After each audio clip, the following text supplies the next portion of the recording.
Why, hello there, universe. Happy day of the week to ya. Sorry I'm a day late today, but things went not super according to plan yesterday. I had an appointment in the morning, so I thought, late stream, so it goes. That happens sometimes. No big deal. It won't be the end of the world. But instead, it ended up manifesting as getting home and then not having internet for a few hours. And then it came back and was spotty, so it wasn't great.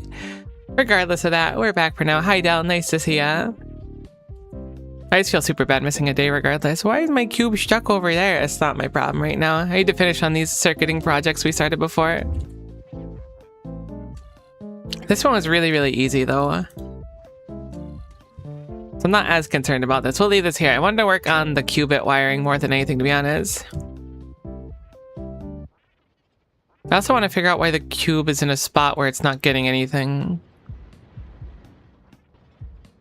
I must have a rule that doesn't really apply.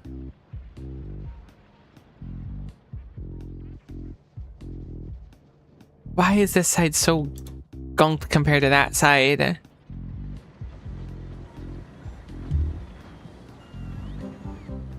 Because this one gets stuck because it has a less favorable output?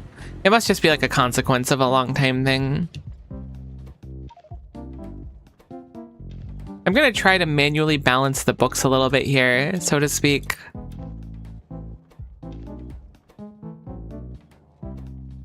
Just kind of balance out each side. I thought it should be fine. I think it's because I initially set it up and this side was on and the other side wasn't on, so we started suffering from it. So hopefully this will just kind of rectify the whole thing.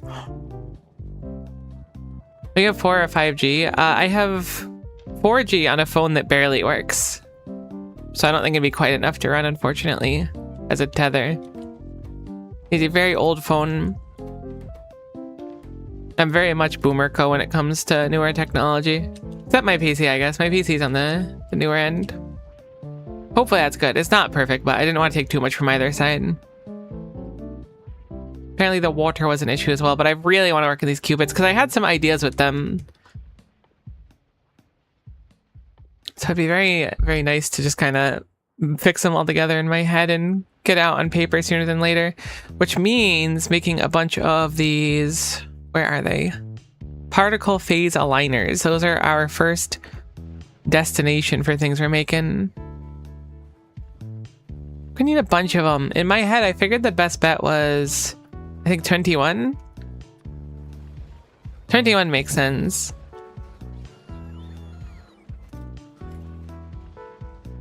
Do I have any of them sitting around? I know I was working on it before. Where's the learn zone? Okay, I moved everything out of the learn zone, so I must have them on me.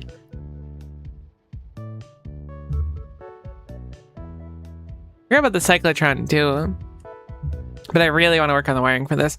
I talked to my roommate about it, even when I was just like kind of, we stand around so these can reach me.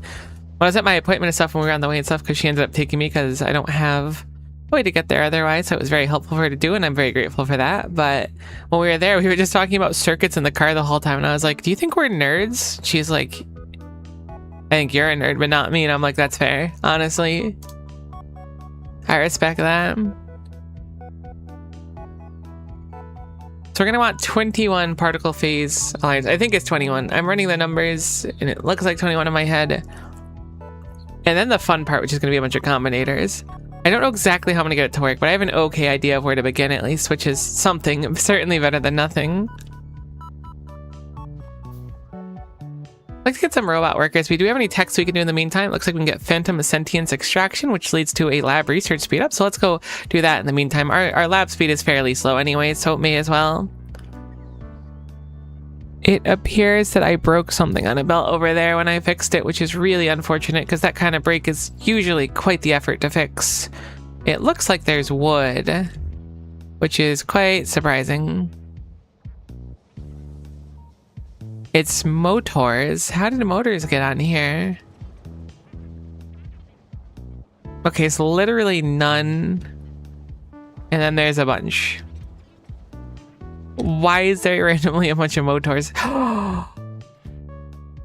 What in tarnation is going on here? Hold the phone. Why are you the way you are? What the heck? How is this train getting such bizarre things? This train's supposed to just go to the stop. How is that even possible? I'm so confused.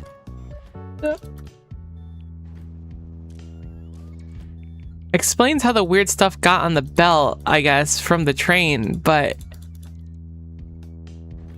where the heck did the train get it from? The stop should just be one stop, right? There must be something I messed up here. But what the heck could it be? That's such a big amount of supplies, too. What are your stops, my kindly train?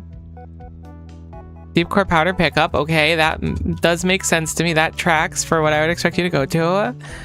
What the heck went on? I guess we can at least craft a few more things in the meantime. What a bizarre situation. I guess we'll go to pickup and hopefully figure out what's going on here and really hope it's not too bad. The powder certainly has some in here as well.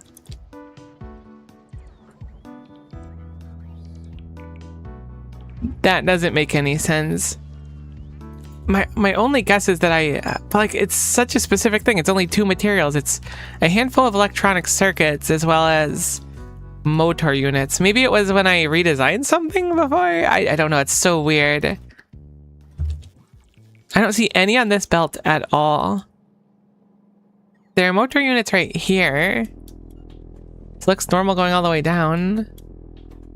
This didn't get blocked up by anything. I mean, my only guess is that something here was gunked, but I don't know where I guess the green circuit's gonna come from there. There's just a belt that faces into it somewhere. Like, I could see these green circuits having been the issue. Oh, right, I haven't fixed you yet. I was like, why aren't you running? Clearly we need more basic matter units. So these green circuits come out, go down here, they split down here, go up there. Not the answer. They go up here, land on this, go down here. Oh, that's where it is right there. We can't see it, but that's where it is. Is obfuscated by a tree. I don't see any more in the belt. Hopefully that'll just be a one and done type thing. What a peculiar issue. Thank goodness we have this Roboport now. Moving quicker kind of goes crazy, as it were. Or I was gonna say Roboport. Spidertron, goodness. I'm still a little bit tired, which makes sense. I guess I'll just slurp one side.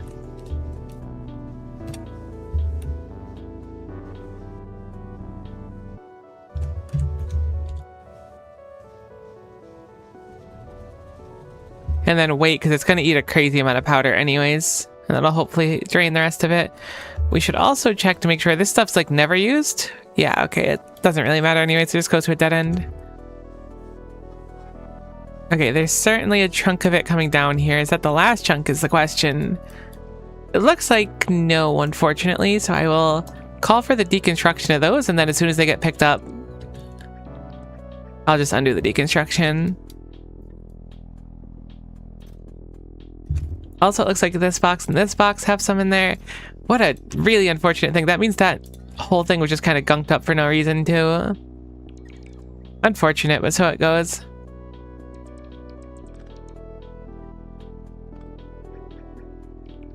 I think that fixes it. There might be some issues that manifest later on. It's not impossible that I missed one in a splitter somewhere, but I think this is the majority of everything. I hope at least. Should be good. Either way, what a peculiar issue to have. Not my favorite one to pop up. Okay, so we have 18 of our particle aligners that we wanted. We want to have a few more. Oh, I should really just loot a few of these manually. I think I just dropped some stuff on the ground. I sure heckin' did. I do not want all this ghost wire on me. I can just go grab the finished product itself, which will be a lot easier to do. I have it in a box right here, and it is a tremendous amount of ghost wire per spectral processor, so when you need a bunch of them, they add up quick. Cool, so there's our 13 of those. We also need to produce the qubits themselves, but for now I want to do a proof of concept design-wise. Actually, I will just take all these back and then manually slip them in here. Rather than put them in some storage box that'll never get used. Alright, so the cube's doing its thing. Let's go practice designing this area. I don't need perfect materials for anything. We'll do it off our grid a little bit so the bots won't build it. My Roboport is off. Looks like we are off the grid here. So let us go and start building our design. So here's my thought, right? So we'll do 6 and then 5 and then 4 and then 3 and then 2 and then 1, right? We'll do a cascading, I guess, reverse pyramid. Looks kind of crazy when it goes the other way. Because the way I look at it is, I believe there are 6 colors. I was operating under the idea that there are 6 colors of qubits. I didn't actually check. There are 6 colors. And they all just take qubit shell or the previous shell for each design, right? So if we just have a belt coming through here with cubit shell, maybe I'll go manually break that so it's not right in the middle of our design. Cool. Let me go back into map mode because it's easier to build like that. We'll go and we'll grab a display panel.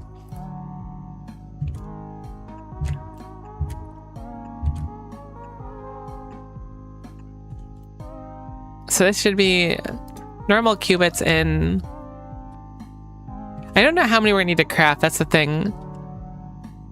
It's going to be a little bit tough to show. Apparently we've done 10,000 spectral processors at 61 hours. Holy guacamole, that's a lot of hours.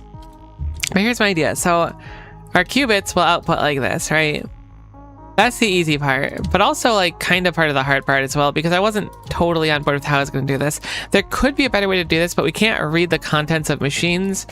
I don't know how to change the recipe of a machine either. I'm sure it's possible, but I don't know how it's done.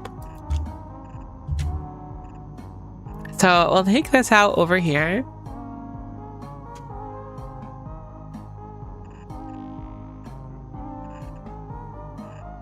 This design hopefully will just be kind of copy pasteable, other than the fact that these are clearly showing the colors coming out rather than actually being what we want out. And then we want to use 2 storage chests. I decided on 2. I don't know if 2 is the right plan or not, but 2 is what my brain determined was the easiest thing to do. So I had to learn a lot about circuits. I watched a few videos and stuff, and I'm hoping that that's enough to kind of get me by here. I'm going to disassemble this and make it a little bit closer, because it's already going to be a lot larger than I'd like it to be built. So if we can save any space anywhere, might as well. It is true that bigger is often better, but not in this specific scenario. Because I'm hoping to design it in such a way that we can copy paste it for a few different builds. Downside is obviously we would need to have a lot more electricity production depending on how much it eats. I don't think it's that much in the first place.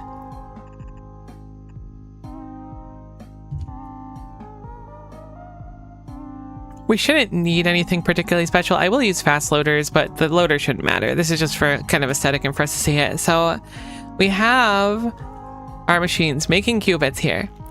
We've got 1 of each type coming through. Now, we need to keep in mind that this one specifically, this is where my initial issue kind of cropped up, and I don't know, a great way to rectify it is that this one is really slow. This takes 6 times as long as this one, right? Something we can do to kind of start to rectify it. Oh, I actually need to do this a little differently too, thinking about the design. Which is no big deal. I think I want it over here instead. Over here instead. I'm using 2 boxes for a kind of deliberate reason. I don't even think the 2 boxes are necessary, but this will make a lot more sense to me down the line. So I figured it was better to try and commit to it where it makes sense.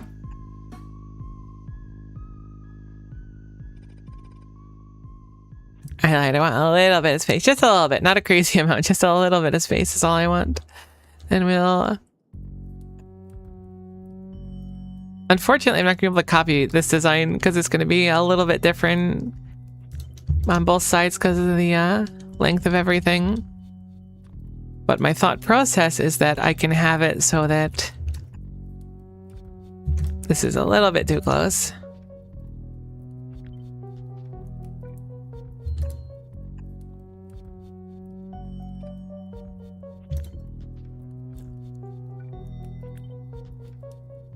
Okay, cool. So this goes this way, and then this goes this way. And then we have apparently a technology. Ah, right. We set that up, the phantom sentience extraction. So we have a perfectly split one where half of them will go here and the other half will go onto this line here.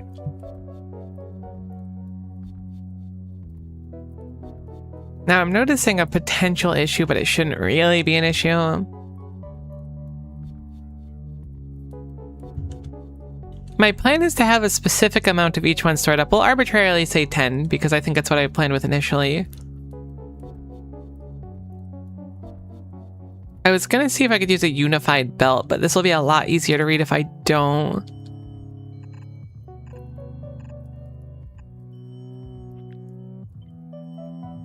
Let me move this down here. Then we'll have to feed from the sides. I don't know which side I want to feed from. Maybe this one will feed from the bottom, actually.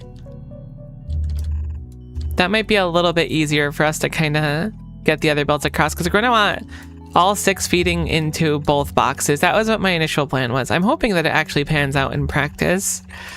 But this way we can have limitation on how much is in each box and also fill both boxes. My original design was to kind of avoid the whole filling both boxes thing, because I figured I can use 1 box. Initially I thought maybe use 7 boxes, in fact, or 6 boxes? I guess it was 7 actually. Regardless of how I sliced it when I was planning it out, it always resulted in 2 combinators. So now I'm thinking that it's probably just better to suck it up and do the requisite amount.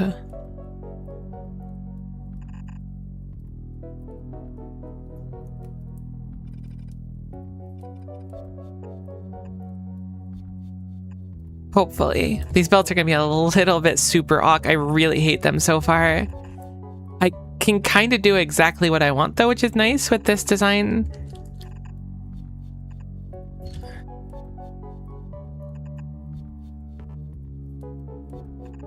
Like, weirdly, it's perfectly spaced. Oh no, it's 1 space off. I lied. I can move all this down 1, I hope. If not, then I'm gonna have to figure something out. Should be fine to move like that.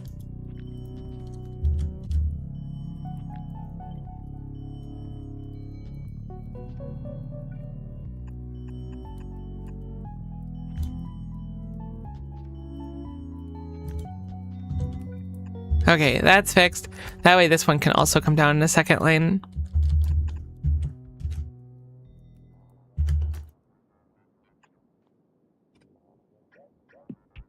Okay, so we have these 6 coming down. I wish they were a little more to the side.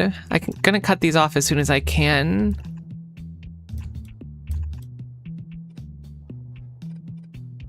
I'm really glad the cube's running. I know I say that on occasion while doing this, but just there were so many situations where the cube just didn't run for so long.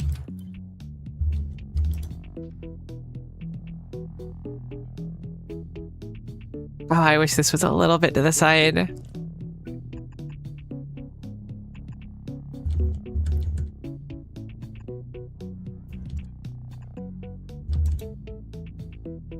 I can't load this one without getting a little bit jank. We'll use an underground for it. We'll just cut our losses.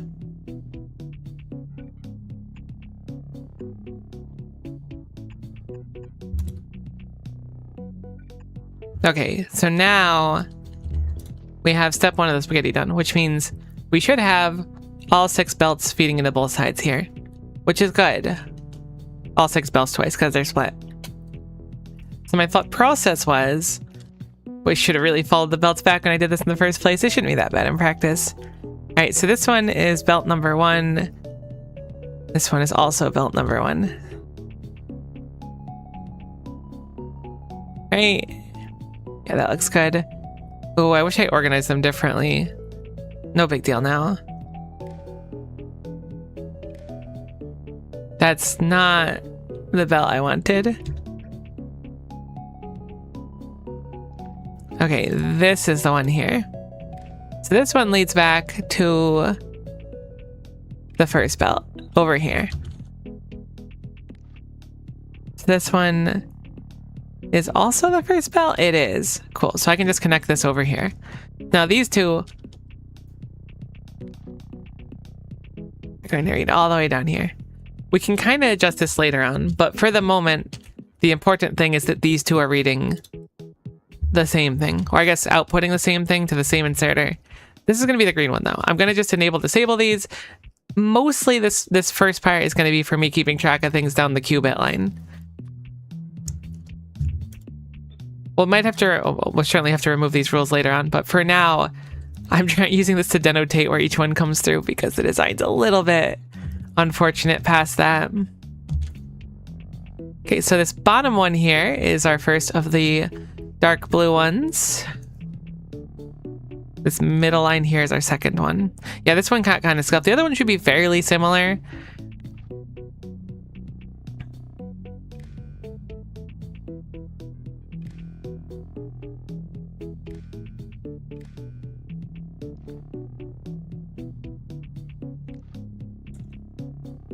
Oh, wait, it was the bottom one this time? Wait, what? Oh no, did I look at it really wrong? This one's very obviously this one. No, wait, I had it right. I'm getting all spaghettied up. Alright, so where's this one? Cool, there's the bottom one.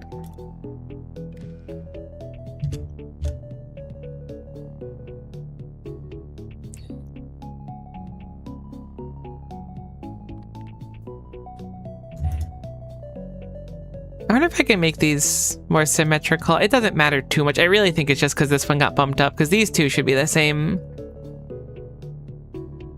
Which they absolutely are. So that's going to be the only one that's a little bit scuffed. The rest should be just fine.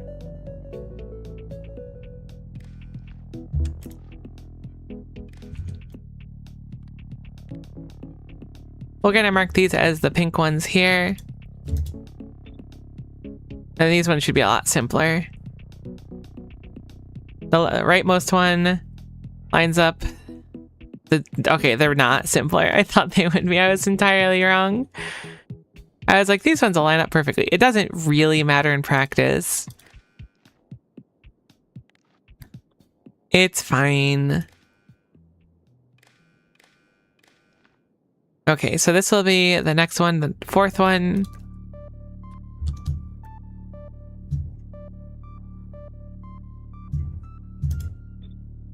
Great, so that's the fourth one done.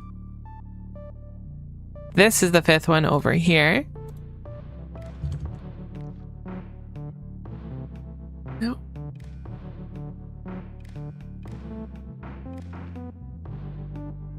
Cool, and then the last one's easy. I wanted to do this ahead of time because it does in fact matter which of these is which, kind of. Not like a crazy amount, but it matters a little bit if I want to change the design going forward, and it'll save me a little bit of trouble to do it. Otherwise, it's mostly superfluous, but I really wanted to keep track of it because it was bothering me. Oh my gosh, the filter makes it a lot more obvious than enable disable, huh? Thankfully, it should be pretty easy to just set it up now, since the wires are all connected. That one goes over there, so that's that one. Use filters, we'll make this that one, which goes over to here.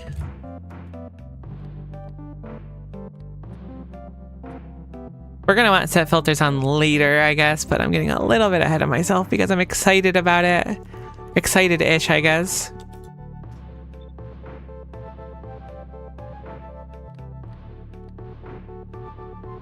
Okay, the cube is sitting doing nothing, which is actually a good thing. I know I was about to sound like it was a really bad thing, but I think it's actually a good thing in practice. Use filters, and we'll go for this one. Alright, cool. So now we know where they're going out. They're not perfectly aligned, but they're close enough. It does kind of irritate me a tremendous amount. I may change the belts later, but it's not that big of a deal. So the thought process is, we'll load a specific amount into each of them, right? Pick a number. We'll say 10, we'll say 20, whatever it needs to be. We'll load that requisite amount into here.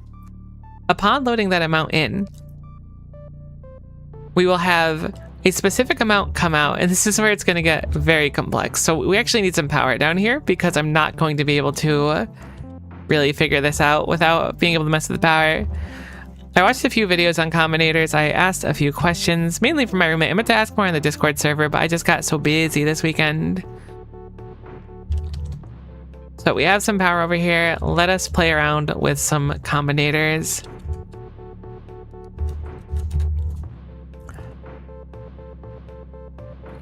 It's primarily deciders we're going to be using. I I understand the premise of a clock, which I didn't really understand before.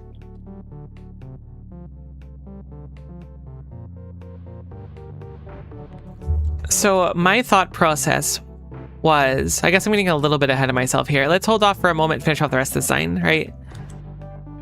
So I want 2 inserters on both sides, and each inserter will be wired to a different combinator.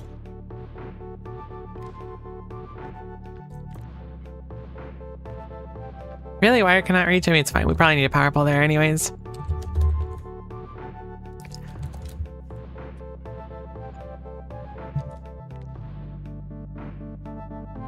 Wait, no. Do I want 2 different inserters? I think one should be fine, actually. So my thought process was that one combinator will be wired to each. There will be more combinators involved. The heck. I need to make it even closer. I guess I can just put it on the side, technically. So this will go to this inserter. And this one will go over here. And the way I'll have it work is that I'll have a combinator that outputs a specific thing on our clock, hopefully. And when that clock reaches a specific value, it'll say, I guess we can actually design it in real time here and see. So if we say that virtual signal, we'll just say, I guess T for time. When this is greater than 2, or greater than 2, there we go. So keep in mind that this is like, I'm saying time, but it's actually going to be incrementing, not as like a actual real-time thing. It's just going to be the amount of increments. So I guess we'll do I for increments. So when it's greater than 2, or I guess equal to 2 is probably a better way to do it. Yeah, we'll do equal to 2. Then it'll output a specific signal. In this case, why don't we do cyan, right? And then cyan will specifically set the filter for this. I guess it'll set up the actual specific one we need. So the qubit, whatever the heck it's called, heck. So if it outputs this, it'll see this, and then it'll set the filter for this, and then it'll put out one, and then I gotta turn it off, which I don't remember exactly how to do, but I kind of knew before. And by kind of knew, I mean like I haven't actually done it in practice, so hopefully we can figure it out. It'll output this signal whenever this increments. The qubit will be released. The qubit will be run through the machine. Once the machine is run, it will output one of 2 things, which is where all this is going to be possible. I actually want to move these boxes for sure because I want them to be able to direct feed in the machine, which I can't do anymore. It'll output 1 of 2 things from my memory of it. It'll either output the quantum calibration data, which will read one side, and the alternative is outputting a qubit shell. If it outputs a qubit shell, then we will have this number increment upwards. This number increment upwards. And then whenever it outputs the next thing, it'll output the next required thing, right? So I'm gonna have to make 2 separate combinators for my plan. I don't know if this is the right plan, but from my understanding of how combinators work, this should in theory work. Even if it's a lot of extra work to actually get it going, which is its own beast, right? But it should work, which is the important thing. So again, on one hand, we'll have the qubit shell, on the other hand, we'll output the quantum calibration data. And then when the data goes onto here, I actually don't know how much it outputs from the recipe. Oh, we have the Factoriopedia now. Thanks to Fabian, who linked a mod for it. We can actually check recipes, which is very nice.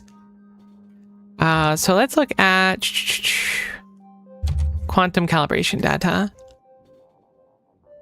So it puts out 10, which is fine. I can read the inserter itself and have a condition on a combinator where it can be like quantum calibration data is equal to 0 or something. Something gets always correct, right? And then the moment that doesn't become correct anymore, it should hopefully reset the clock that I'm going to make in itself. That's my understanding of it, is once that this is no longer correct, it'll stop outputting what's relevant and it should reset the clock. That's, I hope, how it works. I did a lot of research and stuff. Actually making it work is going to be its own beast. I identify that, but, you know, baby steps and all that. Sure, let's get the fancier prod mods in the meantime. We're not doing too much, so I'm going to just queue up the few sciences we have sitting around, I guess.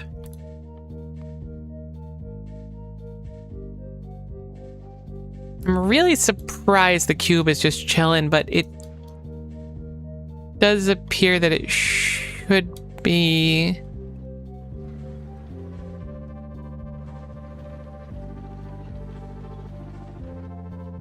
What's going on with the calcium? Why doth we have so much calcium, I guess is the question. We can't make any more trains because no matter units got here. Or not trains, cars. Where the heck's my car maker? There it is. It's no engine units. All right, what we're gonna do, because this is like very necessary. I love that this is still the backbone of our factory. It's actually so funny. I'm gonna put this here and I'm gonna make a request here for 50 advanced engine units. I'm sure they're in a box higher up.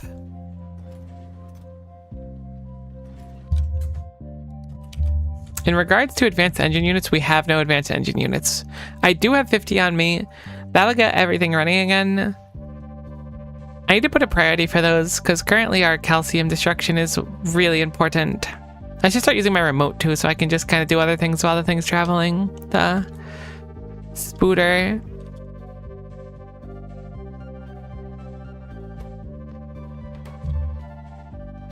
Maybe I can make something cheaper than a car to blow up over and over again. I mean, they're not really that expensive in practice either. It should be 25 cars.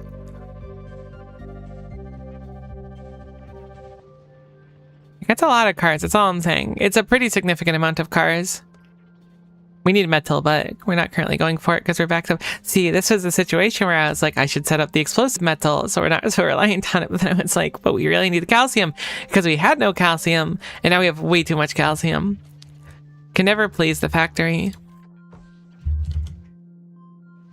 Okay. This was so much easier in my head when I was like talking about it in the car yesterday, but not as much now. I do want to move these so we can direct insert. That's probably like thing number one, which is unfortunate because we just set up all these cables, but it should be easy enough in practice to just move it over a little bit and then have the... me move that as well.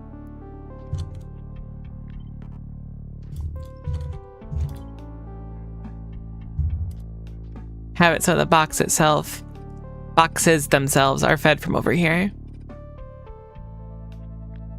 Shouldn't matter too much in practice. It looks like these actually feed naturally as is. Which is quite the nice surprise. Heck, I think it's actually one space off. I mean, I can move the whole thing down slightly. Nothing else, that part's really easily negotiable.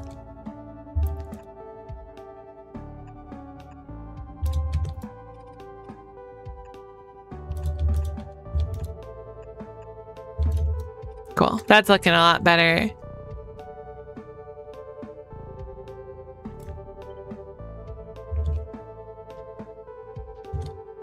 Heck, it needs a little bit more space. Again, this part's really easy. We could just move it more. Moving it down a little bit does not change a gosh darn thing for us.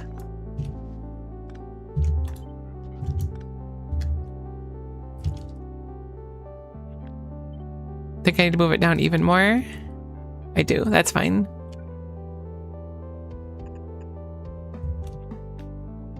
I should have built with ghosts fully in the first place.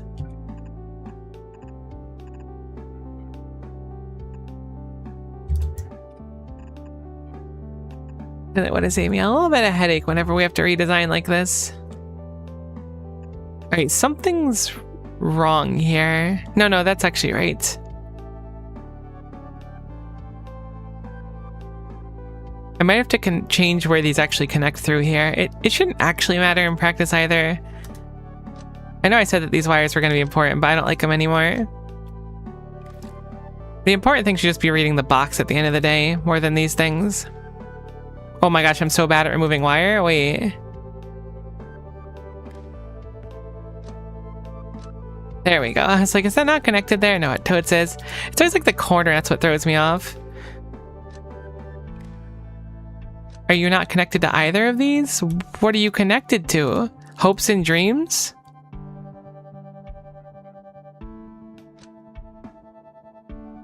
There we go.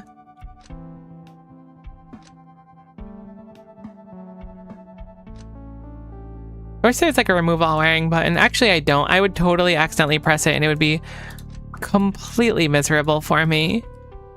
So I would prefer to avoid a button that can do everything wrong. Like it's the deconstruction planner for the base, you know?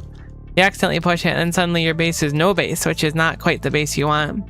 Unless you want no base, I guess. Okay, that's better. I'll have to redo a few of these inputs and whatnot. There we go. So these will feed in.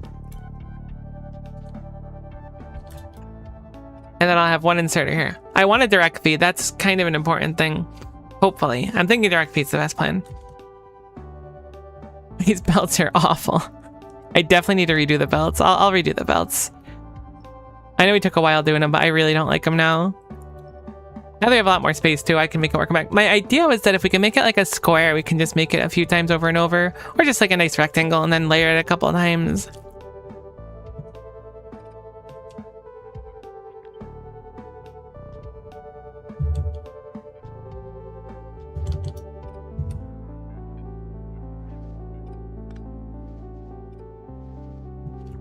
Okay, that looks good in theory. We'll fix wiring later. This also gives me the luxury to be able to change the order of these if I want to. Which I do want to, so I'm going to change the order of them really quick. Cool. Cool. So, geez, I don't know the best way to approach this build. I want to say that the circuitry is one of the most important parts. I mean, it certainly is the most important part.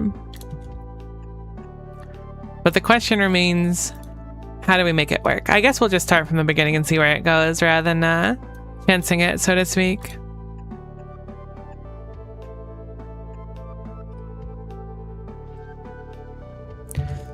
So let's grab some wires and I'm going to set up some stuff here. I actually don't have any purple belts, which is a surprise to me. I guess I don't have a request for them. That makes sense why I wouldn't have them. I'm really surprised I never changed over my request for purple belts. I guess I don't often like actually have items on me and I just have the bots do it, but I was deliberately building this out of bot range. We didn't finish this build either yet, but this one feels like it's mostly done, so I'm not sweating it as hard.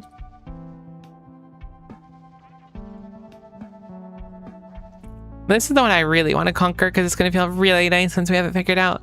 So I'm going to, I guess we'll do it with blue belts for now. The cube has moved onward. The first thing I want to try to master is with circuits and how we can increment a circuit. Because again, I don't know much about them, which is certainly a skissue on my part, but hopefully a skissue we can rectify. I want to practice here, and I want to practice specifically if I can make it so that a number will increment the way I want it to in here. So let us say, what's a good item we have on us right now? Quantum decoder. Sounds great to me. I want to make it so that every time there's a quantum decoder, then this will increment. How do I do this? Should be as easy as just having it read the belt, right? I have an output 1i. How about that? I hope.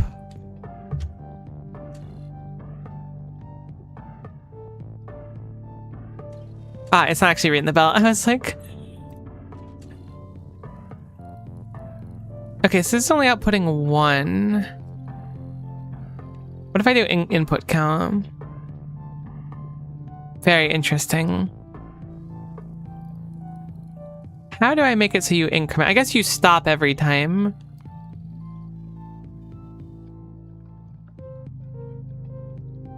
So greater than or equal to 1 keeps it at 1 always, and it doesn't ever output a 2.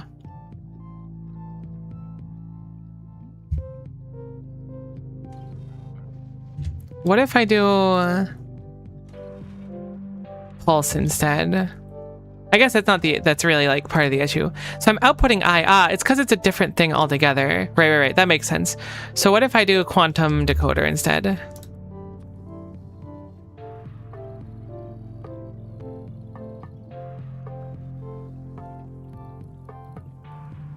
Okay, this is actually my reset that I wanted. So it's outputting 1 until it's no longer correct, and then it goes to 0.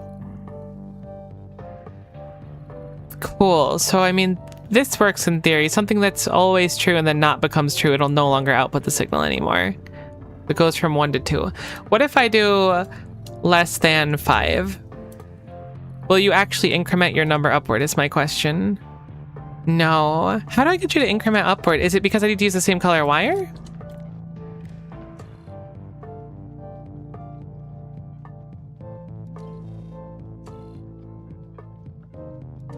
How peculiar. I thought it was that simple.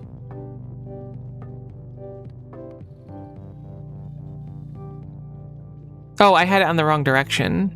Is that what it is?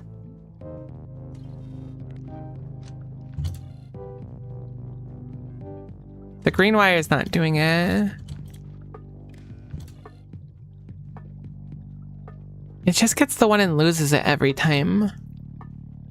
Heck, I thought this would be simpler. How do I make you keep your contents? I was under the impression that by feeding it back into itself, it would keep the contents then increment. Perhaps it's because of how we're reading it.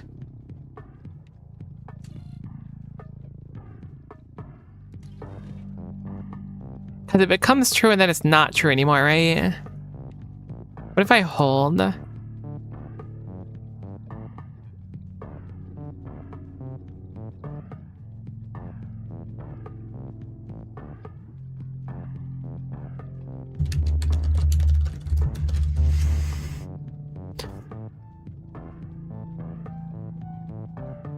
Oh, it's because it's one specifically? Okay. Never mind. It's because I had it on one specifically, not input count, I think. So what if I do hold? Okay, it goes up ridiculously quickly, I think. Yeah, it's getting it every single frame it's in there. What if I instead have it read like this? And just be an inserter. So if I have this over here, and this is reading hand contents, and we'll make it pulse, hopefully. And I put a quantum decoder through here. This is exactly what I want. Perfect. So now, every single time something goes through here, it will go up 1 until it reaches a specific number and then stop. Perfect. So an inserter works exactly for what I want. We now have the ability to limit how many times this goes through. It'll output a specific signal. In this case, it's just quantum decoder 4, etc. Outward. And what I can do is hopefully use that to be able to read a specific set of inputs. So for example, I can have it so that, let's actually set this up without quantum decoder. Quantum decoder was just an example, right? So what if we do qubit instead? Because qubit should be what we're looking for. I might need to use arithmetic combinators too, depending on how this goes.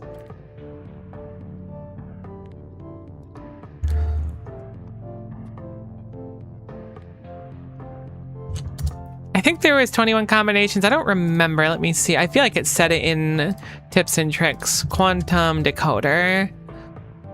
There are 21 possible pairings with each is equally likely. So we can set it to 21 because there are only, I guess we'll set it to 22 actually. Because once it hits 22, it should reset, I think. As long as it's less than 22. Can we make any of these right now is the question. Heck. We have some anyways, cool. So this reads, it's like, all right. There's 1, we'll keep building up, and then we reset when it reaches 0. So I can have it so that each of these reads a specific thing. So if we check qubit in, make qubit 1. What if I change the output? Does that change it meaningfully? I imagine it would, right? If I make this check instead. Yeah, it's not, it'll just reset every time. I need it to output itself specifically. So we'll have it be qubit then. Maybe there's another step we could take to prevent this. Cool. This will build up over time. Every single time the inserter gets a qubit outward, it should increment it 1. So this one, we now have qubit 7, qubit 8, because that's what this is outputting. Cool. If we change this over to qubit equals 0, we'll say. This will be our first condition. Then it can add an output of this. And I'll copy this one over here, right? So now both of these will be like, this is our output. The up qubit is our output. And then hopefully, if things work the way I want it to, let's get a thingy over here so I can actually do it just for the sake of showing and telling, hopefully.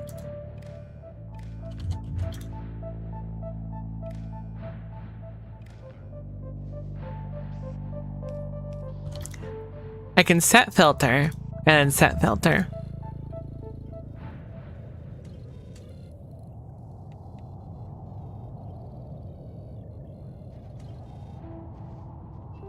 I'm gonna put a few more here.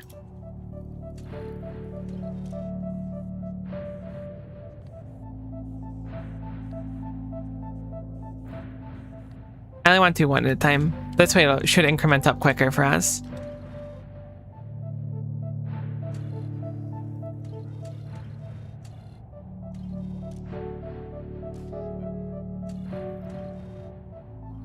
And it sets the filter. It sets it for only a quick frame because there's so many going through, but this works in theory. That way, okay, cool. This is making sense in my mind. I will have to do 21 different combinators, which is a little bit annoying, or 21 different sets of them. But I think that in like theory, maybe that's what you're meant to do. I don't know, maybe you're not. But then we can do it again. We'll have it be like, I guess I can make a line of them to make it prettier or more compact. So let's move this all together. Because this is like, it works in theory, so we can certainly move it now.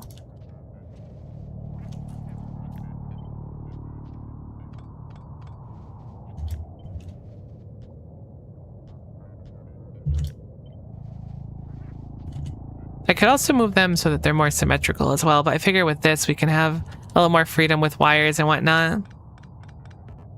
Or I guess like, not freedom, but the wires can connect very easily.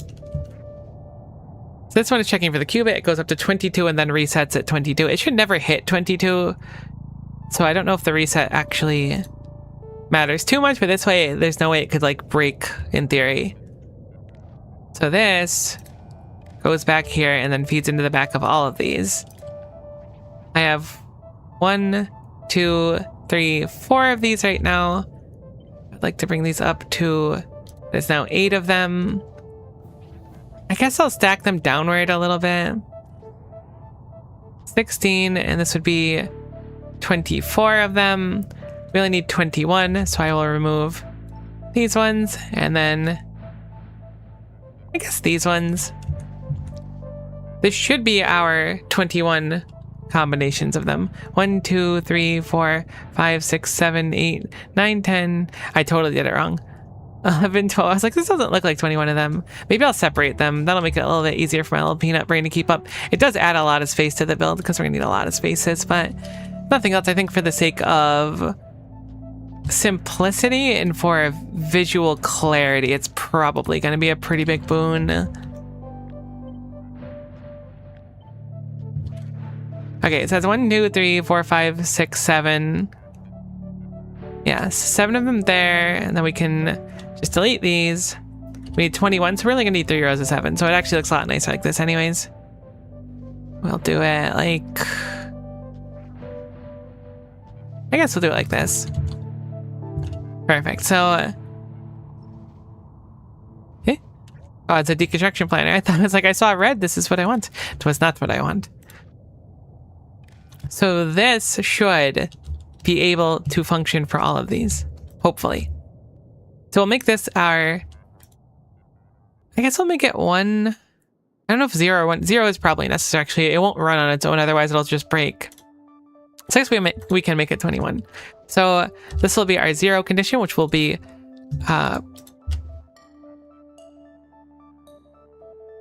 blue. So we'll make this one over to blue, dark blue. And then this one will be over to blue, pink, and then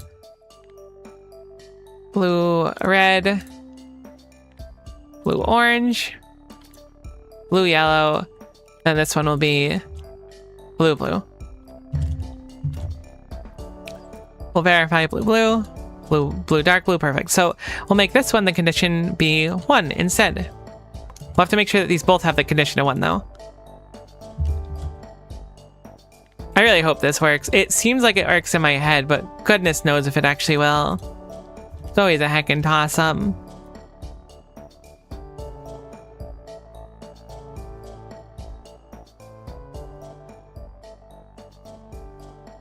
Okay, so this one is condition 1, this one's condition 2, it looks good.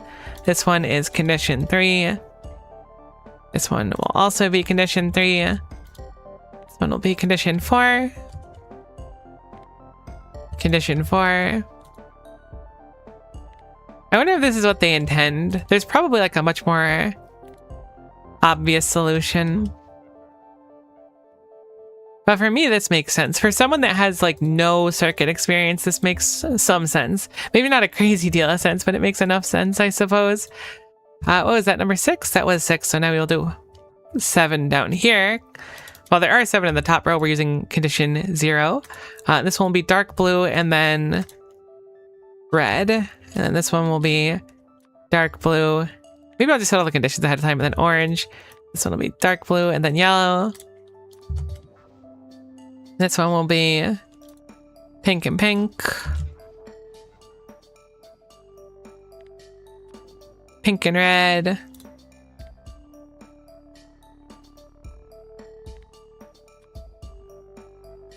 Pink and orange, pink and yellow.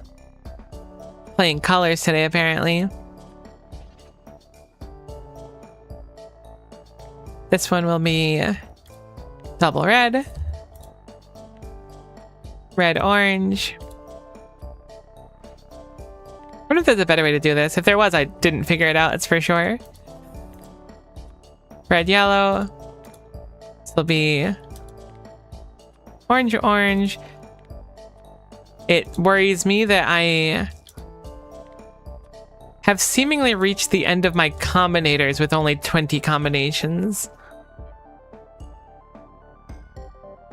I'm thinking I messed up somewhere, which is very unfortunate.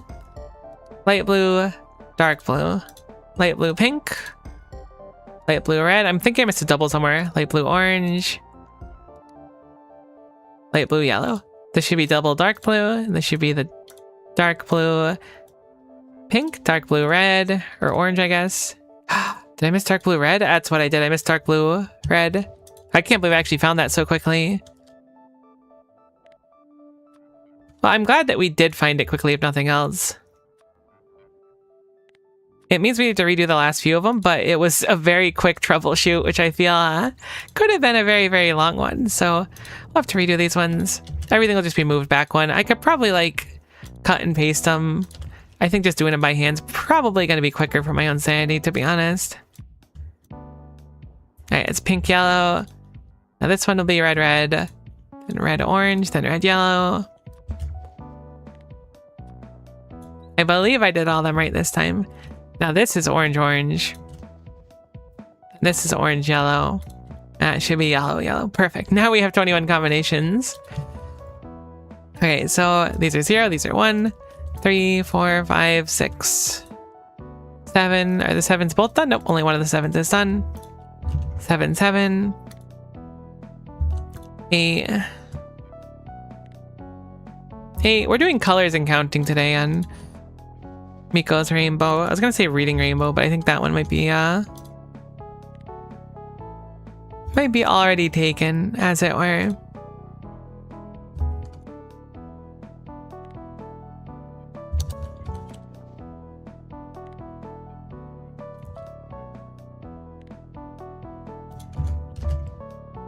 So in theory, what this is doing, which I kind of explained before, but we'll go over it because I'm just inputting numbers now anyways. Whoops, not 120. Every time the machine outputs a specific amount of Shouldn't that be 14? Oh no, it starts at 0. Okay, that's why it's throwing me off. I knew the numbers looked weird. Every time the machine outputs something, it's either going to output quantum calibration data or it's going to output qubit shell. If it outputs qubit shell, the number will increment. When the number increments, it will tell one of these inserters to turn on and hopefully output exactly one. I don't know if it will. It's going to pulse, so I'm hoping it'll just be enough for one. I think. I don't know how long it'll actually stay on. I might need to figure out how to turn it off as well. But either way, it should output a specific combination that I've set up in these combinators for those inserters to go and say, I think I messed up a number. I didn't. Say, let's filter for these specific qubits. It'll filter for those qubits, it'll input the qubits, and then if the qubits are the correct combination, it will output the calibration data, which will reset our circuit, hopefully. And if it inputs the wrong one,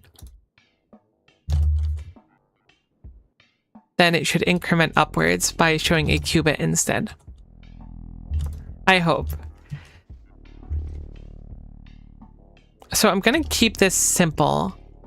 I'm going to set up 2 power poles here. I'm going to have it so that one of these power poles connects to one side and then one to the other. I'm trying to think of an efficient way to plug all these in.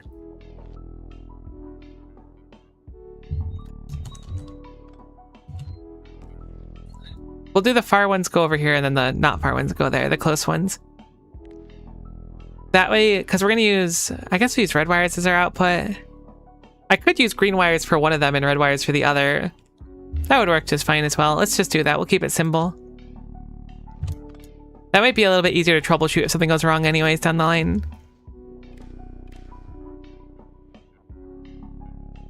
I should move my bot off here while I'm doing these wiring. This will be the left-handed inserter.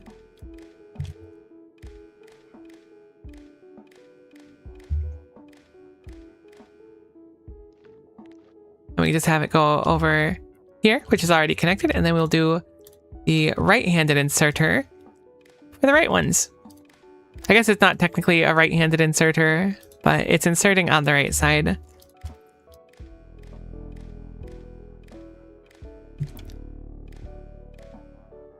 Okay, so I'll admit I'm a little bit eager to see if it works in general. So I'm gonna, I think, turn on my roboports for a little bit so they can start putting down some of these. I wish they didn't need power. I don't really want to, I guess that's fine there. I guess I don't really want to see a one of these thingies around them. They look nice on their own. Look, I don't work with circuits much. This is kind of a big deal for me. So let us go ahead and take some combinators. It's really just decider combinators all the way down. I didn't realize that they were just going to be all of my solutions. We're gonna need a lot of them. I know I just made some, but we're gonna need even more.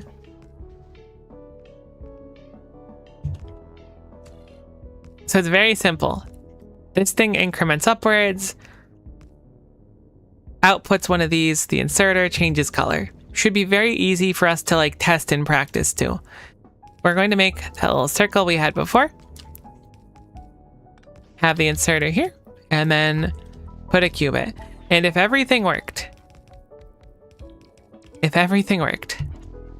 so these have blue as their condition right now. We also want to override stack size to 1 specifically. So we have set filter as a condition, so it'll only grab those ones because this is currently outputting nothing. So this is equal to 0. So it's outputting 1 and 1. So if I put a qubit on here, it should, in theory, every time... Oh gosh, it's not incrementing. Oh, I never plugged it in. Chill. I never plugged it in. I forgot the important part.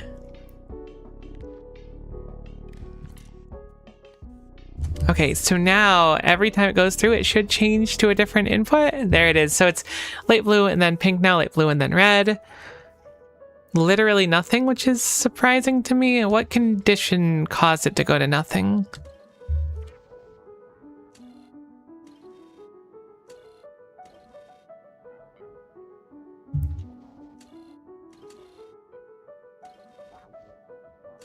Okay, why is it nothing on occasion? I must have messed up the rules for some of them. Or perhaps didn't plug them in? Ah, these are isolated, I see. Don't know how the heck that happened. I guess when I copy pasted it. Okay, but now this is sequentially changing from one to the other. Now, oh, you can actually see them light up as they kick in. Oh, look it. Why did those two both flash? Oh, is that the problem? How do you read? Are you going up? You're 13. Are you outputting something else for a second? I mean, the inserters look fine, right? Yeah, they're just changing. Granted, this is entirely based on this thing spinning around, so they normally wouldn't change so quickly. Something I would like to do, though, which I haven't quite figured out yet, is how to get them to stop. But this structure, in theory, has it incrementing up, and it's just going through every single colored combination possible. Which is cool. I mean, doing this is already kind of something for me. But how do I get them to stop is the question. Because, like, it's very interesting. It seems like the previous one flashes for a second as it moves to the next one. Not that it's that big of a deal. But both these flash, and then this one kicks in, and then this one kicks in. Yeah, orange, orange, orange, yellow, and then yellow, yellow, and then it should reset to blue, blue. Cool, so it works. I mean, this in theory works. This is better than nothing. We have a rule for incrementing, but the issue I see now is that it might just keep inserting them. Can I change the output somehow to be like a pulse where it just does it briefly and then goes back to 0? I don't know a way to do it.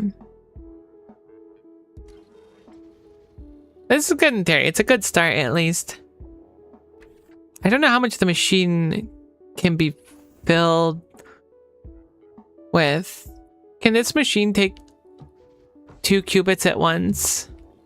Oh no, does it only take 1 at once? I mean, that's not so bad if it is. I was thinking that direct insertion was probably the play, though.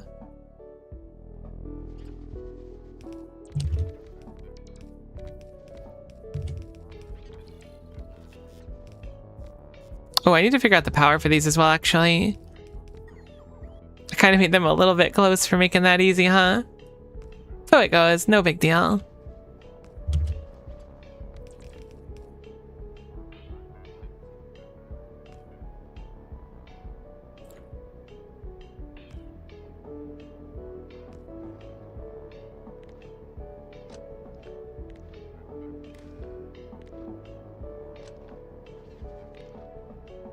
It's really hard to shake the habit of using 1-1 specifically to remove something from my hand. I know it sounds kind of bizarre in practice, but like it's what I did for so long because I didn't know that like Q was a thing. And that manifested in a really bad habit. There we go. Sees that power at least. I just want to transform one of these qubits into another one. That's it.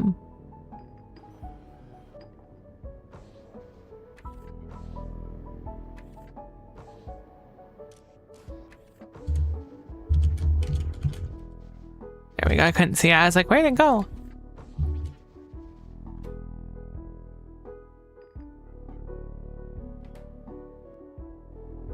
Let me change into a later one, actually.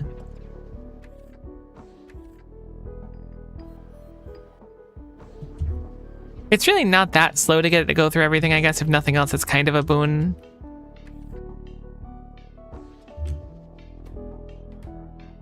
Heck, blue yellow is the one I wanted. Okay. Blue and yellow might get pulled again soon. Heck, I really thought this had 2 inputs. I mean, it shouldn't matter. As long as I can have a rule for only outputting one somehow.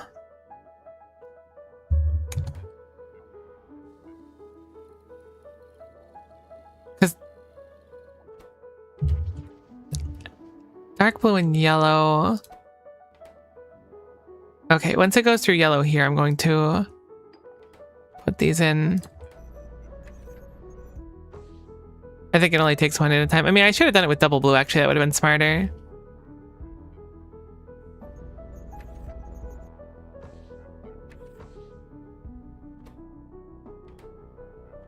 It should have used up all the light blues early on.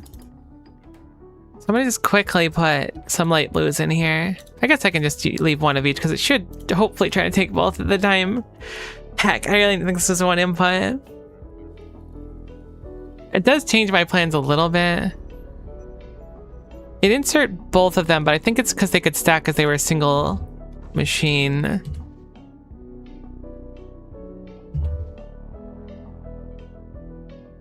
Heck. I mean, this works, but there's still things to troubleshoot, obviously. I didn't think this was going to be a quick process, no matter how I sliced it. But I really thought the machine could take 2 qubits at once. I don't know why in my head it was able to.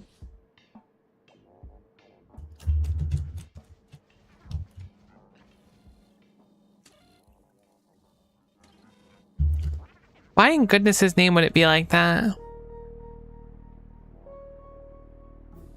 I mean, this is still fine. This is still fine. Fine enough, at least. The question remains, how do I make it so they only put one thing on a belt? That's something I haven't quite figured out yet. I mean, I guess I can have them go onto the same belt. That's not, like, so bad. Or, like, go out like this. So if these are light blue and light blue, I guess we can see how much they'll spam out at once. In theory, this should decrement much slower. So you know what we'll do in the meantime, actually?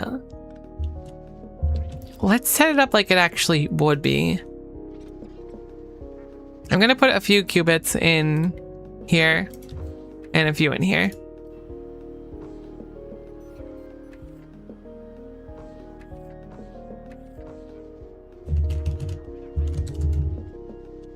Really, only one dark blue? I feel like there should be more there.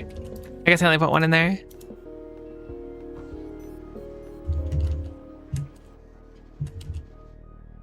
Cool. So if I have it like this, and I put some dark blue and some light blue in both, I want to see how it reacts to failure, its success, and stuff like that. So we're going to just move. I guess we'll switch the sides that these are on, actually. Would make more sense this way.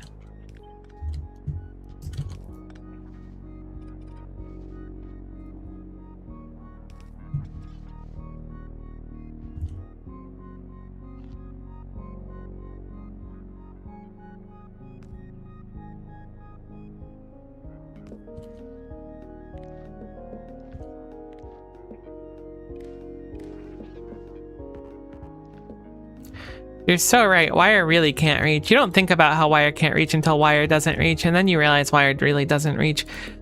So we're going to have read belt contents and pulse, right? Or hand contents, I should say. This will be filtered for the qubit. So each time a qubit comes out here because it was wrong, it should increment.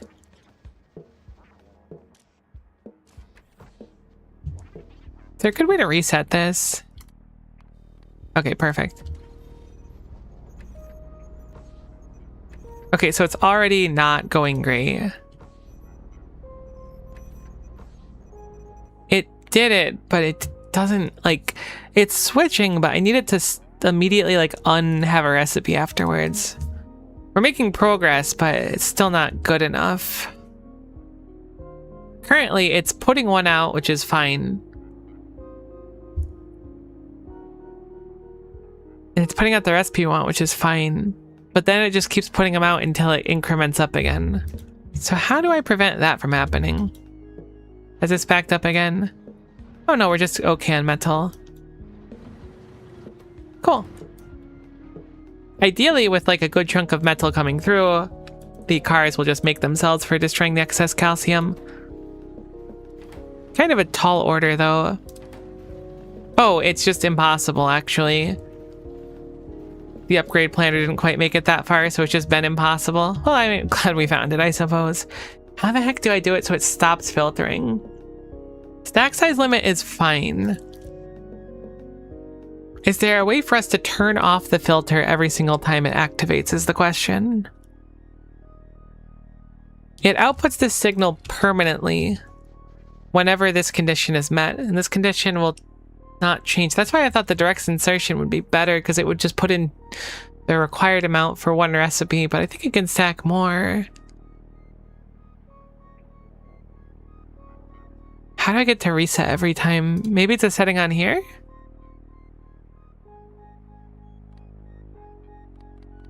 I could set and enable disable.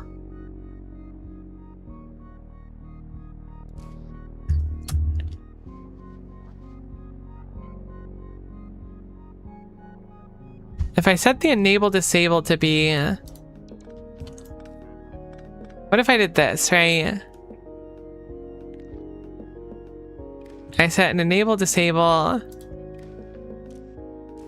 I guess we'll change these wires, actually. So they read the contents of this hand specifically. And the enable disable of these is that... I wish I could set it to anything. I guess I could potentially do a combinator instead. It disables them briefly, but how do I make it brief rather than like a permanent thing? Like, I can have a combinator that we'll say hypothetically reads this hand's contents, right? So if this picks up, we'll say light blue. Oh, I can make it all of them, maybe?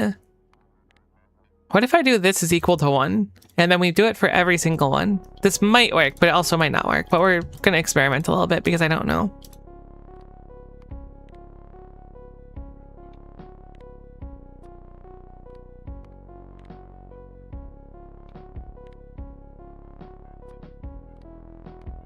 I'm wondering how it works if it's given several different instructions.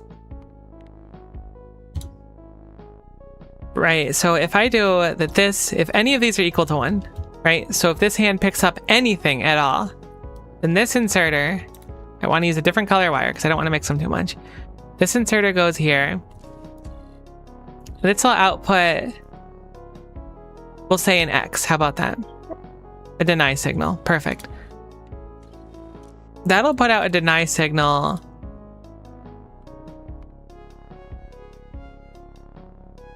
of 1, which should make it disable?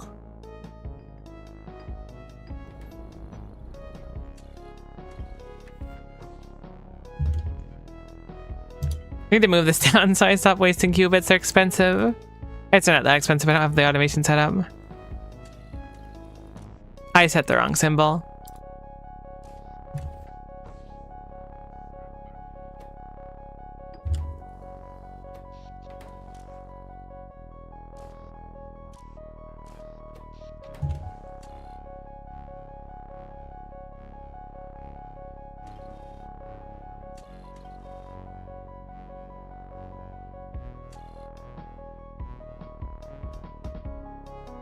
It doesn't seem to work.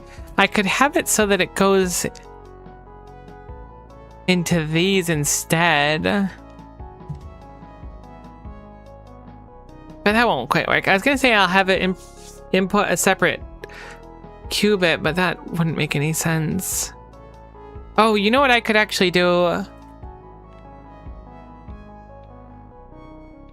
If I make one more condition, I could probably make it turn off, right? Because it's gonna output it.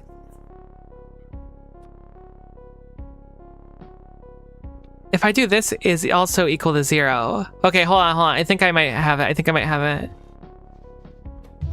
Is that the wrong symbol? Did I use the other one? I used this one. So as long as that's equal to 0, that'll keep its rule as is, right?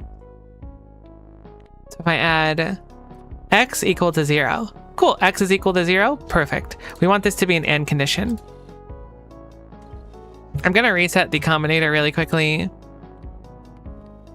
So now These two should be on. In theory, fingers crossed on this one. If I plug this in, because it's only going to output an X, it shouldn't matter where it's plugged in, other than the fact that it's connected to this red wire here.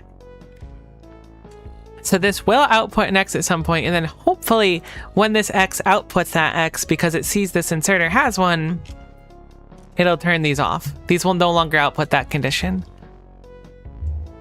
I mean, maybe it'll be temporary though. Maybe it'll be fine. Hold on. Well, let's just test a little bit more.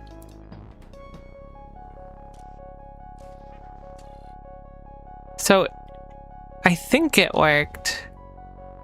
Probably gonna be easier if we test reading the belt instead.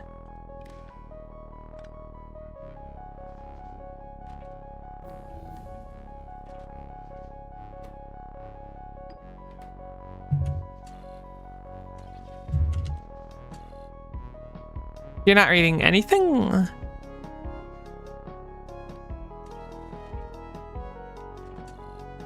Okay, right, I put in 2, so that makes sense that it would be reading wrong. Alright, so we put in the 1, it goes on the belt.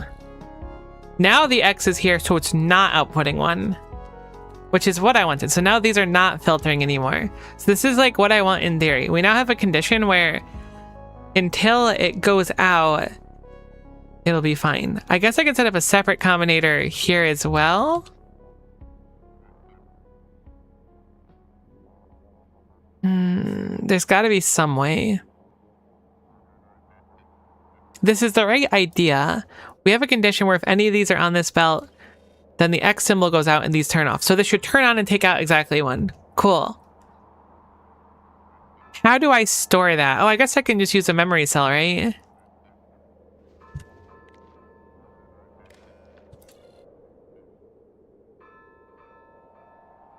Now it's just storing X, which isn't quite what I wanted.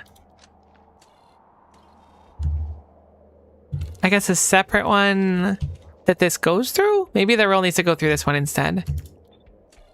I'm gonna change up which one's which. I mean, I should have just done this in the other order, but it's fine.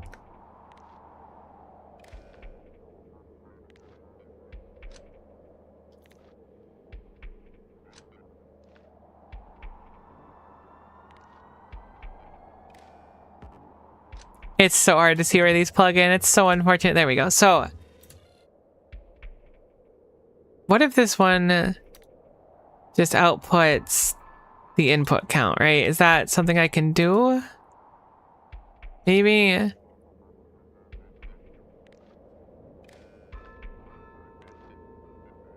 want this to be disconnected from over there as well.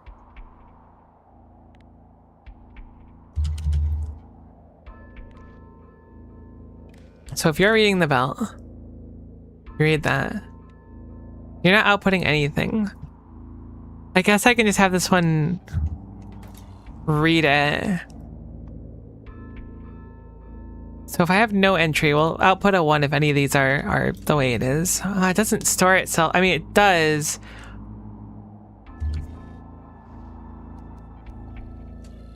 And it loses it. Does it have to be different colors? Is that what it is?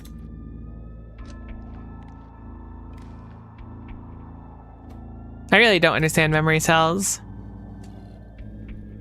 How do I do it over here? Input count RG.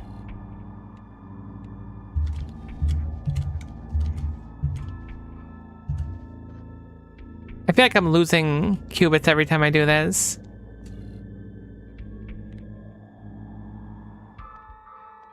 You can have multiple outputs, so I suppose I can just have it go through here and then keep the count. Maybe that's what we need to do. I don't know exactly what we do with it yet, though. Heck, I was really hoping that this would just kind of like come together.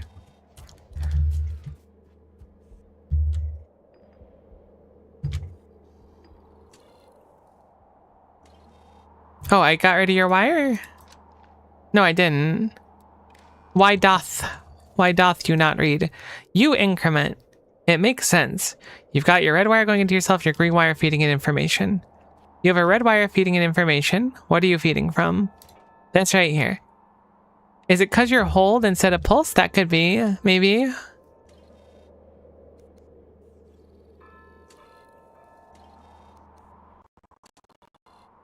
Okay. It's hold, apparently. No, see that breaks because it's not a condition met anymore. I mean, I guess that's not terrible in theory. What in goodness' name do I do?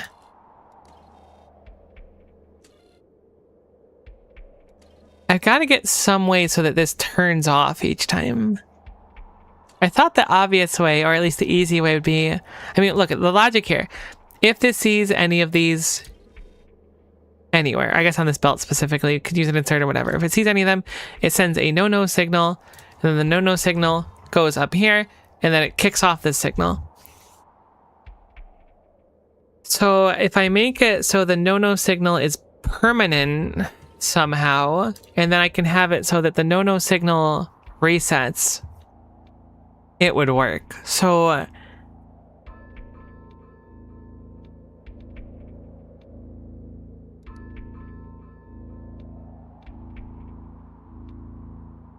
if I said, we'll say qubit and quantum calibration data, hypothetically. They're equal to 0 and equal to 0. No. So this is outputting it now because the condition is met. We want them to be greater than 0. Then in theory, this should stay on, assuming that I can get it to loop itself like I did over there, which I don't even know how I did. What was I reading to make this work? This is just reading the inserter. Okay, so maybe the inserter's the play. The inserter made more sense. So when this inserter reaches 1, maybe I only need 1 for this. I think I only need 1 for this. I think I'm figuring it out. I think we're almost there. So when any of these reach 1, wait, I think this is just it. I think I might have done it.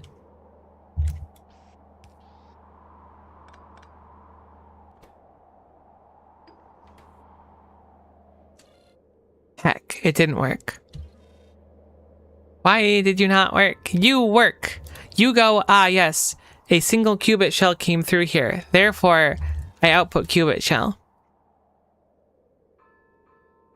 I guess it's because this only lasts once, but why aren't you keeping your information? From my understanding of it, when it feeds into itself, it's supposed to keep its information. Is it because input count? Copy the count of the specific output signal from input signal. I don't really understand what that means, to be honest. Nope, doesn't work. I could set it so it increments upward, but that wouldn't make any sense. I have no idea what to do with it.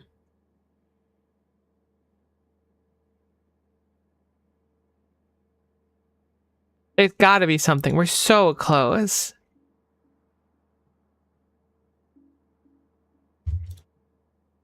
How do I make it so this signal stays? Why does this one stay? Let's break it down. This one stays because it feeds qubit shell into itself. Every time that this happens, it feeds that qubit shell, which is traveling from here to here very, very quickly. So it's reading that there's just one basically stored in here, right? So it doesn't work here because it's not outputting qubit shell again. It's outputting that X.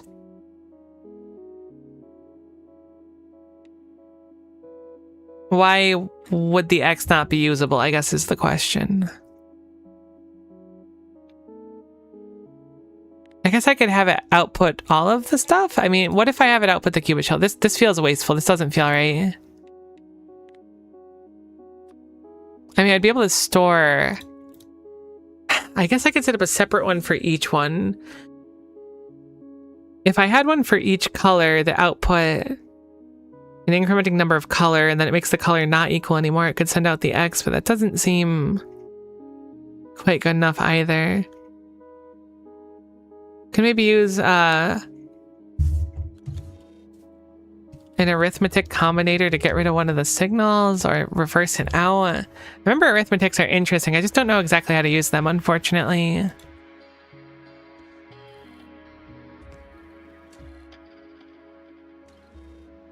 Like, I could, in theory, this is going to output upcube it when it's red. It says outputs upcube it into here. Upcube it is red, it's equal to 1, therefore it outputs this, but then immediately it's removed so it's not stored. Oh, you know what? This is actually really simple. I'm being super dumb here, I think. Maybe not super dumb, but dumb enough. Why don't I just make a separate one right here?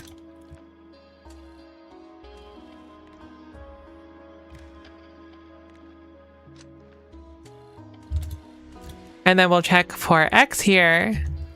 Oops. Is it just called, it's called like deny or something? Deny.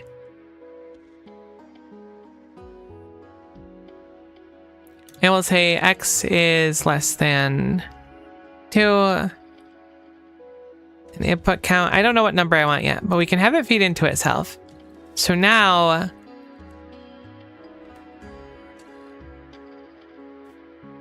Oh, did it reset because X became 2 actually? Is that actually the funniest thing ever? No, it's not reading anything. Why wouldn't you output 1 there? That was your one thing that you're supposed to do. Maybe it did and I just missed it.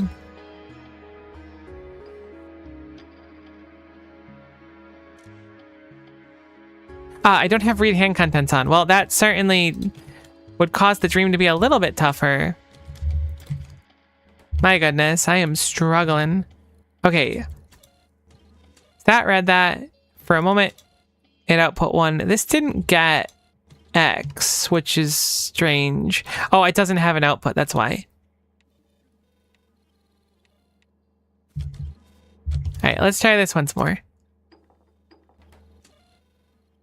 Okay, cool. So it reset because it's at 2. So this kind of makes sense. So right now it's not running. When something comes through here, it'll output an X. The X will go here, it'll increment to 1. But I can't totally reset it yet, can I? If I set another condition, it should be fine. I think this works in theory.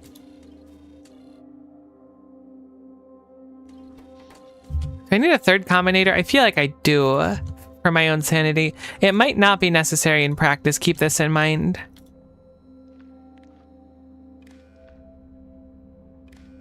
Whoops, don't want that one. Okay, so do I want it to be 2? Is the question.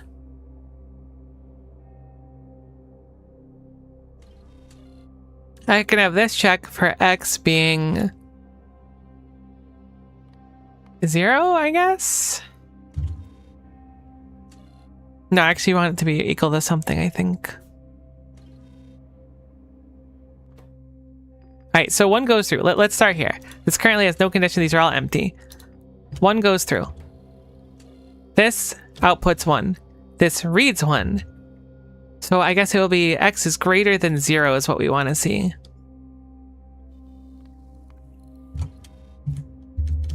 So we'll do it one more time. I accidentally put 2 in there. Oh, okay. I'm gonna need a way to change this actually. Greater than or equal to 1?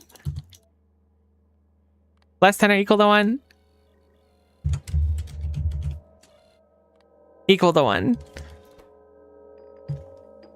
X is equal to 1, therefore it outputs X.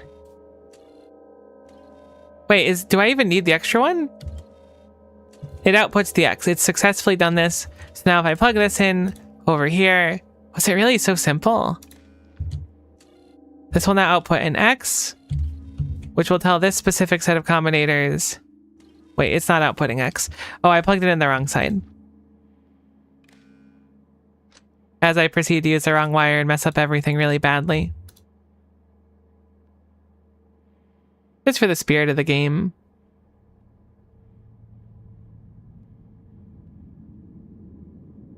Okay, so this goes here now.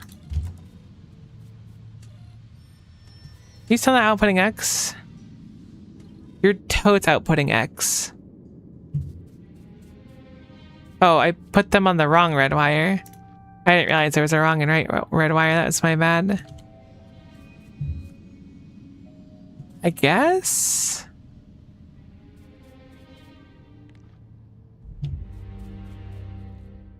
I mean, it looks like these all connect to the back side. Okay, so now this is getting an X, so therefore it turns the filter off. And what I can do is, so anything goes through here, either of these, it turns them off. I mean, it really has to check one of them, but it should be fine on either. It'll put the X symbol through, it'll turn them off temporarily because it's now filtered or nothing, because the deny symbol is through here. I mean, I guess technically... Wait, actually, that's weird. Maybe I don't need the deny symbol there. I forgot I had this specific condition. Okay, this is fine. We don't need the enable disable because it's doing the same thing. It's setting the filter and it's outputting nothing, so this is fine. We just don't need this rule that we had set up before, so we'll just get rid of that rule for now. So now, what I can do is I can set up a separate check over here. Where this is going to look for either quantum calibration data. Quantum calibration data is greater than 0, or qubit is greater than 0. And if it happens like that, I'll output another one of those deny symbols.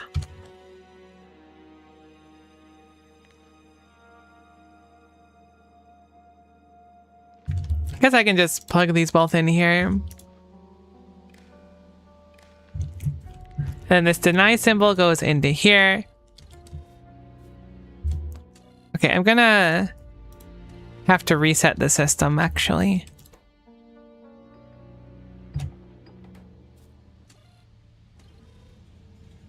Right, you can't actually run right now, which is fine. This is ideal.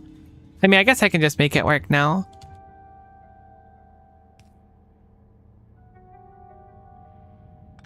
This also means we probably need belts for the way that this will work, rather than direct insertion, which is, I guess, a boon since I had to suck it up anyways.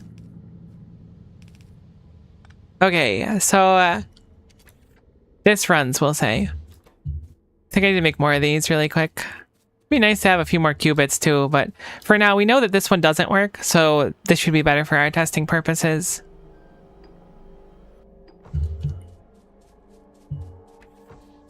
Okay, are you reading the contents of this? You're pulsing the contents of this? You're pulsing the contents of this. Perfect.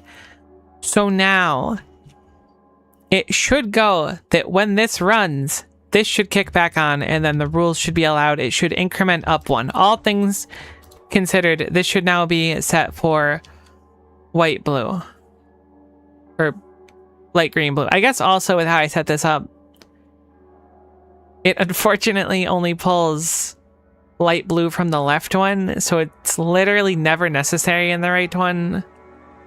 Every other color is necessary in both of them, so I guess I'll fill both of them. But light blue is literally only ever pulled from this side. Not that it matters, but it's, you know, worth noting, I guess. Doesn't actually do anything in practice. Can get rid of that combinator. So I'm gonna run the machine. I'll disconnect this part for now. I guess I'll let it run through unsuccessfully a few times in the meantime as well. I believe it was on the first increment. We can actually check where it is. So the rule is on 0 right now. So the next one will be light blue and then dark blue. So it should, in theory, work, but we'll see. So I'm going to put 2 of them in there. It's going to fail the test. It's going to go through here. And then those turn on but don't turn off. Because... why?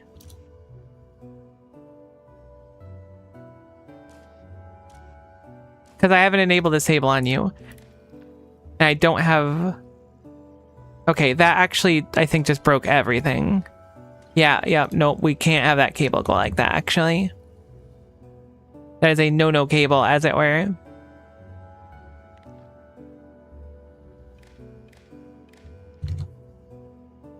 Actually, it needs to be on the output, not the input anyways.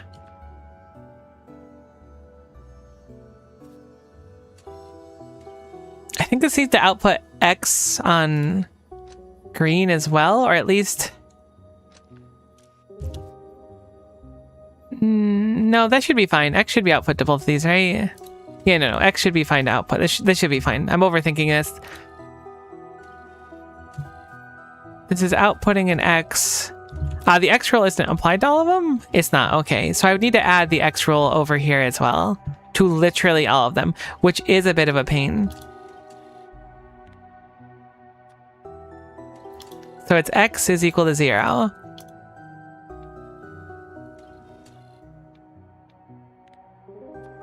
I think that this will work. It feels good. I think this is exactly what we need to do. Unfortunately, this is going to be a relatively long process that we are doing here because why would it ever be simple? It's circuits. Circuits aren't simple. It's already like way above my emotional pay grade, let alone my actual pay grade. Did your constant number increment, or am I losing my mind? Oh no, duh, of course it incremented. I thought the actual number inputting incremented. It didn't. It's just the circuit. I'm losing my mind doing these. I imagine this will be one of the hardest puzzles for us to do. Maybe it won't be. I need to make these AND conditions as well, which I haven't done yet.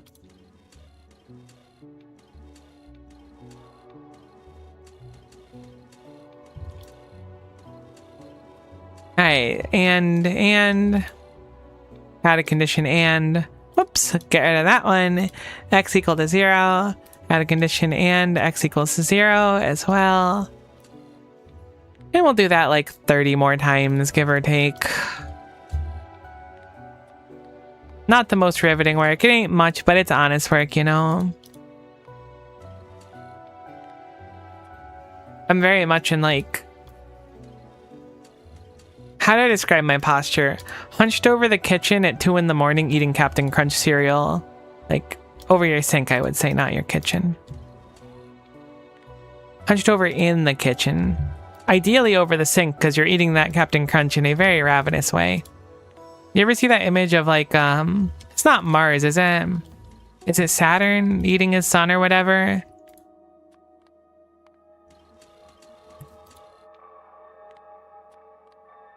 Good times. Insert a capacity bonus done. Circuits really give me that like 2 a.m. brain. Admittedly, I'm quite tired. I had to go to an appointment yesterday, which is not super atypical for me, but I had to be up kind of early for it. This being said, I had it good and I didn't realize how good I had it because on my way out of going to the appointment, they were like, we're going to see you in 3 months. I was like, that sounds normal. Sounds good to me. And they're like, oh, it looks like the doctor's really booked up right now. Why did that light up green for a second? Oh, I guess it did nothing is equal to 0. That's fine. They're like, are you a morning person? And I was like, what do you mean, are you a morning person? There's no universe where like a doctor, I guess it wasn't a doctor, but a receptionist asked me if I was a morning person before. I was like, are you trying to get to know me? Surely not. It turns out they wanted me to come in at 7:50 in the morning, which isn't that bad. It's early-ish, but it's fairly far away, so that sucks. And I was like, whatever, I'll suck it up.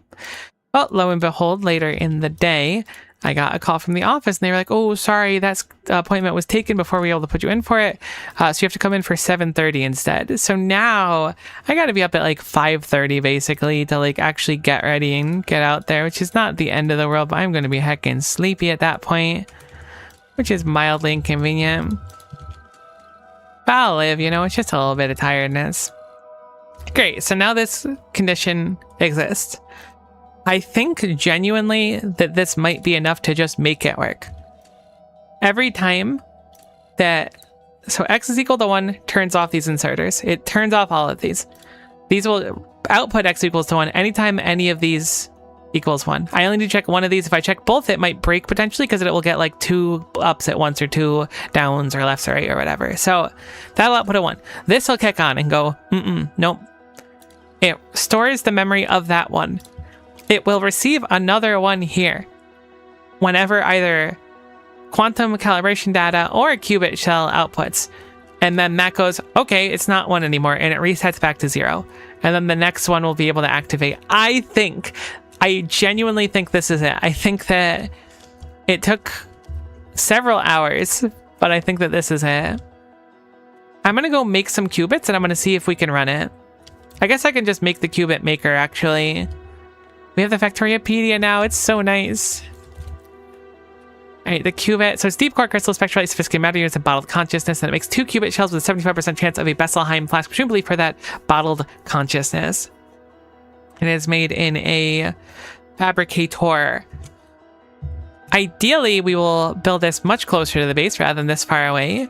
So if we can build it somewhere, because this whole process doesn't take the cube at all.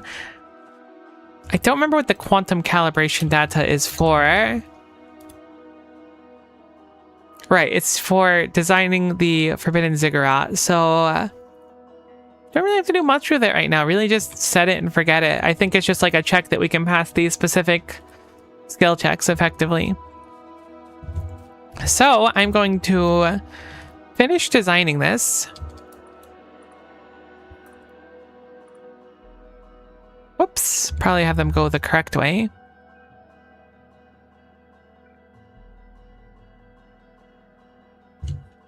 Actually, I might have this go opposite anyways. I don't really know. Maybe they'll both output on the same side.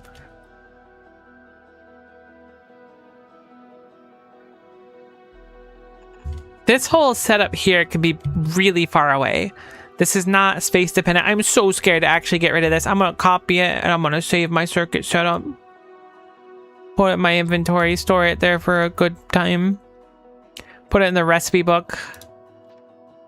I'm really scared to lose it. I mean, I think it works. We haven't actually seen it in process yet. But logically it should from the testing we did. We've accomplished all of our lovely goals. So let's go ahead and put a splitter here.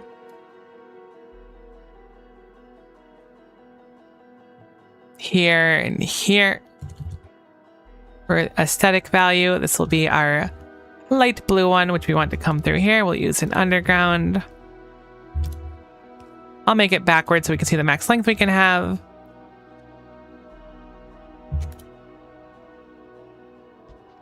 And that'll split there. Now for the dark blue one,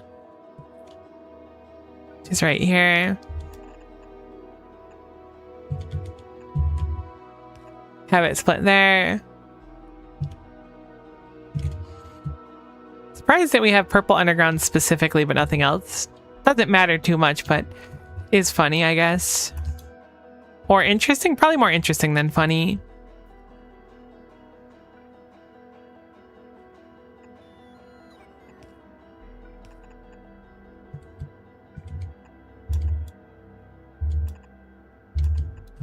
Okay, so that's those 3 fed. For the next one, we'll do a splitter here. Probably use more undergrounds as well. Give us a little freedom with our traversal here.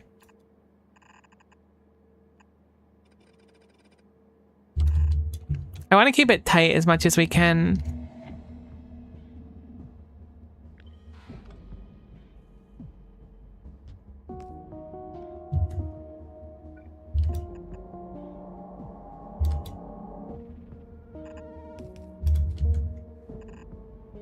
Okay, that should be those ones done. Now we need to do the orange and then the yellow. And again, this one should be a lot more symmetrical now.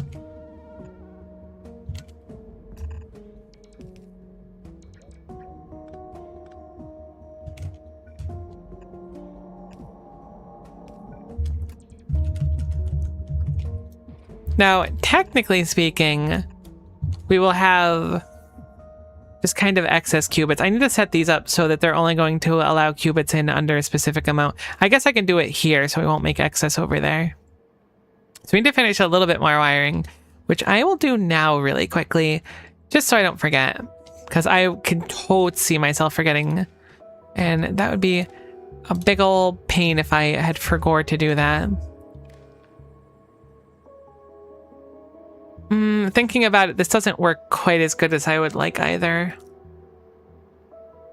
Actually, it's not bad. All I need to do is read the contents of the belts as well.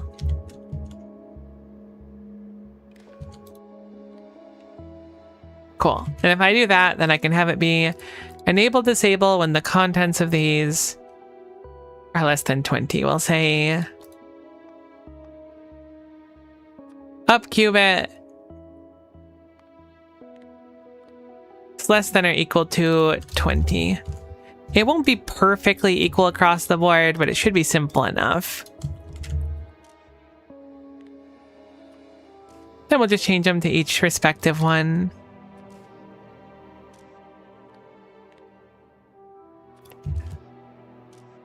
What was that one called? We have a charm cubit. It kind of goes crazy. Really says a lot about you depending on if you're a top or a bottom cubit. Okay, so I'll make this go down, that go down, that go down. They're all now filtered for the proper thing so they can actually have some logic to them. Is that actually a cubit in there? One entity are missing repair packs?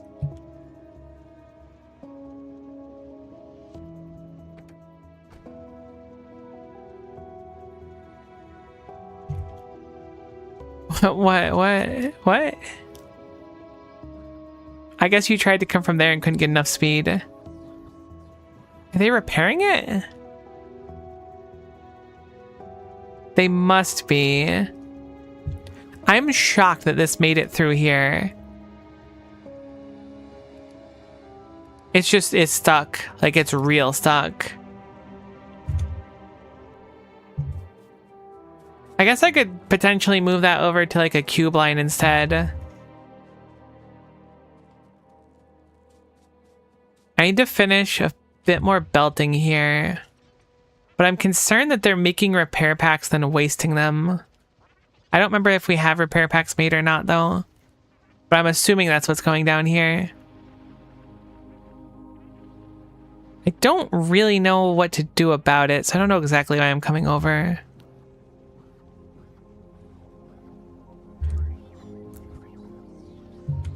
If I had the cube, it would be easy enough to fix.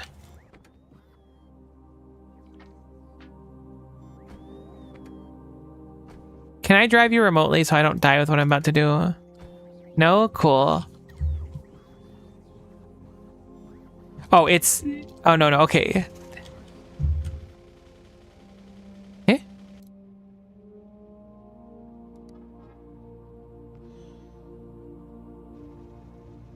Oh my god, it's I see, it's placing it as it's traversing the breach. I understand.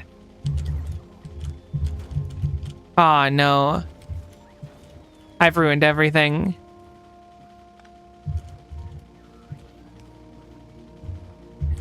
Oh, here we go. Now the train is getting damaged too.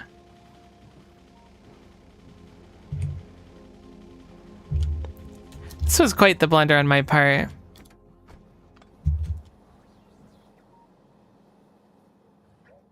Okay, cool. This should be easy enough to fix now.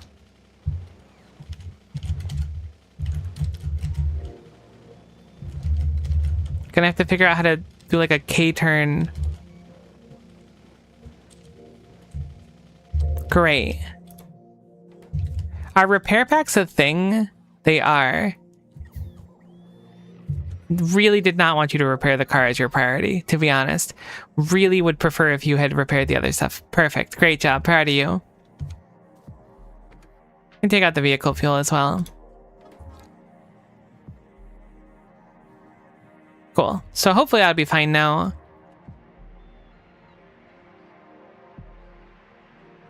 I'm guessing that one got stuck behind something, so it wasn't able to get enough acceleration to blow up the cars, because it never really had that problem before. Alright, so back to what I was working on. It looks like the cube is successfully cubing, which is nice. A lot of our belts look saturated, so I'm thinking that we did overcome that previous issue where things just kind of got gunked. Gonna get rid of the learn zone. You probably know how to do this now. You're not even that far off of the truth, to be honest with you. I'm certainly a lot more knowledgeable on it than I was before past Miko. Whether or not it actually works in practice, I haven't figured out yet. But we will continue working on it in the meantime anyways. So let's go ahead and get this last belt set up. Just you and I. It will in fact be our secret, and if you tell anyone, I will make you pay. Because I know what you did last year, and no one else does.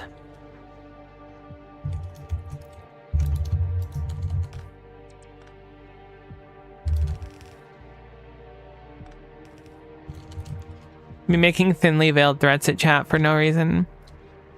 This is still kind of spaghetti, but this should work. And they have their own rules now where it's like when there's that much coal. So I'm going to make it so that we need to work on this build next. But this should work. Now, I think that this build does not need to be fully copied over to make multiple. This section certainly does. But look, it's good enough, right, for now. Probably gonna want more, but it's probably good enough for now. So I'm gonna go ahead and I'm going to pick this up first. I'm gonna put it into my inventory so that we can store this build. Now that we have this here, go ahead and scrap up the rest of the stuff that's over here. And we can start moving the cubit maker into an actual, like, I guess we can make the cubit maker. I hope. It seems like this works. If it doesn't work, I'm admittedly a little bit disappointed, but we have our plan, so I'm going to very reluctantly dismantle this whole build and put it back in my inventory. We have this already somewhere else. I guess it's just the circuit setup we have somewhere else, but now that we have all the wires and stuff, may as well keep it nice and close and warm and safe where it belongs. Nestled within our protective factory. And hopefully this is quantum decoding done. I hope. The logic seems to make sense. We do need to actually set up the part where we make the qubits, but again, that's just a lot of stuff we have up there. Bottle consciousness we already have done. I don't know how many of these we're going to want to make is the thing. It makes 2 shells with an 8-second crafting time, so it is fairly slow, so we're probably going to want some of them. Perhaps a decent chunk of them. Of course, anytime we do bottled consciousness, it's a good thing because that's eating calcium, and we have an excess of calcium right now, so anytime I'm going to burn any of it, it'll save us quite a bit of headache down the line. It does appear that most things are working, though, so fingers crossed that things proceed to continue working. This mine is getting very, very low. This mine is still quite healthy. Right, that train is damaged, my bad. Alright, cool. So we've gotten everything here. So let's go ahead and make this a little bit more reasonable where we end up putting it. So where do we want to put it? It's the question. Ideally, somewhere near the calcium line. This general area is probably the best bet, or perhaps somewhere down here because we're fairly close to where everything is. Calcium is produced up here. This being said, I can always train the calcium out if necessary. I could easily just make a bunch more of these bays without really changing anything. I just made them kind of arbitrarily here initially, so it shouldn't be a problem. Can always make new drain stops. I could also tap into a bottled consciousness build we have that does not get much love. I have to go repair that thing or it's going to drive me crazy. Seen it flashing literally forever. We should automatically repair it once we get over there. Perfect. Oops. So let's look at our bottled consciousness, then go from there. So bottled consciousness. We have a bunch of the builds of them. They're all kind of dedicated, and by kind of, I mean extremely dedicated for what they're doing. I guess this one would be one that I assume doesn't get a crazy amount of love. It had this one's done 12,000 products apparently. But like these were only for making robots. We currently have almost 10,000 of each robot. This being said, it's kind of in the middle of nowhere, so let's just make it from scratch. It's just going to be easier to do. Plus we have extra Besselheim flasks outputting. Besselheim flask sounds like it's such a legit thing. I was so shocked to hear it was like a reference to a TV show.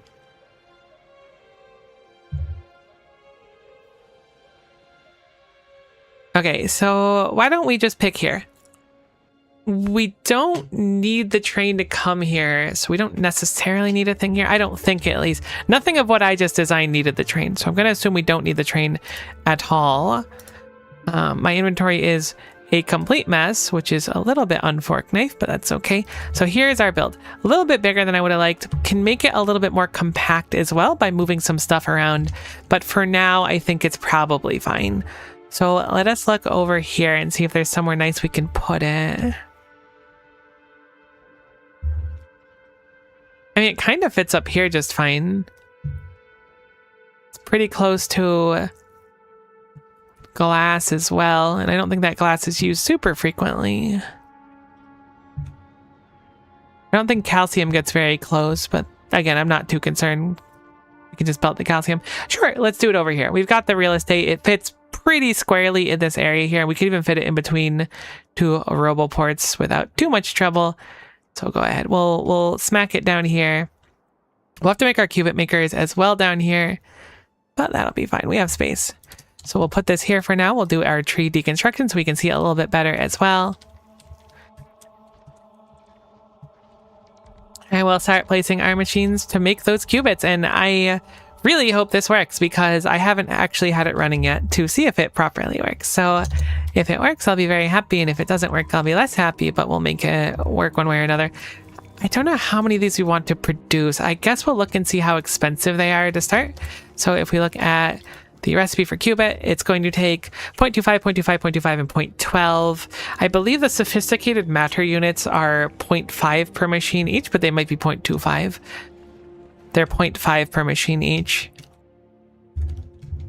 We're really far out from where the matter generally comes down to.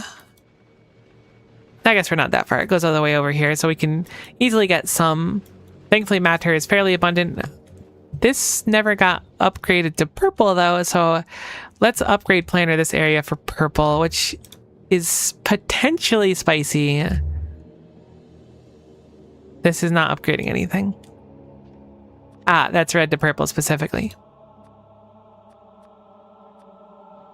How much stuff is left? I thought we had done like the whole vase. All right, apparently nothing in the vase is purple right now.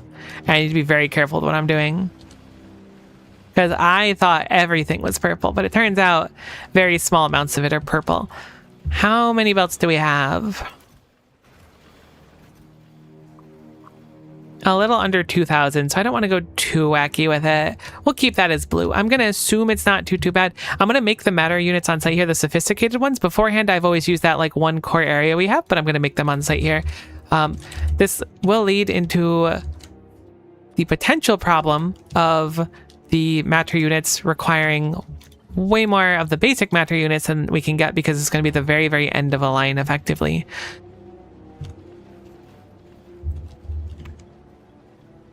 I can actually grab calcium from here, which is kind of wacky too. Potentially. I don't know if I'm going to yet or not.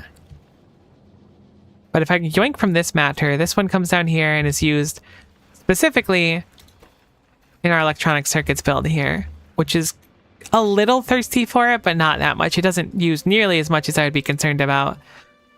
But again, the further we get down, it's really the downside of not running a main bus. But if I'm going to be like totally candid with you, I don't really like running main buses. I'm not super against it or anything, but I just don't like it.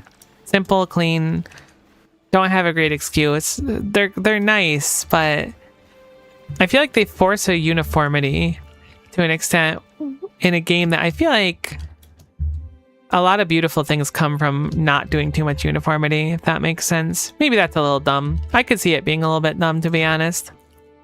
But I like it, so it'll work for us for now. So like I said before, we will bring up our matter units here, and we'll have our matter units go in right here. Keep it very simple. We need our gelatinous tar as well, and then we can just do our outputs of these. These do 0.5 each. I'm going to just do 4 of these to start. We can always scale it up down the line, but I quite like when we have it in one little compact area. So we go, okay, let's just copy this little block of them, and then we can double how much we need. 4 of these will produce 0.25 per second. So this is 1 per second. We certainly need more. This is a crafting speed of 1, so I assume this is 1 second for each of them. Good to know. Let's aim higher.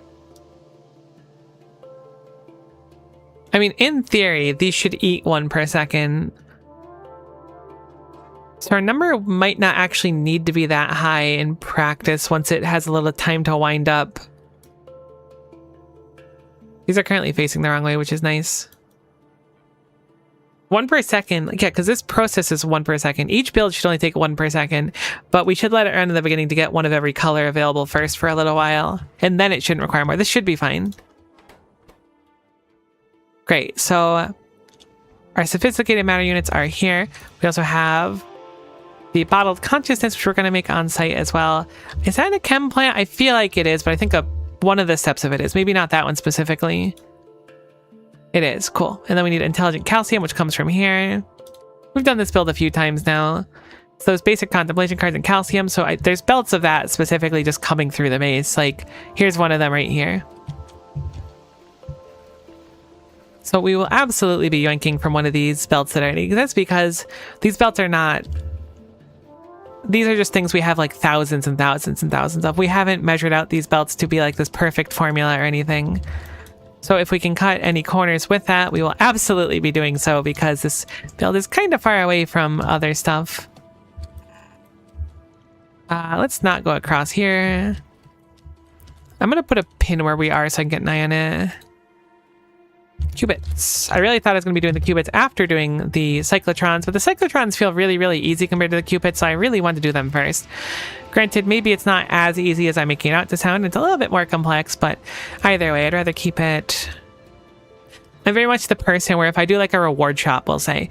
Recently, I was playing RuneScape 3. Yeah, I know I'm an old head. I also play old school RuneScape on occasion, but I don't play either very commonly now. But I was playing RuneScape 3 because I like doing clue scrolls sometimes. And I was going for the Clue Hunter outfit set, which is... You get points doing clue scrolls. Long and short, you do a thing, you get points. However, the output for it is... Or I guess the price for it is $1,500 for the most expensive piece. Then it's like $250 to $500 less for every other piece until it gets fairly cheap at the end. My brain, regardless of what's most optimal, will be like, I need the most expensive one first, because then the less expensive ones will feel less expensive. Or I guess quicker. I mean, they're literally less expensive. Look, it makes sense if you don't think about it. Moral of the story is, there's not really a moral. I just like getting the more expensive or more complex thing done first because it feels like the rest of it's just like a little vacation, you know? Feels good to me, at least. All right, so we'll bring this down along here. I believe that this line is free to bring down upon. So we'll just bring it down here. It's a little bit spaghetti, but it should be sufficient for what we're doing here. What research did we finish? I put this down too low to see it, I think. Experimental teleporter. Oh, that one was interesting. I don't really know if we're going to use it too much, but it was interesting, if nothing else. Okay, so intelligent calcium, we make 0.5 per second. This eats 0.5 per second, output 0.5. These consume 0.12, so a single setup for this will be fairly efficient. Great. This will be a very inexpensive one to set up, thankfully, so we'll just do it right over here and then have this go in here. We will need to use some cerebral substrate, which will be a little bit expensive. The substrate itself should be filling a lot more regularly than it was before, at least, so it shouldn't really matter in practice. So, substrate outputs. We can also prod mod the qubit shells. If we do, we fall behind. Oh, we should look into those beacons as well. I forgot they take some sort of beacon juice. A lot of things we could be doing. Although I mean, this is literally necessary for progression, so it's not like I'm goofing off or anything. Figuring out that stuff was already quite a bit for my little peanut brain.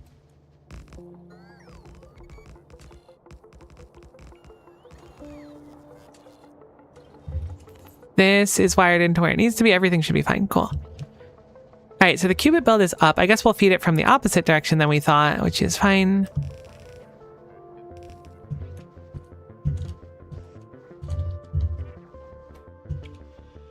And we need a Besselheim flask as well. Now, the thing about the Besselheim flasks is we make them here. I think I'm going to rip from this build for the flasks themselves. This only makes 2 flasks per second. This one should not eat many flasks per second at all. The reason I'm reluctant to do a whole new build for it is because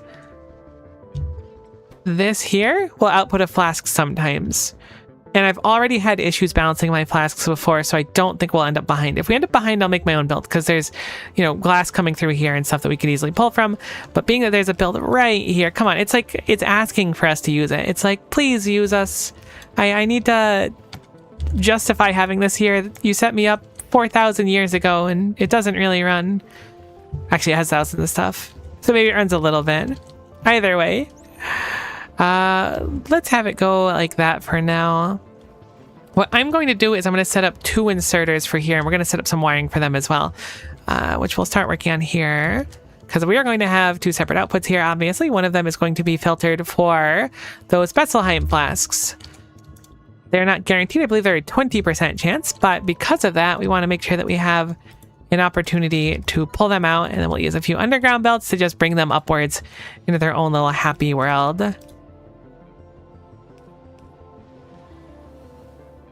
Is that right? Yeah, that looks fine. I mean, I guess I can move it down and it'll look a little nicer, I think.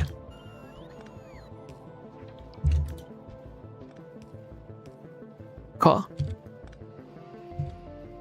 So then these flasks will go out, and what I'll do is I'll have them come over here. These will look downwards. These will look downward as well. And we'll just have a condition here where this one will not activate unless the flasks here equal 0.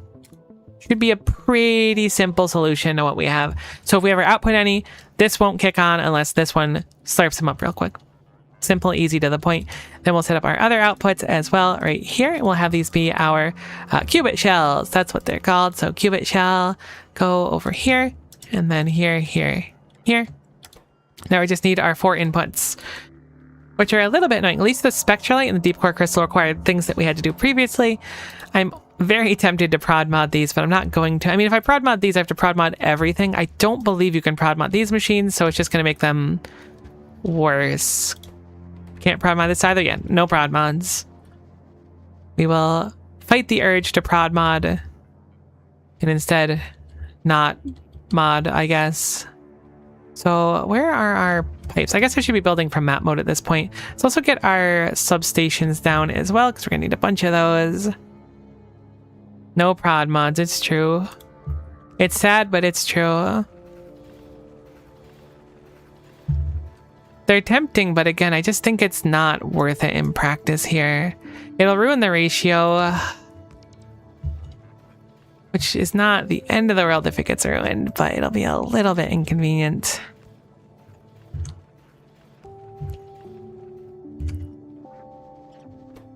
Okay, the matter units are through here. Let's bring the gelatinous tar as well. So we'll do an underground pipe. I'm sure I have tar somewhere. That's what I tell myself every time I'm thinking about another build with tar, is I'm sure there's tar somewhere. Because we've used so much tar already. If we hold the pipe, can we see other pipes? We can. That's not gelatinous tar. Where doth the gelatinous tar? It looks like the tar comes all the way down here. Is this one on... Oh my goodness, this char has never been returned ever. This build is broken. Tragic, but it's probably been like this for so long that it's a little late to start feeling bad about it, unfortunately. Just kidding, I feel awful about it. I tried to play it off like I could feasibly not be upset that something's broken, but nah. I'm super upset that it happened. We'll just bring it down here. I don't see why not. We're probably going to need a pump pretty soon, if not already. Because I've been a little bit overzealous with these pipes. Maybe not. It would be nice if we could skip out on a pipe. Or a pump. We can't really skip out on a pipe. The pipes are non-negotiable, unfortunately. Okay, so these are done. I want them to feed downward instead of upward. Reason being so that I can bring this up here. They'll be on the inner side of the belt, and then I can feed out here, and then these two will share a belt. We also need the cerebral substrate, which I think will be a little bit closer. Let's grab a PPA in our hands so that we can see our lines. The substrate is here. So we're making dedicated substrate, it looks like. Ah, no, that goes into the storage there. Cool. I thought this was dedicated. This being said, we can pull it straight from the source. We make our substrate. I'm still in the air about if I want to or how I want to redo parts of this build. It seems like it's working better-ish now. If nothing else, there's some sitting in storage, which is a treat. I guess I'll grab this substrate down here. This stuff is where we were learning how to do a clock for the first time, which was quite enlightening. Honest to goodness, if this like qubit thing actually just turns on without trouble, I'm going to be so shocked. I have the complete expectation that it's just not going to work at all, which is really unfortunate. But it could work, and that would be really super cash money if it did, like profoundly cash money. Like, I don't know if it's really possible to express just how cash money it would be.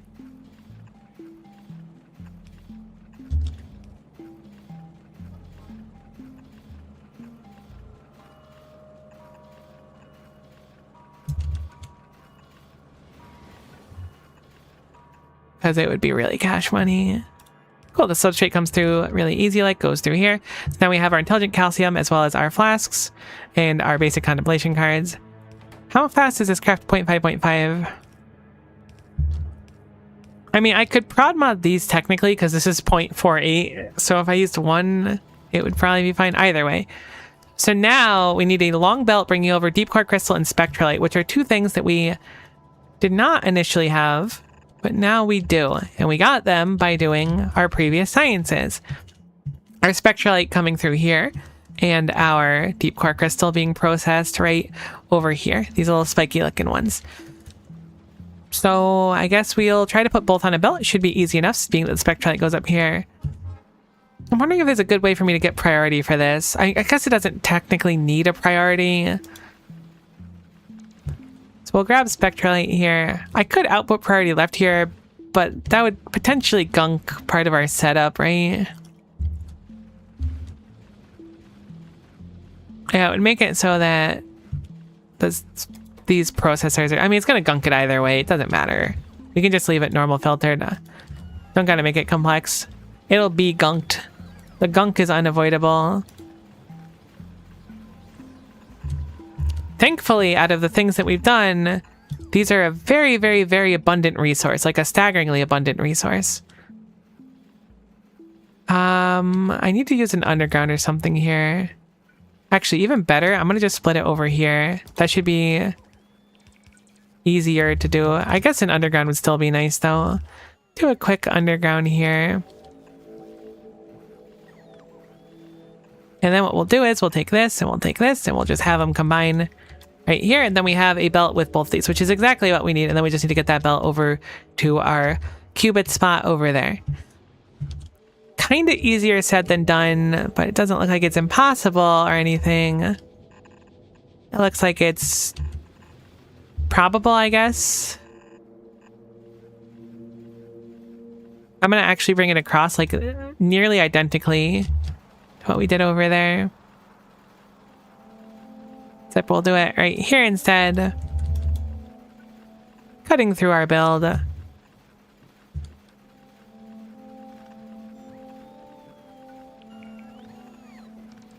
Okay, let's actually make sure that they pick up those wires. Not that it matters too much in practice. Then we should be able to just zoop our way over here, and then magically we found our belt with stuff and things that we need.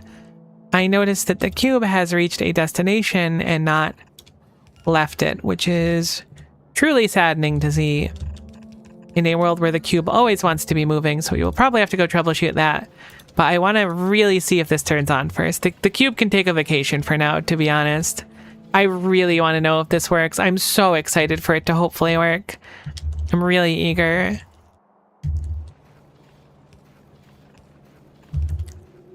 But now we have automated qubits. Not many of them, mind you, but we have some of them.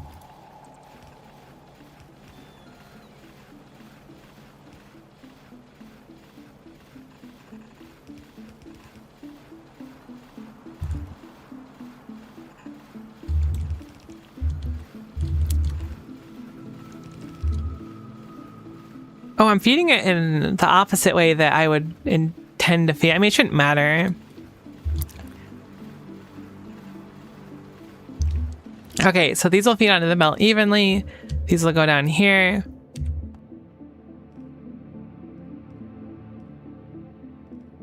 Okay, so the whole system's not... I mean, it's gonna like kick on is the issue. I guess what I'll do is turn these temporarily. It's less than ideal, but that way we can start building up some qubits in the meantime. Oh, I'm so excited. I hope it works okay. Can we flush this? That's already flushed. This is reading blue, blue. That looks good. I guess we can turn these belts now as well. Oh, it looks like the cube's doing something, so at least something's working. And then I'm gonna have this line of qubits just come over here. I guess I'll have it go on the outer side here. Then we'll wrap around the roboport, and then that'll just return into... I guess we'll do it here so it impacts the side of the belt instead of turning it. Okay, so all the qubity makers are making qubits. This is good. They make them really quick. This side is going to take pretty heavy priority. That's okay. These should not have been able to go through here, so I'm kind of devastated. Thankfully, I messed something up somewhere, which is good, because this doesn't go anywhere. Unthankfully, it appears that my build doesn't work for going through here, so I can fix it. Let me do that really quick. Oh my god, the belts are so fast. I'm so heckin' heavy. Unfortunate. Okay, my belt reading is also wrong because of the splitters.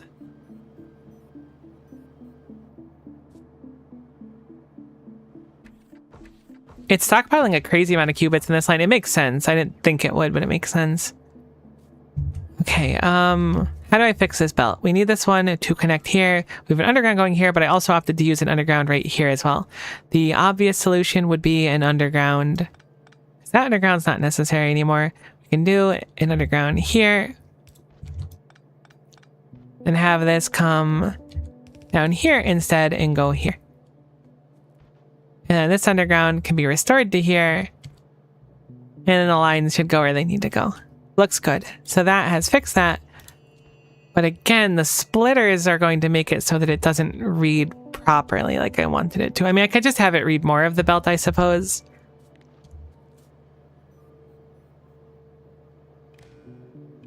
I guess I'll do that. I think it has the possibility of not working how I want it to, though, which is a little bit annoying.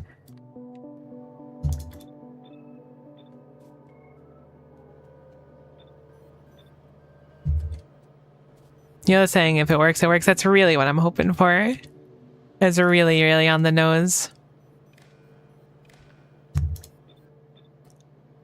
I don't mind if this section's not read and this section too. I guess we can read them anyways. Might as well. This is already like way more spaghetti looking than I was hoping.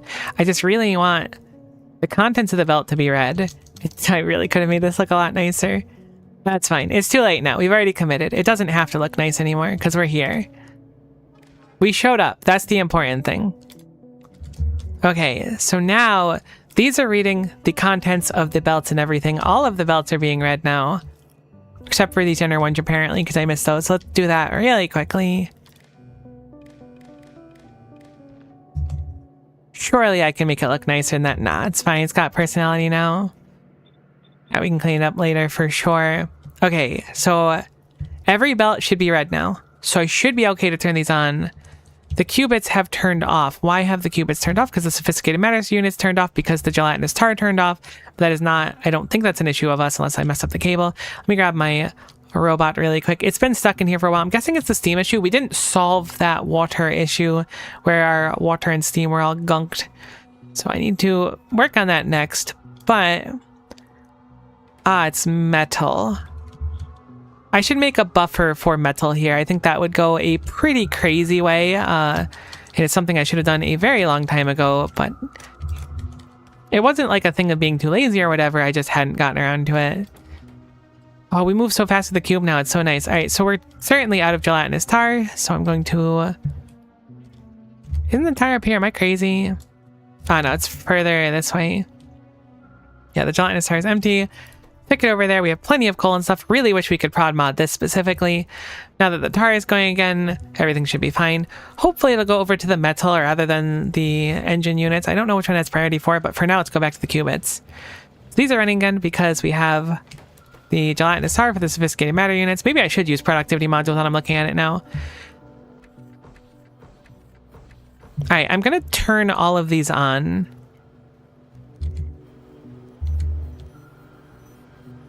And we're going to change the stack size limit to 1.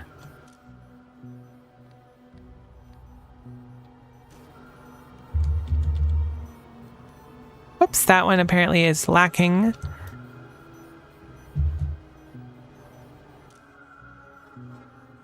It goes over 20, it turns off. Good enough for me. I guess we can make it over 19 if we want it to be a little bit cleaner looking in the future, so I'll adjust that now. That way it'll be 10 in each box rather than a little bit off. Let's make that 19. I'll override the stack limit to 1. This is really only for my own sanity. We could have the number be dramatically higher, but in this case, it makes it so that we can really like not fill up that box with way too much of one or another if RNG goes a specific way.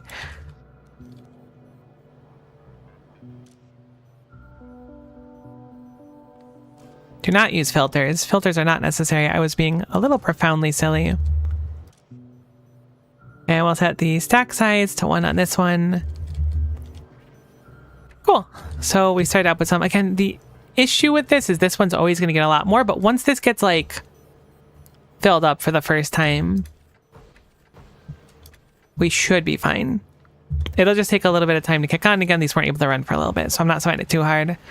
Looks like the gelatinous tar is running just fine still. As long as our coal is running, that's what I'm always scared of.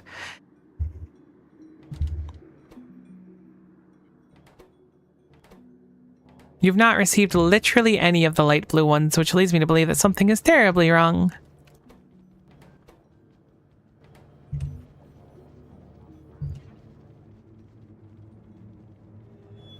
Why would 2 have gone in here instead of any going in here?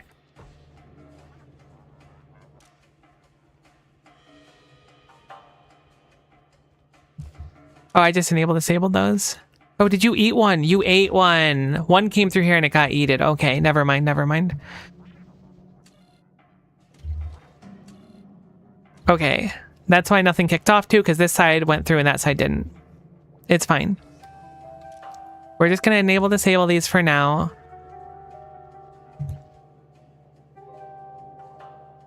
I guess I could technically just like... No, it's fine. We'll leave it for now. This should work.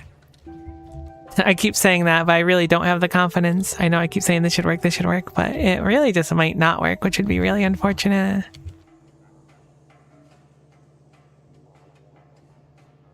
Wish we could just mod everything. That would be convenient. I wish I was like clever enough or smart enough to make a Factorio mod, but I think if I made one, it would just be kind of buns.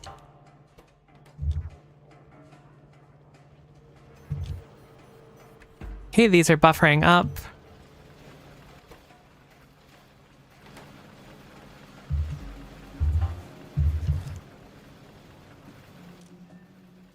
Oh, I didn't actually set the conditions on that.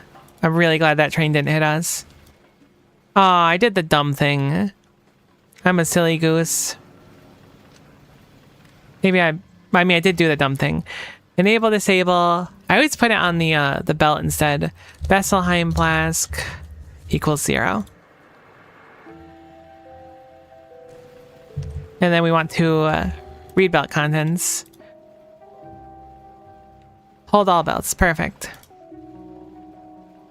I assume you were a programmer. I appreciate it, but I am far from it.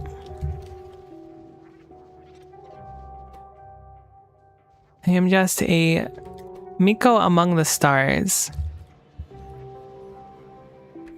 Oh, okay, this is backed up now, so this should get all the priority. This will take its time. It'll fill up everything. Once these are all backed up, I should be fine to kick it on, because it's not going to consume them quickly. That's the important thing. It's going to consume them at a very, very, very, very steady pace. 1 per second-ish, give or take. It's not perfect.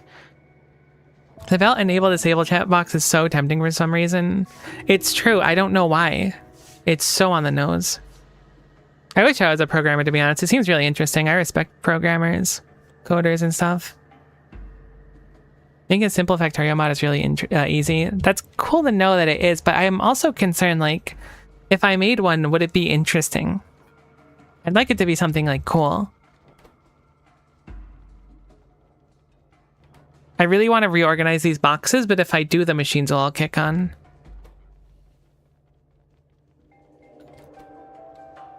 Okay, so there's 10 of everything in here. So these are all backed up now and no longer running because of this. Right? So in theory, if my design works, everything should be fine.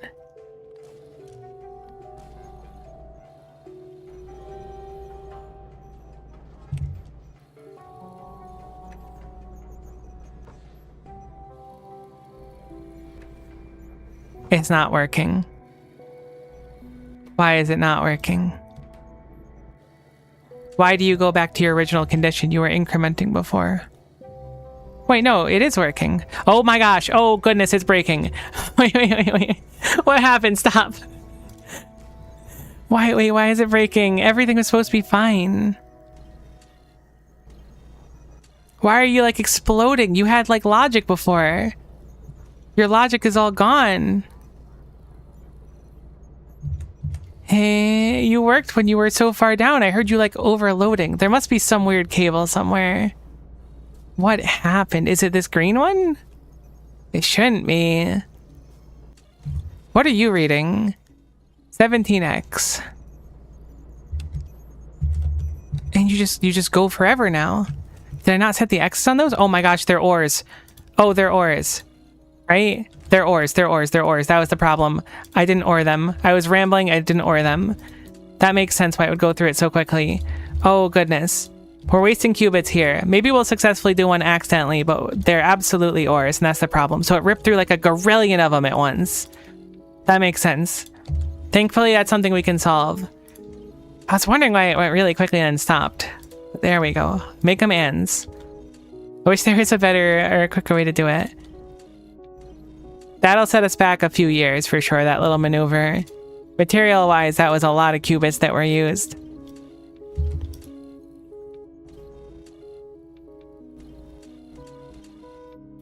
How it be, Pika-Pee? How's it going, Q? Good to see ya. Bulk concerted capacity bonus 6 completed. Okay. So now these should all be ands. Right, wait, that's an ore? I don't think I missed any.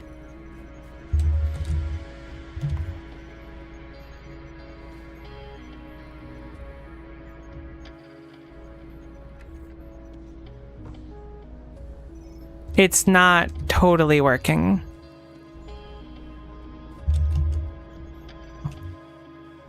It is totally working. It's not totally working, but I figured out as to why. It's because the qubit total needs to be 2 for each one. Because I was checking with only one bad output. Right? No, does it need to be 0? When does it output the bad qubit? What number are you on? What are you on? Why don't we just reset you and go from the beginning? At least we've gotten them restored, but the numbers are all gunk now too.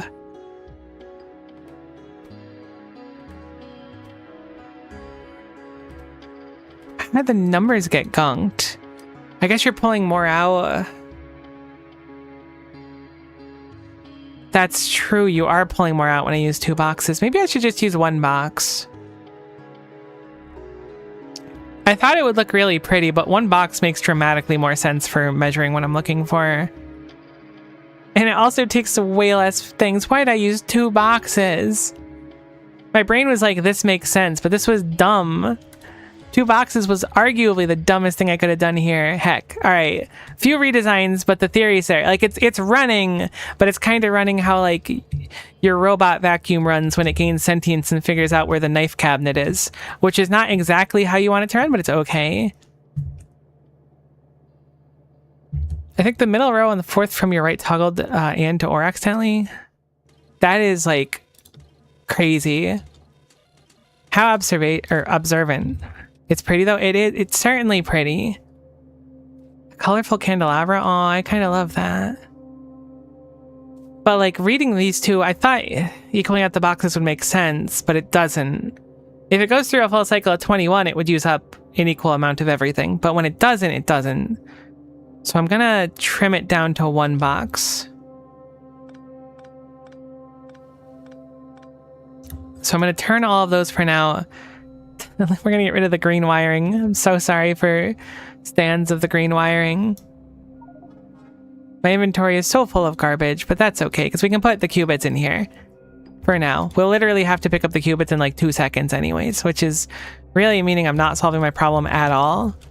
But you know, who cares? That's once more a future Miko problem, and we're fine with that here. I'm going to make this a 2-box because the machine itself is that layout. Go for one of those boxes. We'll just store some stuff here so we have space for it. Move these over here as well.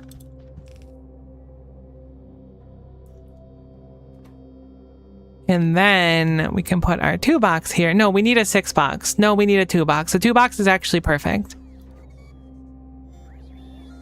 Don't cut the wrong wire. That's genuinely like a real concern. All right, heck this. This is gonna look a lot cleaner. Let's move these over here. Move these over here. I guess we'll move them over here actually for the sake of locale.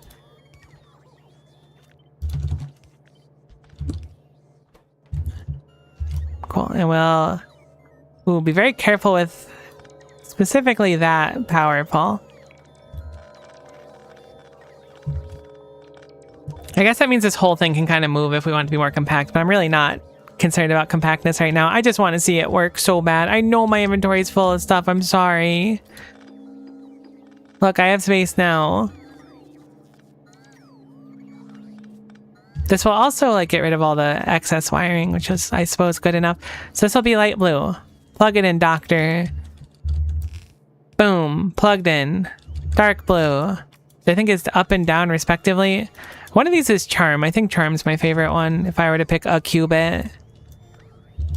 If you're trapped on a desert island, you can only take 1 qubit with you. Which qubit is it going to be?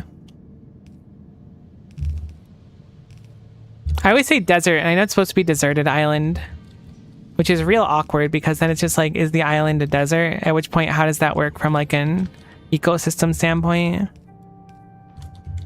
Okay.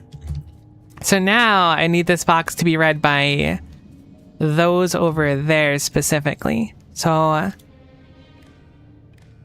we'll just connect them at the corners because it might look kind of okay in practice. Enable, disable, we'll do hold all belts, and then we'll apply that across the way. We need to make sure that we disconnect anything else up there that is currently reading belts, which is right over here. So let's get rid of these so that we're not over-reading the belts, basically. Because if we read multiple times, I think it'll give the same input multiple times, which we really don't want. Cool. So that looks good over there. I don't actually want to go through that. We need to keep all these wires isolated. It's probably like a smarter way to do it, but this is fine for now. I'll just do a separate one of these, and then we'll have this wire go over there specifically. Much better.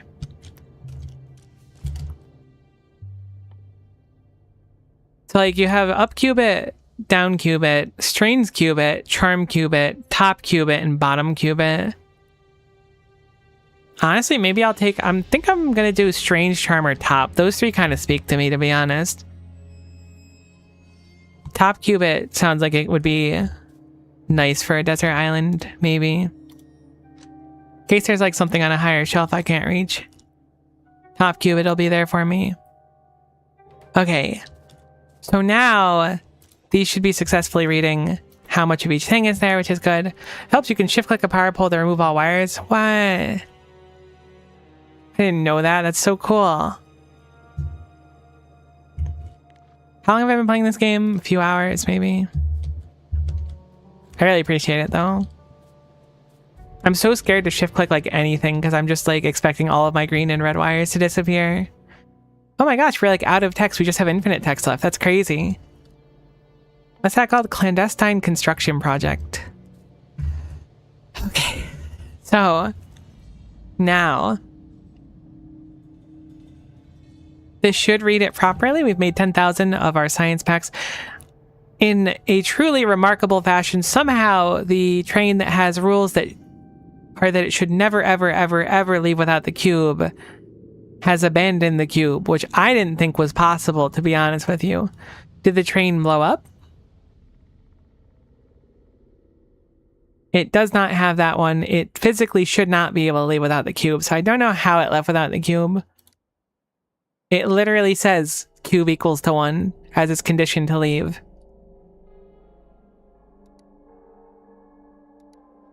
So I don't know how that's even possible. I'm guessing it was like the same tick that it left it was pulled out, but very strange. Okay, I really want to turn it on, but I feel like I'm missing something. You know what? Let's just turn it on. I don't remember what else I would have had to fix. This is reading what it needs to, which is the important thing.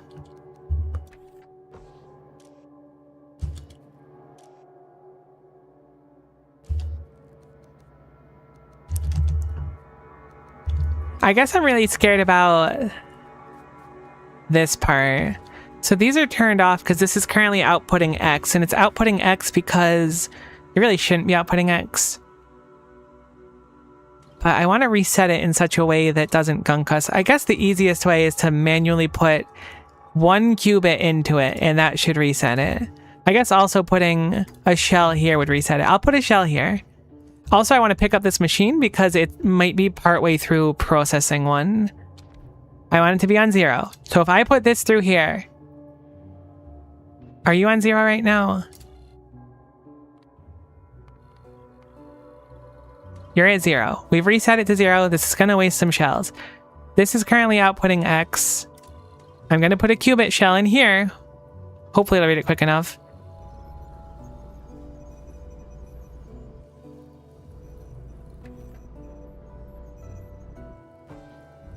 Is it working? Did it actually work? That's blue-red or blue-orange. Oh my gosh, I think it actually works. It's really slow. I mean, it's one machine, but I think this actually works. Hopefully, assuming that these kick on eventually. I just want to see my first calibration. I mean, it'll probably be an achievement or something. It looks like it works, which is remarkable because I didn't think that this was even going to be possible. The stop condition goes up because X is equal to 1. X equals 1 when this gets a qubit in it. This outputs an X, which goes to here. And then when it outputs either the qubit shell or quantum calibration data. Oh, actually, that's going to freak out in a second. I need to figure out how to fix that. This is not going to totally work. I'm going to remove the quantum calibration data line.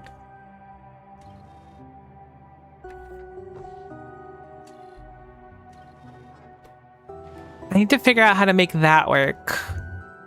Because I think it would have read it a few times because it wouldn't have pulled the whole stack at once. You're basically an MIT graduate engineer at this point.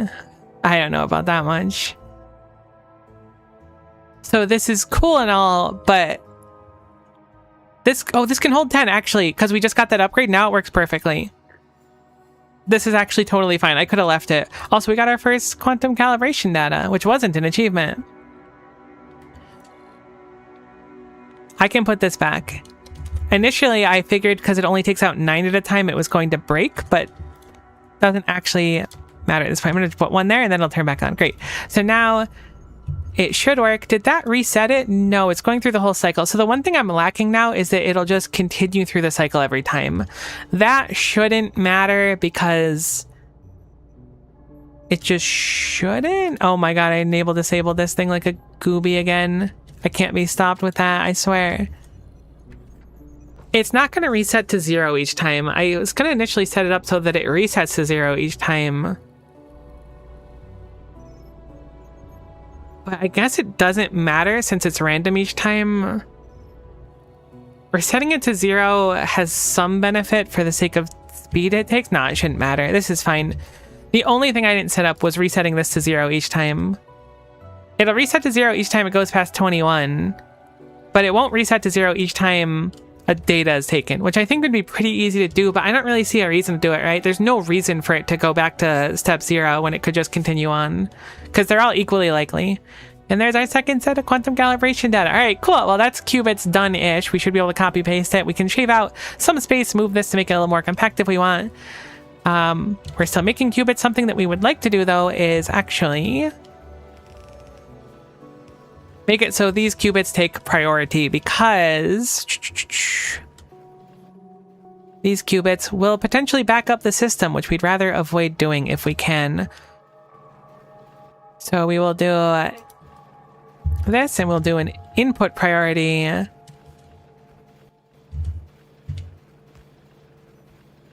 Double side them, and we'll input priority over here, which is not perfect in practice. So I'll double up on it even, and I'll have it be that we'll read this area here, and if this ever has stuff in it, then this will just be enable disabled if there are qubits here, just so it doesn't ever back up. Should be very simple to do. My goodness, that took so long. Genuinely, I was on the way to my doctor's appointment yesterday in the car talking to my roommate, and she's much smarter than me about basically everything, but this especially. And I was bouncing ideas off her, and she was just like helping me troubleshoot my ideas, and I'm so grateful for her because this was really, really confusing. But this should work in theory now. If nothing else, we're getting it. We're getting it slowly but surely. We have quantum calibration data done, so that's good. I think this one's probably a lot more complex than the alternative one that we were working on, which I have a blueprint for, which was a boatload of cyclotrons in a trench coat. Now, the caveat of a boatload of cyclotrons in a trench coat is that we need the train to drop off the cube for the boatload of cyclotrons in a trench coat design that we had before. Now, I think feeding the cyclotron itself is just going to be super easy with a very basic rule for balancing it out. It should not be difficult at all. I was overthinking it last time, I think. Okay, I literally disabled all of these. That's absurd.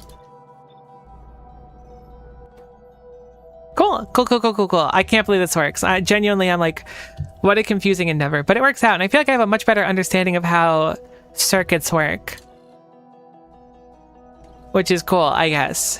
As long as it runs, it shouldn't turn off. So we have our calibration data. That is 1/2 of what we need to successfully build one of these forbidden ziggurats, which takes arcane drive units, which we haven't set up yet, singularity calibration cores, quantum calibration data, and then the resonant plates and energy cells. Those are easy. The concrete is easy. These two we'll need to set up. You're a circuit master now. I don't know about that much, but I appreciate it. I certainly feel like I've grown in regards to my knowledge on it, but I still don't think that my knowledge is quite where it needs to be, if that makes sense. I'd say that I've leveled up maybe from like basic to, what's a step above basic? Maybe adept or something. I feel like adept is way too fancy sounding. Not proficient. Sufficient? I'll go with sufficient.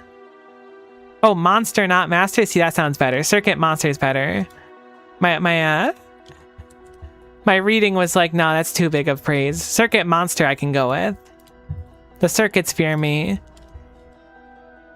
Okay. Where's my thing? Where's my blueprint book? I can't find it. There it is. Perfect. So let's work on the cyclotron next. This one is a big old beefy boy that we're going to need to work with here.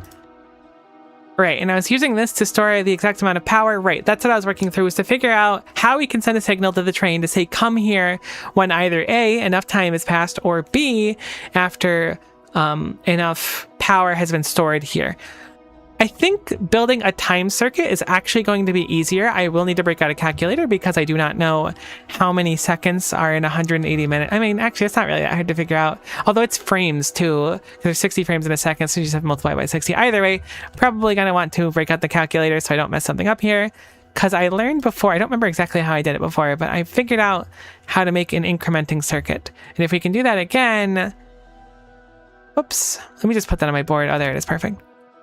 Then we can take advantage of that and hopefully replicate it. So we'll put our build here for now. We're going to need to make a boatload of these cyclotrons. We have, I think, 10 of them or so far. We need spectrolite, so let's make a request for some spectrolite. There should be plenty in boxes. Let's make a request for 500 of those. The cube broke at a machine that I remember it breaking at before. Let me grab the Spidertron real quick and go over there. Oh, it's right over here.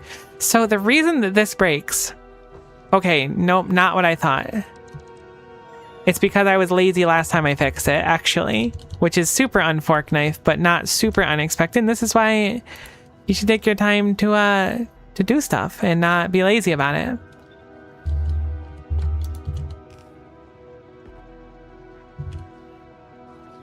Should be easy enough to fix by just adding this output here.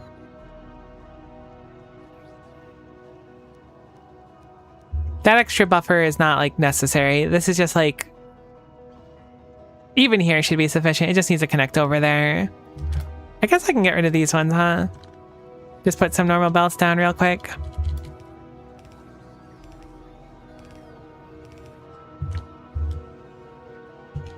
I can have it so this feeds further back too. It shouldn't meaningfully make a difference, but I'll move it just for now. We don't actually make tendrils that quickly. I mean, actually, how quickly do we make tendrils? I'm kind of talking out of my butt here. I don't know. Tendril. 135 per minute. That's not bad at all. Especially considering how quickly they get pulled through. So each time the recipe goes off, a bunch of tendrils go through here, fill up, these empty out, and then it'll run through the recipe again. Unfortunately, the recipe outputs thousands of tendrils after eating in thousands of them. Great. So it apparently was good to go, so it just left. I did not seemingly set a condition for it to run multiple times.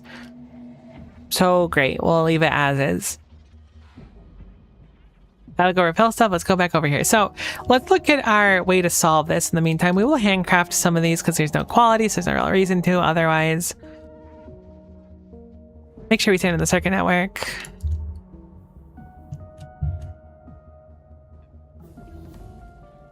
I need that vision to see. I need that coat to be warm in the winter. The cold Factorio winter. I do appreciate the pets though. One day you're gonna run out of points. It's gotta happen eventually, right? No one viewer can have so many points. You don't need to see. I appreciate that. I do like seeing things on occasion though, so I'm inclined to disagree with you.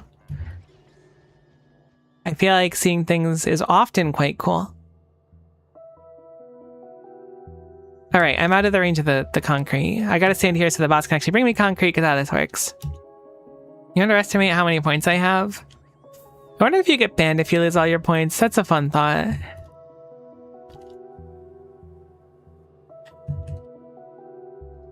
Alright, so we'll stand here while we craft more cyclotrons. Let me play around with a combinator in the meantime as well. Should be fine to stand over here. We should have more combinators on us. I don't remember how I got a combinator to increment upwards. Whoop! I always click that thinking it's the wire. It's never the wire. So if it feeds into itself, right? I don't remember from the last time I was banned. That's funny. Is there like a combinator that just outputs something always? There totes is, right? Constant combinator. That's got to be the one. So if I have this combinator and it outputs, we're going to do T here because this is going to be the other potential solution. One of the solutions for this I feel is time, and the other one is to read the power of these accumulators. I think the time one is a lot simpler and will involve a lot less headache. So we'll have this read T, right?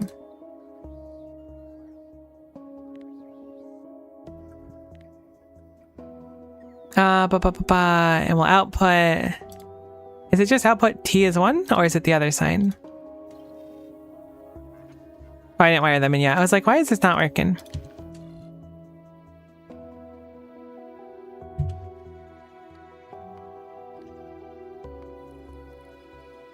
Okay, there we go. Input count. So now this is incrementing up. 60 every second, right? So I can use this to time the, I think it's 180 seconds? Yeah. No. Yes. It says it on the cyclotron research. I'm always so bad at converting those. 80 seconds. Perfect. So I can have it so every 80 seconds, this will reset. How much is 80 seconds in frames? Let's figure that out really quick. 80 times 60, 4,800. So I can add something here. Back to work, Meow. Thanks for stopping in. Hopefully the rest of your workday goes well. So now this is reading this. So if T here, which is going to be our timer, surpasses a specific thing, have a good cube. Thank you, thank you. In this case being, we'll say 4,800. We should make another rule for this as well. If it surpasses 4,800, it'll turn on the output, which is going to be, we'll just make it a cyclotron, I guess. No, let's make it the data, right? That's probably a better idea. So the singularity calibration data symbol will output here. As soon as it surpasses it, it'll stay like this. It'll just keep counting up. This is just saying 80 seconds have passed. Therefore, it's outputting this signal here. This is a, oh my god, circuits are so cool. Nobody told me circuits were so cool. We have it so that it'll keep counting up always, as long as that time has passed. Then the cube comes down from the train stop here, and then goes through the cycle. And then when the cube leaves, it'll change and reset. Simply put, we just make the cube our timer effectively, or our reset timer. It'll push a pressure plate effectively. You probably never heard of the game Minecraft before. I'm only kidding. Alright, so this outputs here. Cool, cool, cool, cool. This goes over here, outputs here, and we'll have this return to the live stream over here. Oh, Clown Co. I'm so glad I put this one in. I was debating it and I was like, yeah, I really need to be able to when necessary. Okay, cool, cool, cool, cool, cool. So this goes this way. This goes this way. This feeds in, this feeds out. I don't know how long this actually needs to be in practice. It's the cube train, so it should only have the one thing. Clown Co kind of cute. I appreciate that. I don't have an official circus I'm working with right now, but I will keep posting about it, and if I start a show, I will make sure that you are the first to know. Please be sure to support me in my clown career going forward. Thank you for your time. An underground here should be fine. It's always hard to see where the wiring is on these for me, because they're just like a straight line. Cool, so those fit. We'll make this over here. I don't totally remember what I was cooking with most of this is the problem. Hoping that it won't matter in practice with our final build, but time will have to tell on that one.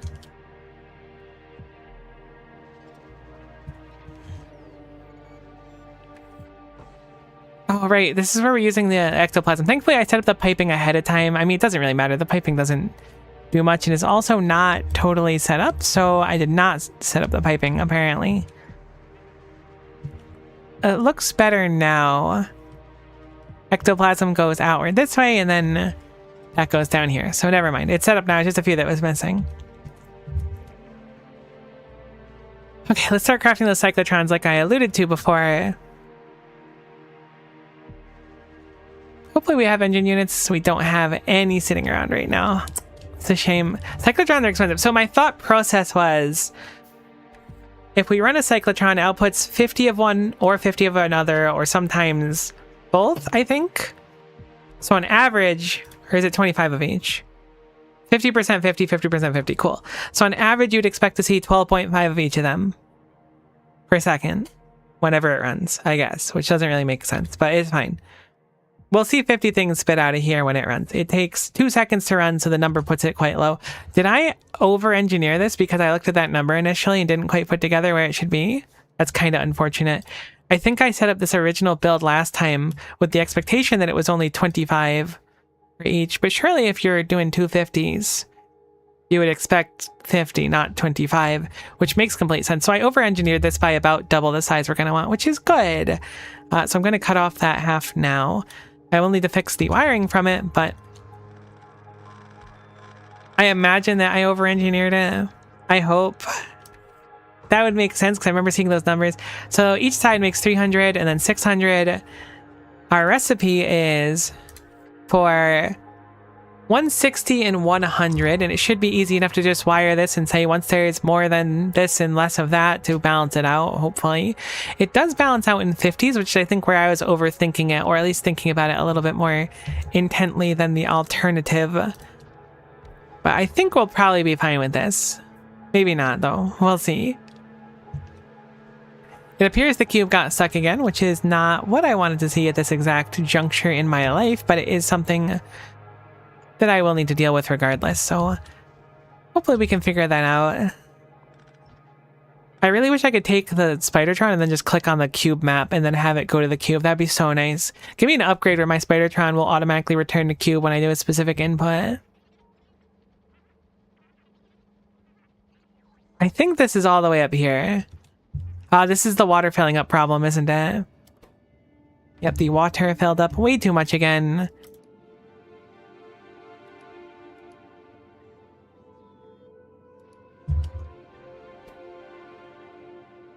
And there's also no steam. In regards to steam, we have no steam. I gotta fix the rules for this one. I never set up checking for steam here, but I thought it'd be unlikely we would run out. Very funny. Let's grab the cube out and then put it right over here. So it'll leave and go do something else. I hope it'll go to steam. It's certainly not going to steam. It's going to Ghost Crystal, it looks like. It's going to Tendril Expulsion. I mean, Tendril Expulsion's at the top of the list, so that actually makes a great deal of sense. I'm surprised it's staying at that stop, actually. That explains why I spent so much time there. I must have to fix that. Let's focus on the other thing for now. It should empty out on its own. It'll just take time because it has the stinky loaders over there.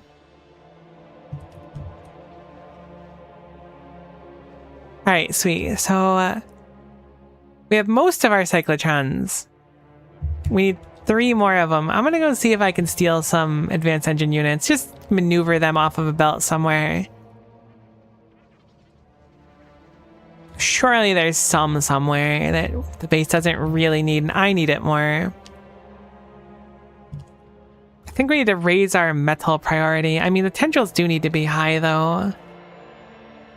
Heck, it was running so good for so long. Alright, we're gonna make engine units. We should have a box of them up here normally, but I'm guessing that box is fully empty. How about this belt? As empty as can be, unfortunately.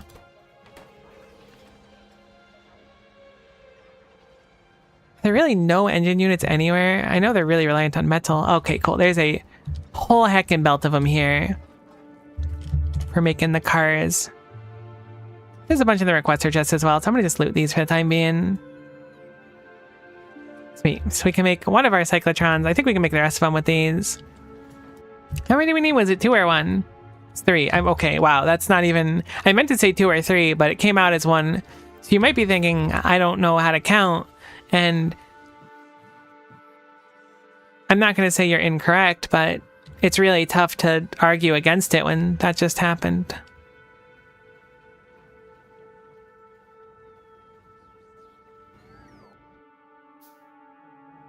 Okay, so this is looking good for now. I guess I can start on the rails as well. Okay, now it's just sitting there, so my rules are definitely gunked. We need to go fix our rules there. I don't want it to ever stay at that stop. I want it to just do the one thing and then leave, which it doesn't do. Okay, there's our last cyclotron crafted, so let's go figure out why that stop keeps gunking. I know I made this one a lot later than the other stops, so it could be why it got all messed up. Hello, Cube Train. What are your rules for stopping here? It looks like 5 seconds passed. I'm guessing this one's still calling out because it's looking for that specific circuit condition, which is not 1, but it was 1 at the time. What is your condition? It's greater than 3,000 in here. Let's make that 5,000, I guess. Actually, we can make that 6,000 even, but 5,000 will be fine. There we go. I'm guessing that condition just hasn't felt yet. We should upgrade planner those. Or just place the better loaders. Because this needs like thousands per activation. So speeding up the loaders will mean that there's less chance for it to actually like mess up its demand. I don't mind it running multiple times here. I guess I can actually raise it even more now too. I'm going to combine these two together and we're going to change it so that this is looking for 10,000 instead. That way it'll come down here when there's like a good chunk left. And then hopefully not have that much sitting around still. Okay, it went right back over here. We need to get more steam, which means the steam needs to be a higher priority for the train.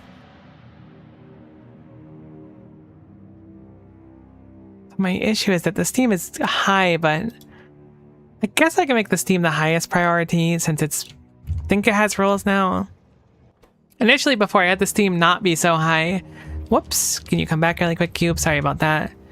Never mind, you can just live your best life, I guess, and burn yourself into a crisp. Either way, I initially had it so the steam was lower so that the other machine would take priority, but I believe I set it up so that the other machine should still be able to run okay. Heck. Okay, return. Become what you must. Steam. But I think I set up rules so that this should be able to like store a bunch of it and not waste it, hopefully.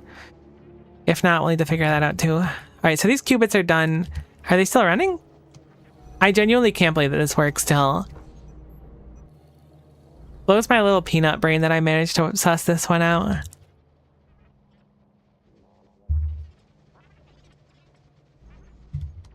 Okay, so we have our cyclotrons. Let's go back there and focus there for a little bit.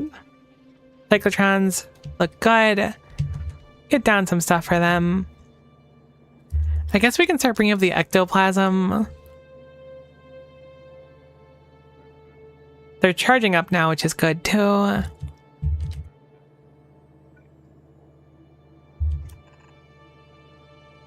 So this is outputting specifically the conduits that end up coming out.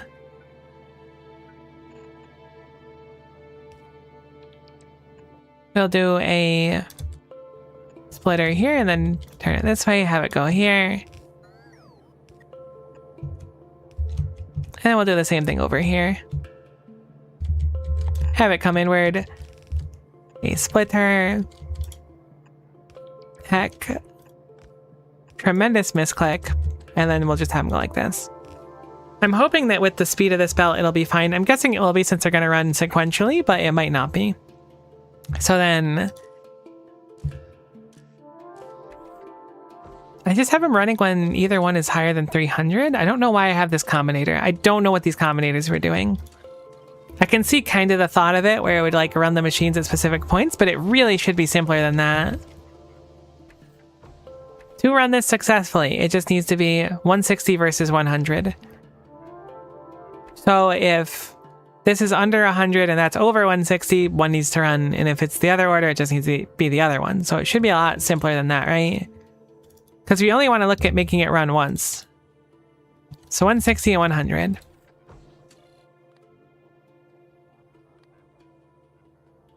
Right, is it the right numbers? It is. So if this one is less than 160 and this is over, then it'll output a thing. I guess I can just copy it and have two separate ones. I don't think I need two separate ones, to be honest.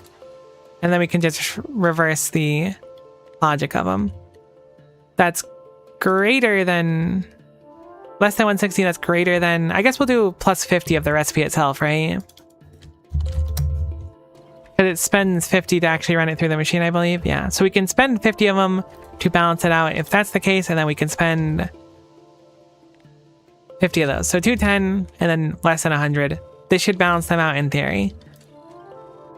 Should be very simple now. Don't need to connect like that. Instead, connect like this. We'll have one red wire go here and then one red wire go here. This one will simply output, I guess the green one, whatever it's called, I think it's a boson conduit, or is that the other one? We'll use the reconfiguration one, why not? We'll enable disable this if the reconfiguration is equal to 1.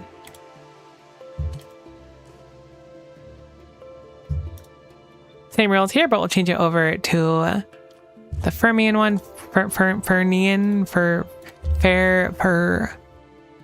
I'm going with Fermion as my final answer.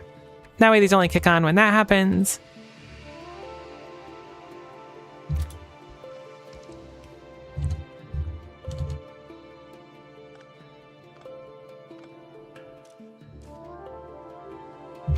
guess now I need to make sure that an appropriate can go out towards the recipe itself. If I move these downward, I can direct feed the machine. That's probably our best bet, thinking about it. Looking at what we're working with here.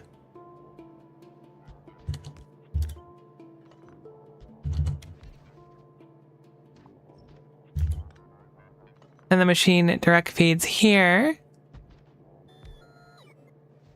Or you just load them back in the same mausoleum.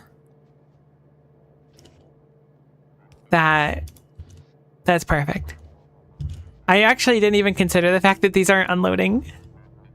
I was like, wait a minute, I'm gonna have to let them in there. Perfect. So now the mausoleum should always stay balanced with these numbers that we have.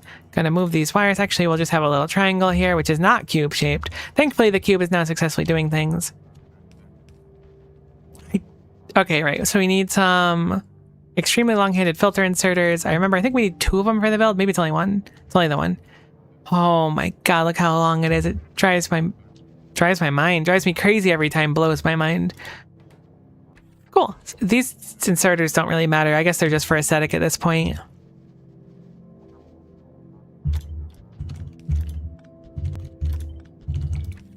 Great. So this runs the machine. It will need a spent cube, and then it will spit out the repaired cube as well as some singularity calibration data. These ones will take a unspent cube and spit out a spent cube, or an unspent cube as well. So we need to spend the cube when it arrives here. Thankfully, we have figured out a way to do that. I don't think I set it up here. I wish I could find the mystery furnaces specifically, because I know I have another one set up somewhere. At least I think I do. Heck, I went through the whole playlist saying, oh, this is the vanilla soundtrack. Hold on. What is Novaland's soundtrack like? I had selected it before. I don't remember what it sounds like.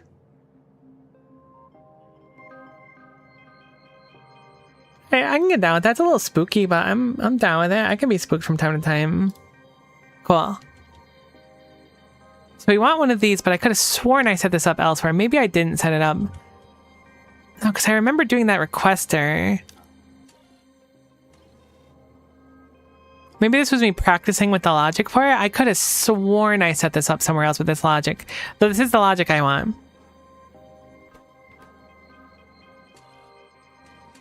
So I think we can just copy this section here and steal it in practice. I might want to reevaluate what makes it work, though. I don't totally remember this.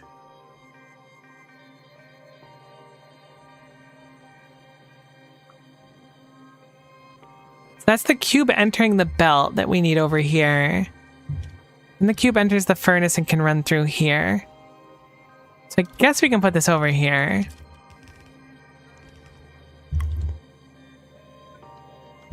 The cube will instead run up here. Then go into here. And then this output's here.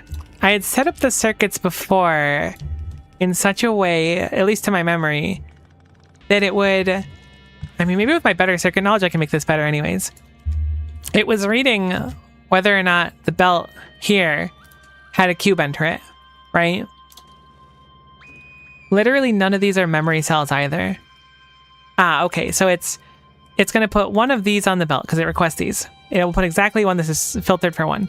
When there is one of these on the belt and nothing else, it puts this signal out, which means that this one outputs one. When there is one of these, and the cube also joins as well, it'll output this one. This makes it so that that goes into there. I feel like this logic is wrong. Something's not right. I don't know what it is, though.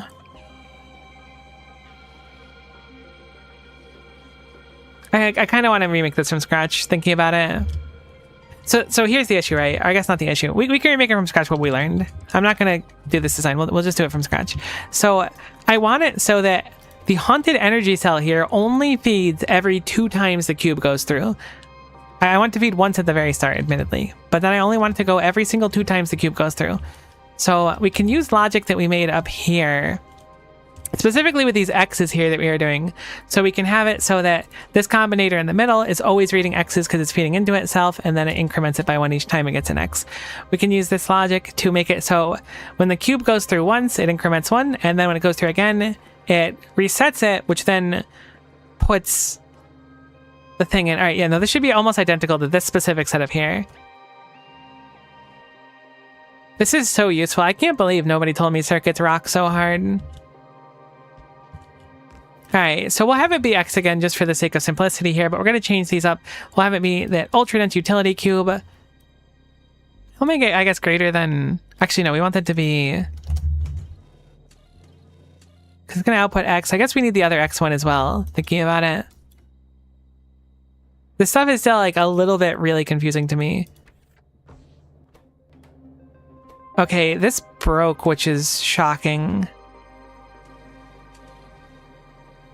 How is that possible?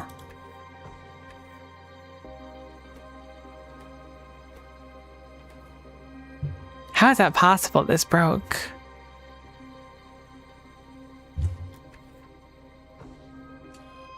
It's because this is spitting out X, but I don't know why it's spitting out X.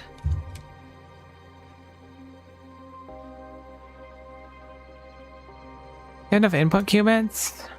Oh, snap, we ran out of the blue qubits.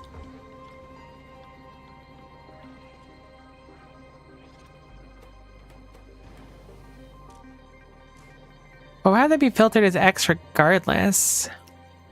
Surely you should be trying to dump one of the blue ones. How is this even possible? How do we run out of qubits?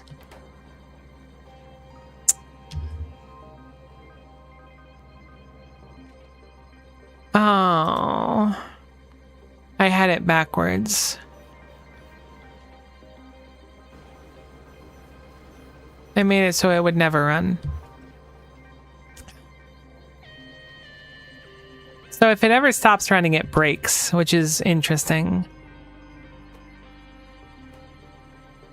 I hadn't actually considered that that would happen. This being said, most of the qubits are still fine, and I can manually reboot it by doing this once. And it should keep where it was in the cycle and everything. Weird. All right, cool. Cool.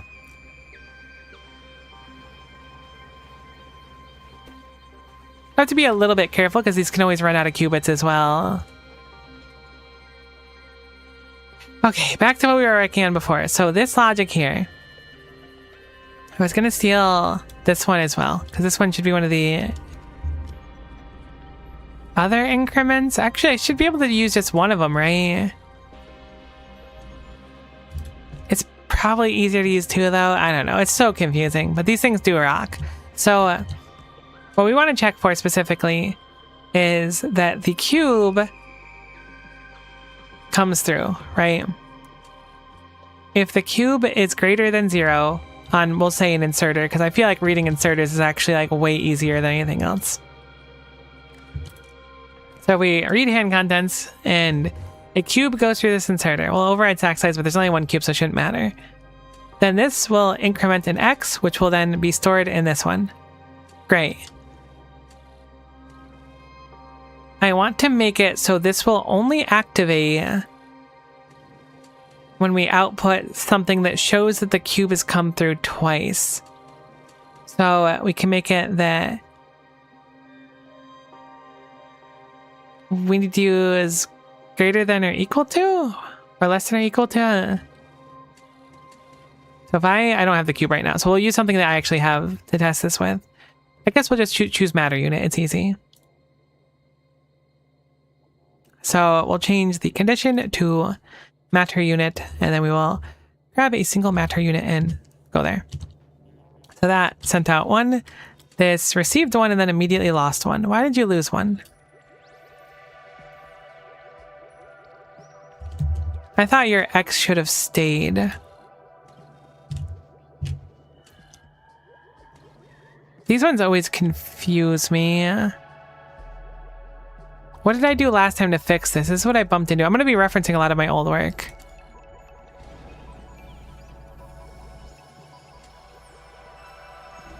You changed X less than or equal to when X was only 1. Oh, I see. Do I see? Hold on. Maybe I said I see way too soon. Because I want this to increment a few times, right? Okay, I see. It doesn't meet the condition. It needs to be a true condition until later on. Cool. This is so confusing to me, but we're getting it. So now will you store the data in there? You will. Perfect, because you haven't reset yourself yet. So now the cube has come through once. The cube comes through a second time. Now it's like, whoa, hold on. X is currently equal to 2 there, partner. And I'm like, it sure is equal to 2. That means this should be able to activate once. And then I can have it so that this one is reading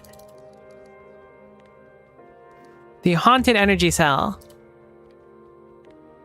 I'll make it like this. I guess I'll make it equal to 1 and then have it read the contents of this. Read contents. So then the cube has gone through twice. And when haunted energy cell is equal to 1, that will output an X, which will increment this up to 3.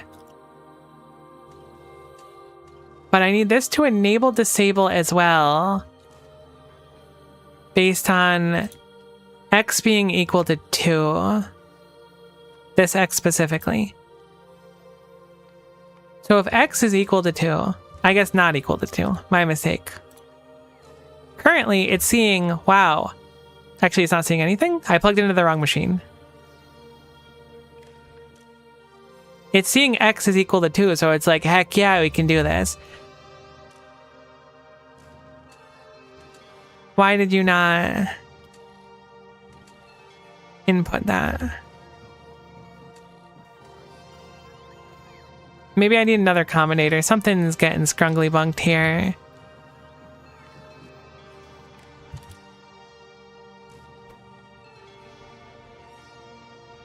Please stop wasting energy cells. What am I doing wrong here? Oh, I didn't set your stack size limit, so you never ever read correctly. That's what it is. Great, so now you increment it up. You put 1 in the fuel space because it required 1, because the cube has gone through twice, and then you reset. And then the only time X is going to be equal to 2 is when the cube goes through twice. So this should work now in theory. So as long as we have it so that the cube comes through here, I'm going to just move this down a little bit for the sake of space. This is now reset, so it shouldn't be able to do anything else now. Once the cube goes through twice, this will turn on kick 1 through, because this uses half of a cube or a cell worth of energy each time. And then it'll put exactly 1 in. So we shouldn't waste any doing this, hopefully, in theory, I hope, because, oh golly gosh, it's very confusing for someone such as myself. So we need the cube to input here specifically.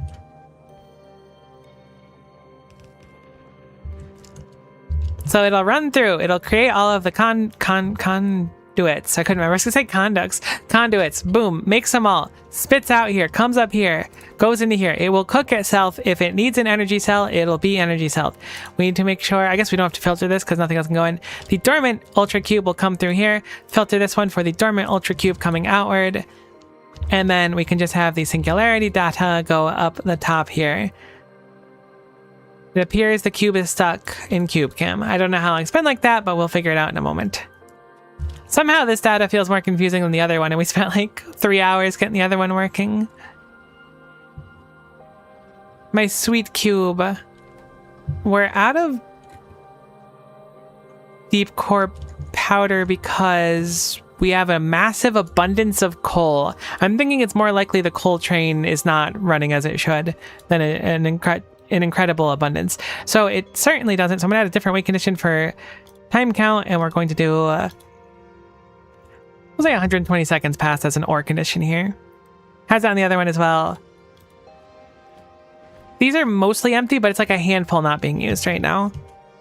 Backing up on coal is very, very, very atypical, so I'm going to dismiss this as like a once in a while thing. And probably won't happen again. There's probably more ways to burn coal too, maybe with a mystery furnace, but for now, it'll be fine. Back to what we were working on before, now that this should be saved. We need to bring over rare earth metals and uranium-238. I'm thinking it's much better to just requester chest these because this is basically never going to go off ever. So I'll make a requester chest over here. I say never, but like not that commonly. How much does it need for each of them? All right, I'm not requesting 2,000 rare earth metals. I will, in fact, request the uranium-235 though, or 238, excuse me, because it does not need much of it. So I'll make a request here for, I guess I won't make it yet, but I'll have to make a request for uranium-238. 2,000 rare earth metals, that is a tall order. For some perspective, each time we run it, it's about 1/8 of our total metals that we make. I didn't realize it was so expensive.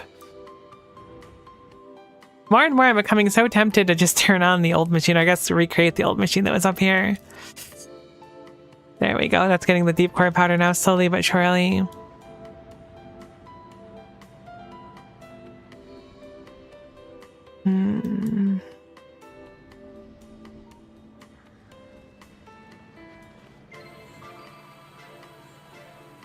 That's a lot of metal. I think our best bet's probably going to be to train it over. I was thinking belting, but I just don't think it's worth it.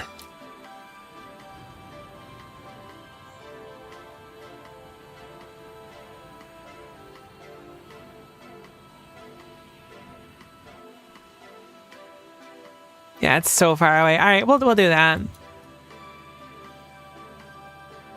I don't know exactly how we're going to do it just yet, but we'll figure it out. Isn't it one of these redundant? Is there like a tiny little thing in here?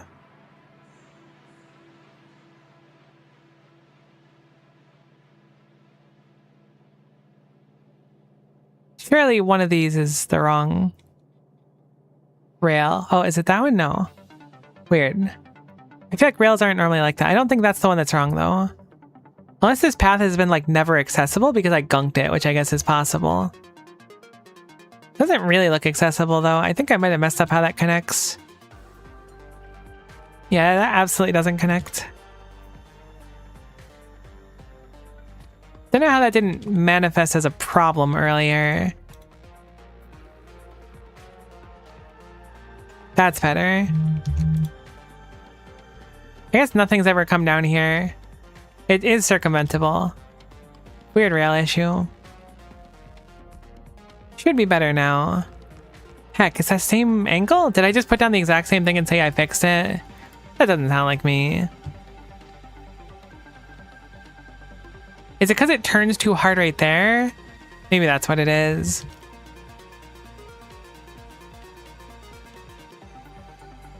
Me jumping between every small project possible, trying to not face the one that's really daunting me right now.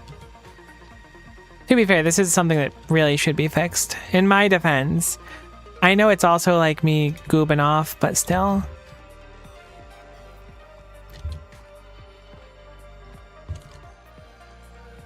Gonna need some rail signals here for this intersection.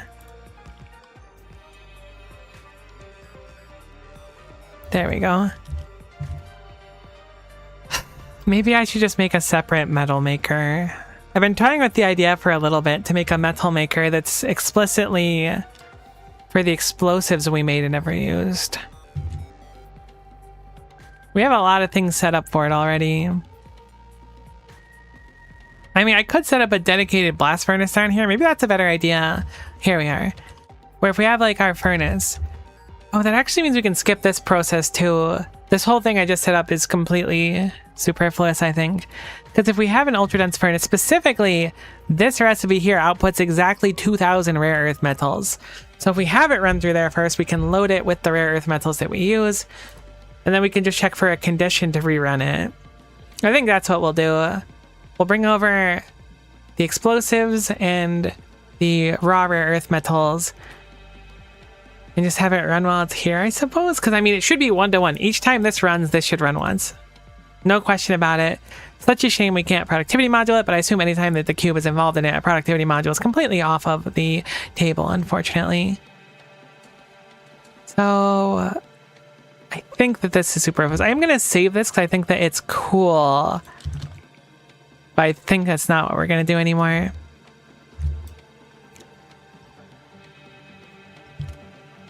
Now, How many things are we making here? So each one, it's going to vary. Each one averages 50 each activation, we'll say. So that's 300 from this side and 300 from this side. So we're making 600 in total. Therefore, in the best case scenario, this will run exactly twice. And no more. In the best case scenario. Which I think we can always make happen with 600 of them. Yeah, it should be totally possible. So we'll run 600 each time. This game scares me. It scares me too, for whatever it's worth.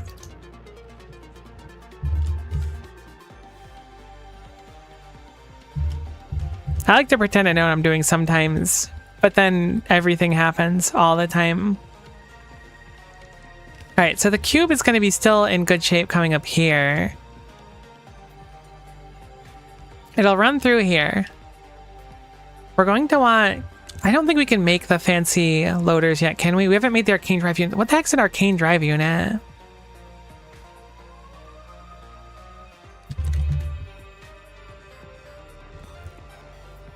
Arcane drive unit. Okay, that's really easy to make. I could set that up whenever. We have everything for that. Granted, I think we don't have an extra billet for a spectral processor. It's fine. I think it's good enough. So we just need to have it so there's a train stop here that unloads both explosives and ore. We can make a buffer of ore here, so it shouldn't matter too much, and it's not going to run that frequently anyways. Do I want it to run twice is the question. I think the answer is no, because it's convenient to have it repaired once. I guess I can set a condition. We want it to run once every time is the issue. So if it runs once every time, assuming we can load quick enough, it shouldn't matter in practice. But if it runs once every time, we don't need to do any funky circuitry or rules or anything saying, if we have enough metal, then do this. We can just have it function, which is really the goal here. So I'm going to operate under the expectation that we can. Maybe we put a pin in this briefly, though. Because if we upgrade to the better loaders, it'll be 60 items per second on each side instead of 30. And if we're loading 2,000, it's going to make a pretty significant difference. This being said, we actually have like a bonus luxury here where we can really just crazy load. Let me go into map view really quick so we can set our ghost up. So assuming we're using blue loaders here, we can just do like this. And no one can stop us is the crazy thing. Which does sound something like what a villain would say, admittedly. And I identify that that's probably not doing me any favors. But now we're doing 90 items 7 times per second, which turns out to be a lot quicker and probably much quicker for loading. This being said, we'll have to make sure that this loads pretty similarly in its pace over here as well. So I think that's what we're going to do. Then have it so the cube will run through there exactly one time. It'll go out here, come along here, and then it'll load into the machine. My poor spider. There. So that'll make us load this really quickly. We probably want a decent buffer here, but genuinely I think that just having like 2 of the mausoleums should be sufficient, right? Storage size 120. I think it's 100 for each ore. Yeah, those hold so much ore each. This should be totally fine. Bringing it down to 6 would be a little bit more convenient, as it were. Just for the sake of space, and also for aesthetics too, because we can do this if we bring it down to 6, which will look kind of cool. And we'll filter this one specifically for cube. I guess spent cube, actually. And then we'll filter these ones for the metal.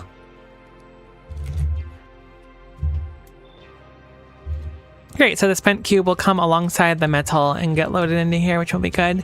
6 in means we can also keep it more compact. It will be slower. Every one that we cut out is just going to make it slower. So ideally we won't do too much. I played Satisfactory. I couldn't do a single thing in Factorio. It's confusing AF. Ironically, I found Satisfactory to be a little bit confusing for me. Fun, but like thinking about things on a 3D scale kind of breaks my old peanut brain.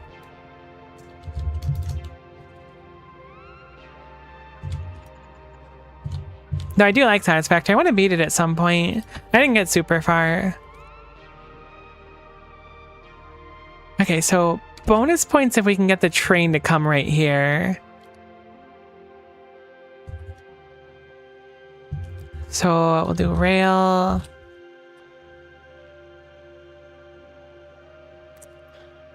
My least favorite part of trains in this game, by such a dramatic margin, is that they're locked to one stupid spot. So we can't have a train right here. So we have to move the entire build over one brick to do what I want to do here. Or add a single belt right here, which is what I will end up doing because I'm not going to move the whole thing right now. But I'm still annoyed. So I will complain about it, but I will do it. It's really not that bad. I'm sorry for complaining that one time. So let's have this come up here. We'll set up our train stop over here. And we're only going to have one unload, I guess. I mean, how many slots is a single cargo wagon? Is there a train around here? There's a train. 40. I mean, it'll have plenty of time. This only runs once every 80 seconds, so the train should be fine as long as we have a dedicated one to keep loading. Alternatively, I could have a couple trains. Whoops, those are facing the wrong direction.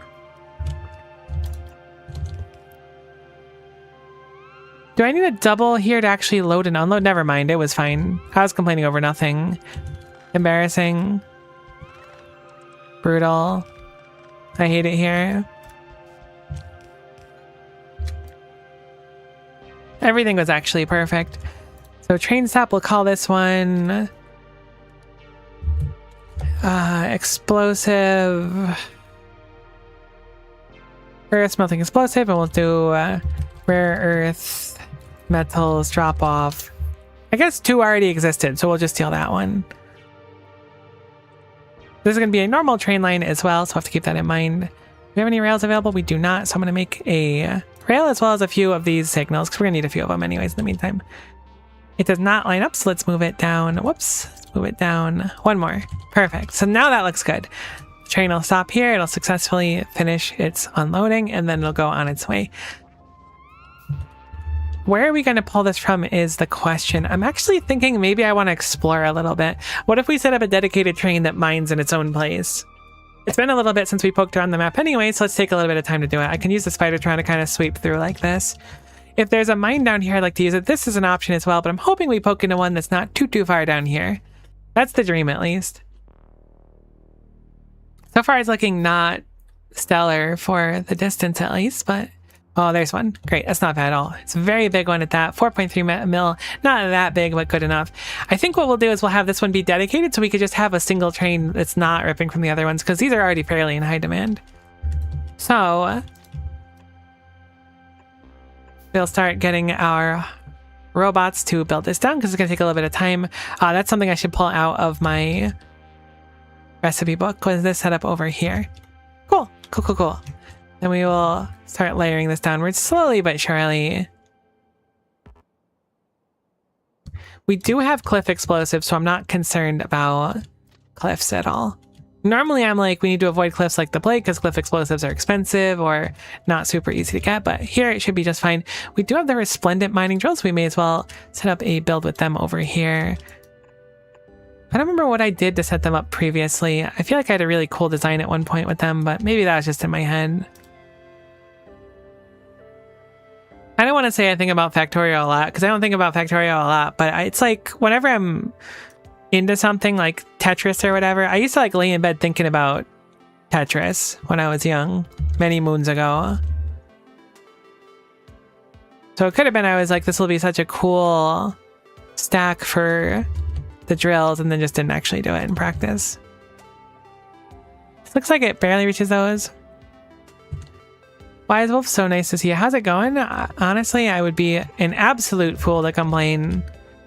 Currently riding off that totally normal dopamine of I dealt with all the annoying stuff I had to do yesterday, so I don't have to deal with it today, which is free brain chemicals that they should really charge for. Glad to hear that you're doing fine as well, though.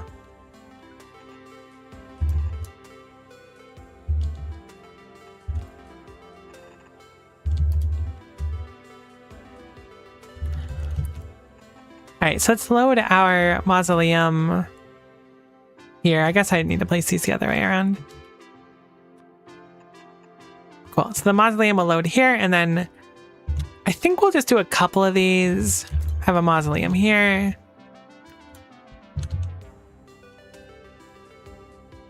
And then just so we have some so the train can pick it up. And then we'll have the train stop here. I don't know what direction we have the train stop to go yet. The bots are really, really good now. We have so many of them that it's fairly easy to set up stuff like this. I'm going to go ahead and copy a really long one of these because this is still fairly far away. So hopefully the bots will make a little more progress when I'm not paying attention.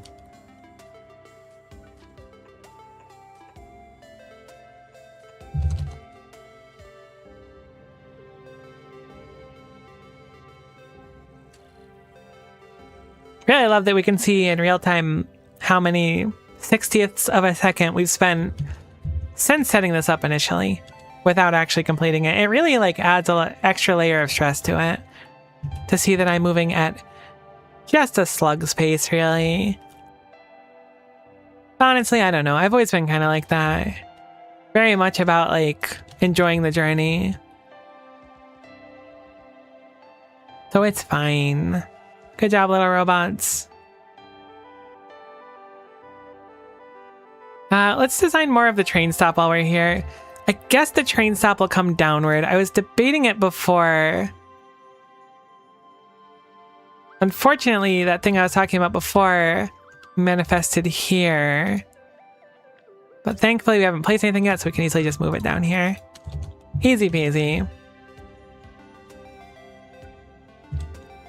So we'll make it so the train stop itself here-ish. We'll have to figure it out when we get down there.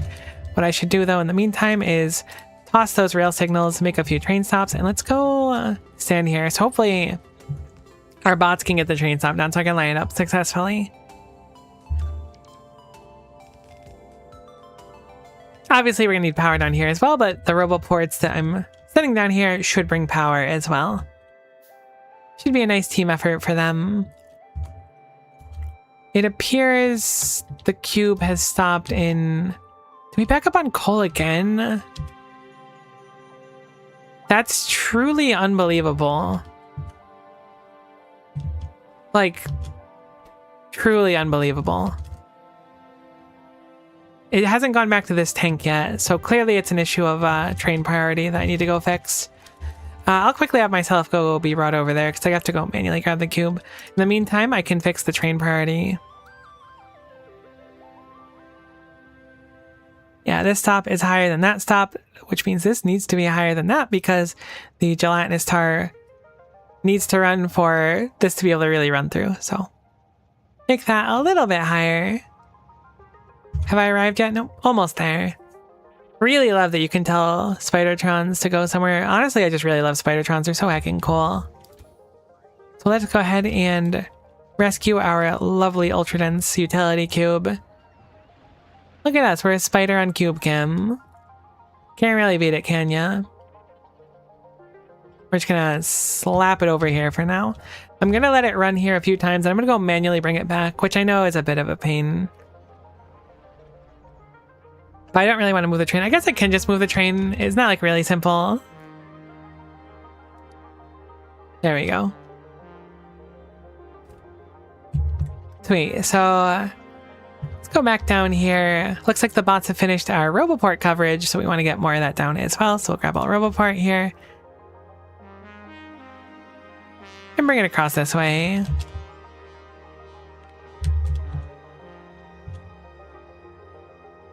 So I was starting to bring our train line down to go alongside it. Whoops, would rather keep it mostly clean looking.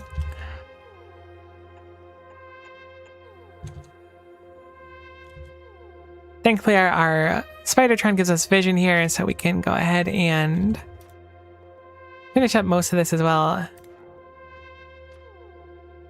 while we're here. How far off are we? Oh, we're really close. That should be fine.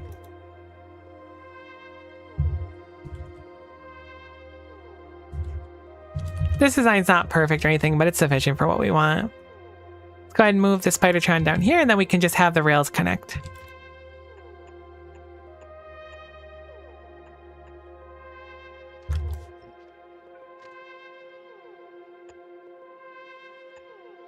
One day I'll be able to know like how big a corner is instead of just guessing over and over until it fits.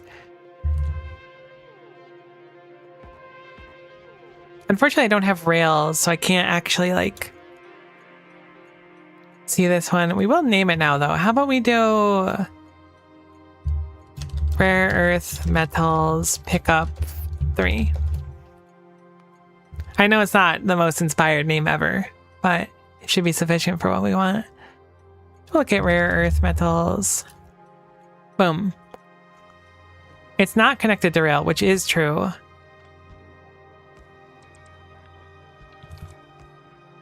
But even if it is, I guess I can't see yet. So we'll wait for these to get placed down. It should be pretty soon.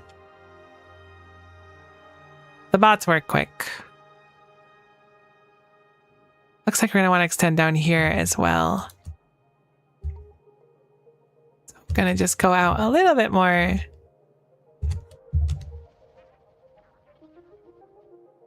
So that we got a big old coverage range around here. That should be sufficient, hopefully.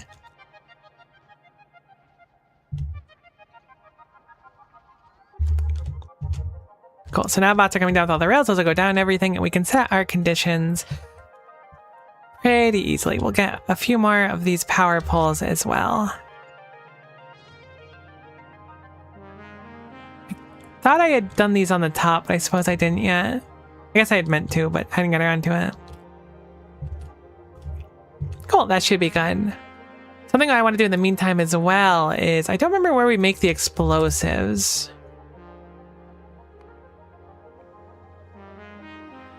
I know I make some here, but are those the ones that go over to the rail system? They are. All right, cool. We just have an explosive train stop here, which is convenient because that means that we can just bring it down there already. Don't have to do anything else unique. So we have the drop off here for those. We want to set up a separate drop off for the explosives. I guess following the continuity of this area, we'll just drag it off this area here. And we'll just set up some rules so that nothing bumps into each other. Now, the downside of this is it's going to be like kind of blocking our expansion this direction. So I'm actually going to make it further out and then bring it around. It's good to think about future Miko. I don't think enough people think about future Miko, myself included. And they just go, future Miko's going to love dealing with this problem. But today, I will think about future Miko. Just this once. Great, so this looks good. We'll bring it along here, and then we can just have the stop be here. It doesn't really matter where it is. We just need access to those explosives, and again, they're not super necessary regardless, so... I mean, they're necessary, but they're very simple to set up. And easy to store and whatnot. We have a train already set for it. So I'm going to get rid of this train stop. This is, apparently this is train boom, which is fascinating. I don't remember why I would have called it train boom. I guess because it has explosive stuff on it, regardless of this. So it's room for boom train, which I'm guessing is where we pick up the explosives and then train boom. You know, it's all coming back to me now. It's absolutely coming back to me, train boom and boom train. I was like, why would I have done that? And I was like, yeah, it makes sense. That's why I would have done that. Cool. So this is going to load up really quick. And again, we're going to just set a few of these rail signals just so nothing gets splatterificated. We would rather avoid the splatterification if possible, or when possible. Great. So I guess we can put a few more down actually as well. These ones are never necessary, but they're nice if you're running multiple trains and if something ever goes wrong, it's a nice contingency if nothing else. Something I'll need to do is make it so that this train is double-sided and the boom train will also need to if I don't fix it. I think I'm gonna just have it wrap around. Do we have, what's the stuff you put on ground that makes water into ground? This stuff. Landfill, that's what it's called. Do we have landfill anywhere? We don't. I mean, it's not that bad. I can kind of rectify it with a little bit of something here. By just pulling these really tight up here. I guess I could make this a two-way rail since it doesn't run as well, but I'm gonna try and avoid that for now.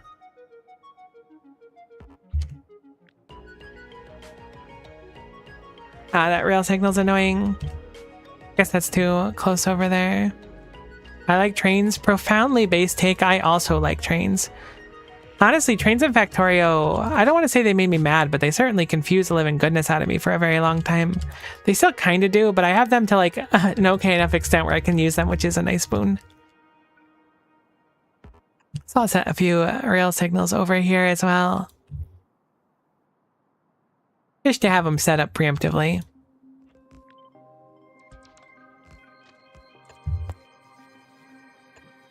I'll go up here. Copy this over. I'm hoping that's barely enough to fit. I think it is. It's actually going to be really close. No, we're good.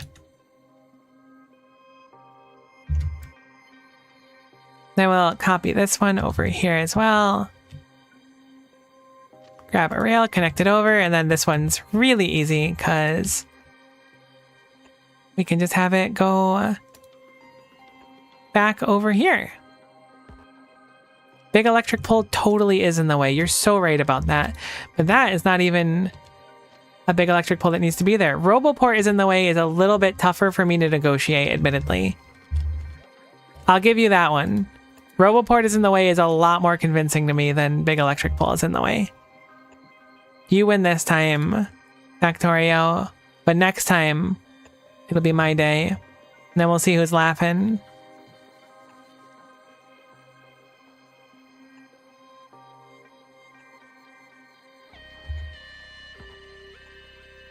Okay, there's some safety things set up there. So this should be fine now. It should be able to re-enter, should be able to pick up and whatnot. So we have... This one's boom train? This one's boom train. We can set up train boom down here then. This was the easy one to set up. Train boom. Great, so... add station... I guess we'll hold off on setting the station for now, because I don't have the offloading done yet.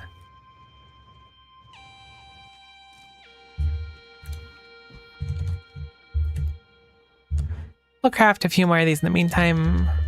Really should have just automated those, but it was a little bit inconvenient, so I didn't do it. Which does say a lot about me as a person. And I'm not beating the allegations of being a little bit lazy about things.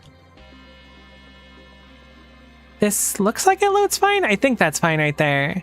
It looks fine. So we'll operate under the expectation that it loads fine.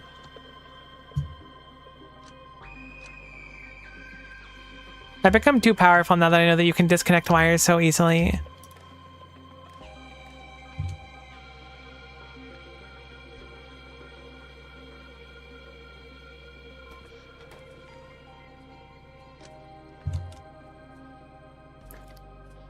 Great, so those will load. They've already started mining because some of them have already gotten down here. I thought we would have had more of those resplendent mining drills. I guess we don't. It doesn't really matter, but I thought we were automating them. Let me see. Maybe the box had a very small limitation on them, and that's fine. That would make sense to me. Advanced engine units, yeah, buddy, those are in short supply. Literally always. However, for your unique condition, you physically cannot get them ever. So, as a solid oopsie, that was probably part of an old build if I were to guess. But it's literally impossible now. So I will give you the same treatment I gave the cart over there, which is a breath of life via a requester chest, hopefully.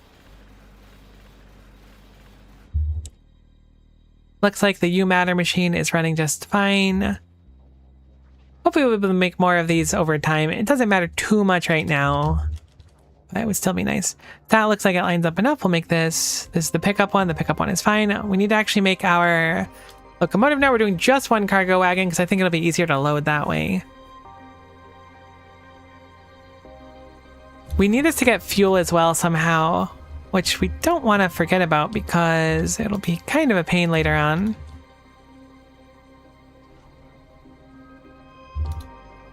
I can request fuel to start, but we're going to want some available later on. I could technically combine this into the main rail system and have it pick up fuel there, but I don't think I ever set up a fuel stop. Thank goodness for the Spidertron, though. Really paying dividends.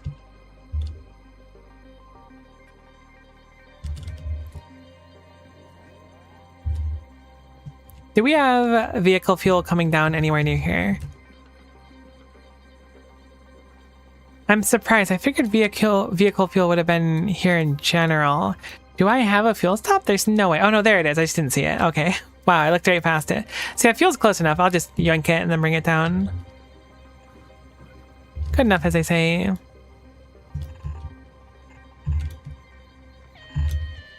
The creepy unicorn ad again? Lily, I'm sorry about the creepy unicorn ad, but it is nice to see you.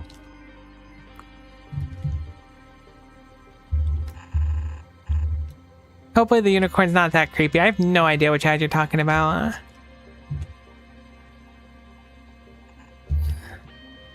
This is gonna gunk our fuel for a little bit too. It's not that important, but it is worth thinking about because I remember it took a while to fill up last time.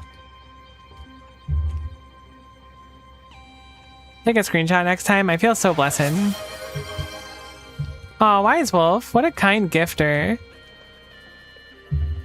Thank you so much for doing that. I'm sure Lily's grateful too.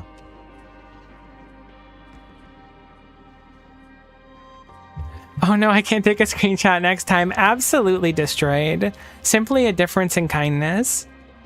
That's very funny.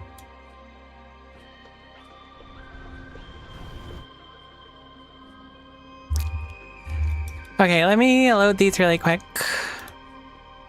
With fuel, we'll go with vehicle fuel.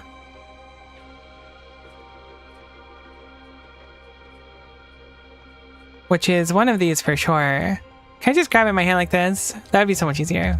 Vehicle. Vehicle. It was certainly funny timing. Very much appreciated as well. Cool. So, there's our vehicle fuel. It'll load for the first time, so we should be able to set up the conditions here. I keep putting this back here. Add station. Drop off 2, and then pick up 2. Or I guess pick up 3. Makes sense that only one of them are accessible. That's fine. Empty cargo. Full cargo. Simple, easy. Vehicle fuel. It really is vehicle fuel if you think about it. I was about to ask if you thought vehicle fuel was like tasty.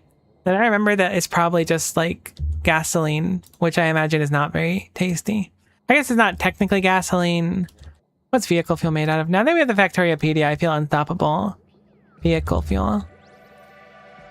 I mean, it's sulfur, calcium, and unstable gas. I'm going to lean towards not, just because of sulfur alone. I mean, calcium's probably fine. What does calcium taste like? Milk's pretty good.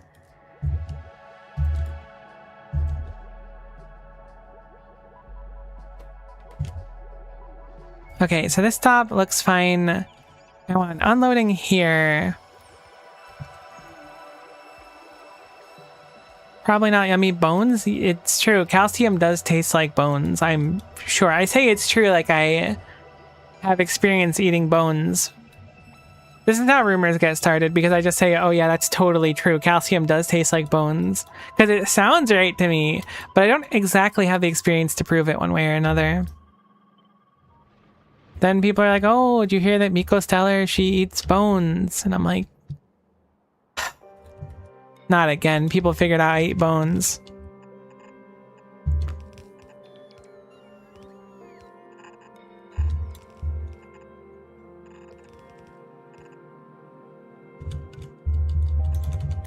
Alright, cool. So explosives go in here. Earth metals go in there. Still 31 degrees and I'm used to it. Brutal. Bone broth is like a semi-common thing, right? I don't even think that that's wrong, but I've never had it myself. I only eat bones straight from the bone tree.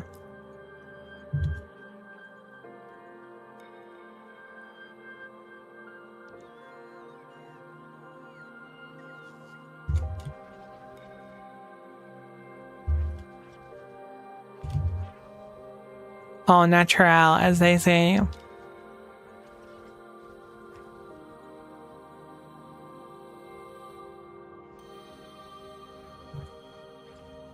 I don't know what the temperatures are like here today. I think it's hot, but I think it's more muggy than anything. Looks like 28, but 52% humidity. Unfortunately, I'm going to be getting a bunch of thunderstorms Thursday, Friday, and Saturday, so that might impact stream, being that we had storms yesterday and that kind of knocked me out of commission. So it might be a light stream week. If it is, I promise I have another cool project I'm working on. I don't know how long it'll take. I think it'll take a long time to finish, but I do have another project I'm working on, so if I don't have internet, I will work on that project, and you'll all hear about it when it's all good to go. It might suck. It also might never get finished, but I think it'll get finished. I'm feeling motivated. So, let's look at this. You are now full on stuff. And now you are going to start delivering the rare earth metals into here. This storage is already like super plentiful, so it should be fine. I can set up that train to deliver down here now. We'll add train boom, and we'll have empty cargo inventory, or an activity of 10 seconds. That simple. And we also need to set the recipe. No, we've already done it. Wonderful. Cool, so like one train again loads 4,000, which is enough for 2 activations, so it should be fine. We got 2 days under 30 in the next 10 days, so I'll take them. My goodness, stay cool. Absolutely absurd.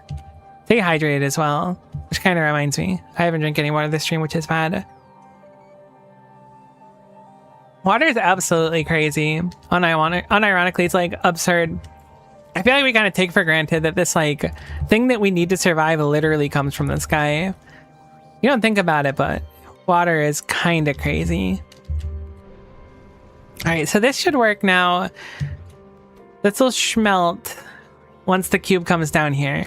So we can set this for the uranium 238 one to do before. Uranium 238. Sure, 100's fine. The sun is a deadly laser. That sounds like it'd be a really cool name for a band, to be honest with you. And it would be a band that I feel like I would have listened to.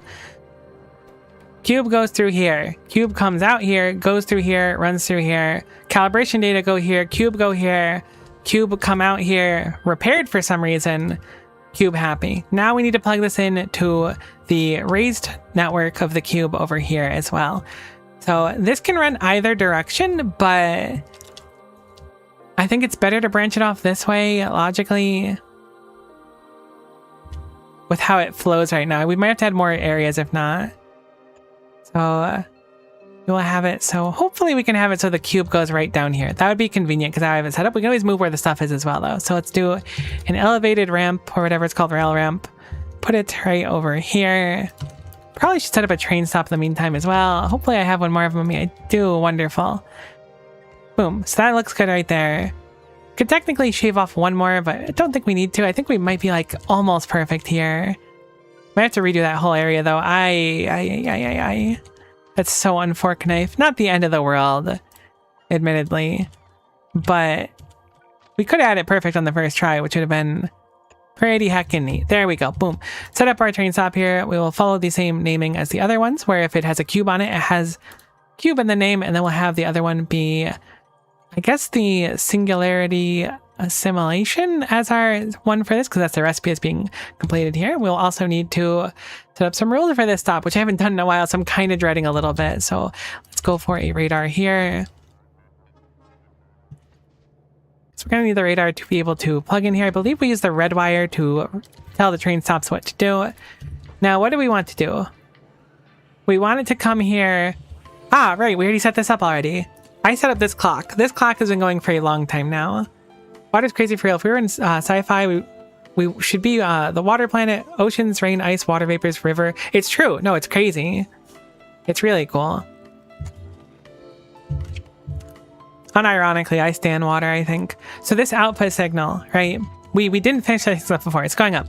Right now, all we need to do is that we want this combinator going into, I guess, one more combinator over here. Oh, I guess we have the extra combinator. Perfect.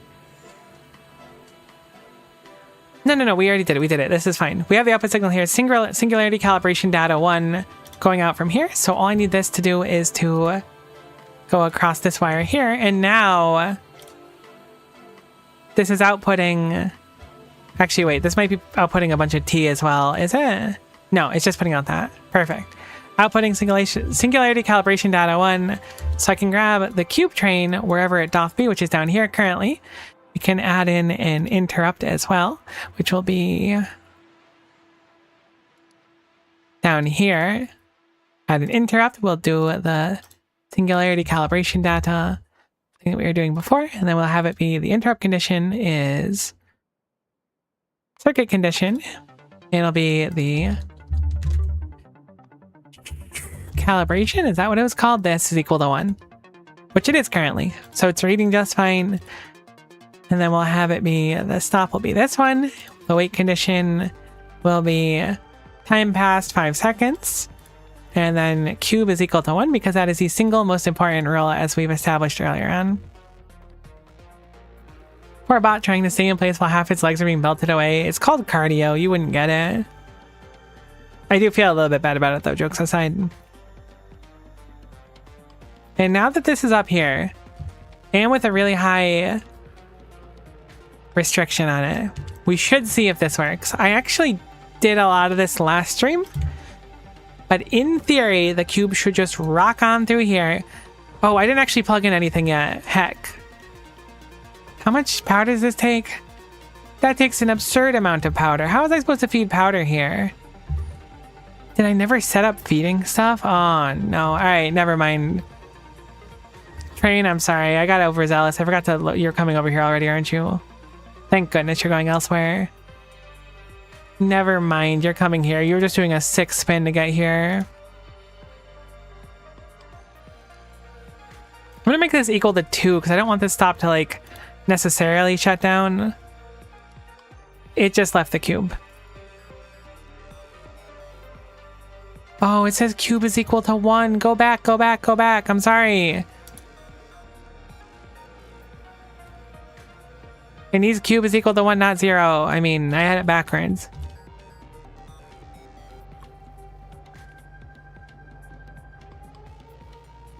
Also, these are reversed, which is fine.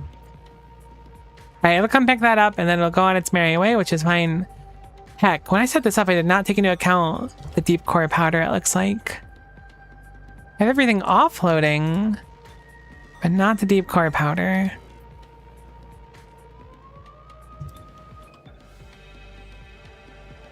I mean, I can load in deep core powder. It's just how am I going to get all that deep core powder here? Oh my gosh, we're actually backed up on coal again. There's no chance that this is how it's going down. No, we need to spend tar. Tar needs to go up the list more. Wait, how did you get over here?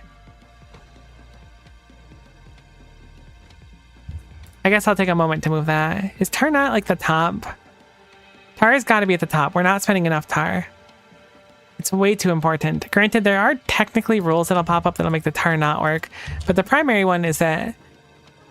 There we go. Primary one is that radical.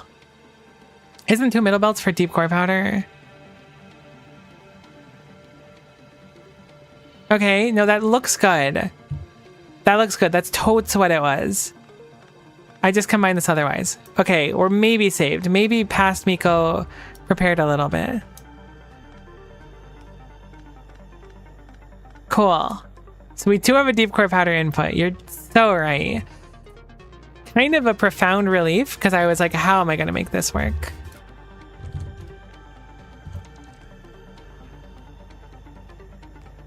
However, how are we going to, 1, get the powder down here, and then 2,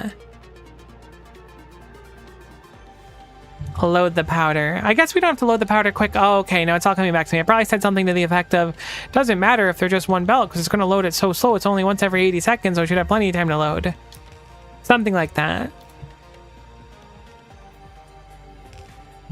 We'll bring this over here. An ultra fast splitter down. I think I'm gonna just belt it, weirdly enough. I mean, we can also just have another train stop so we have a line through here. But honest to goodness, I think I'm gonna just belt it. Wait, what?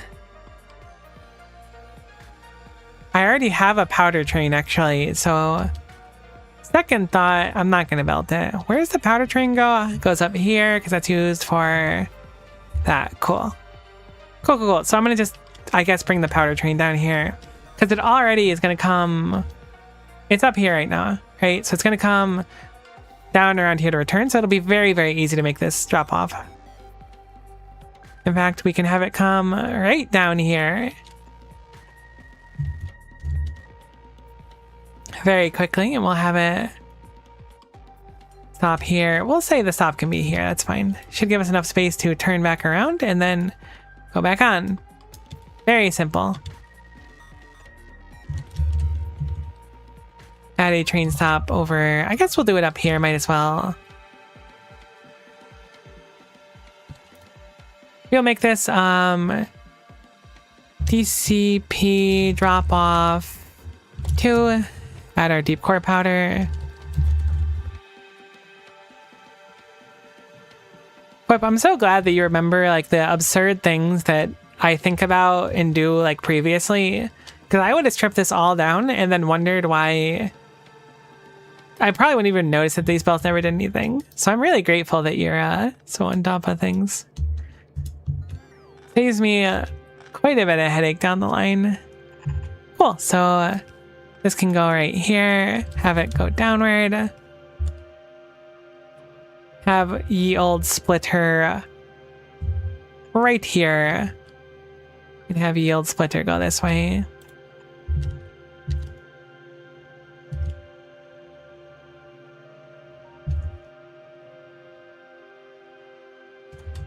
I'll have to manually make a train stop.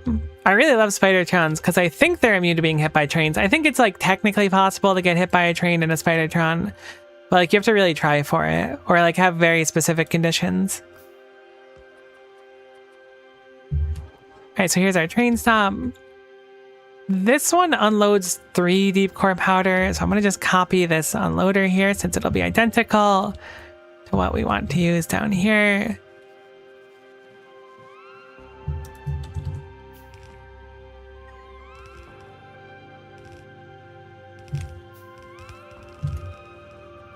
I should say there's a bit of a buffer. It could certainly be a bigger one, but it's fine for now. And I am going to just put these onto one belt and call it a day, to be quite honest with you. Not looking to reinvent the wheel here. If for some reason that this isn't enough to like load all of them in the time, then I'll assess it then. But I'm thinking it'll be fine, probably. Let's move this so it looks a little better aesthetically. Heck, I can't make it how I want to. Because if I move that up, I can. I keep moving these substations. But I swear it's just like, it'll look nicer if I move them. That one gonna reach anymore? Heck no, it won't. But it will if it's right there.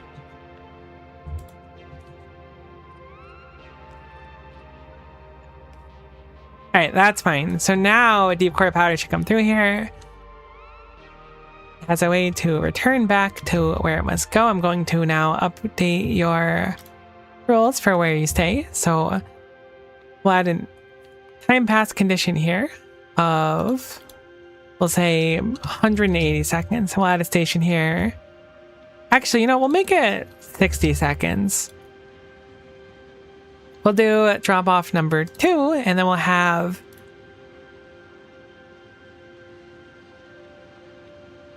oh, interesting, actually, because we can't add pickup, can we? Oh no, we can re-add pickup. Sweet. So we'll do full cargo inventory. And then or 30 seconds of inactivity, so I'll set that up really quick. Boom. And then empty cargo, inactivity,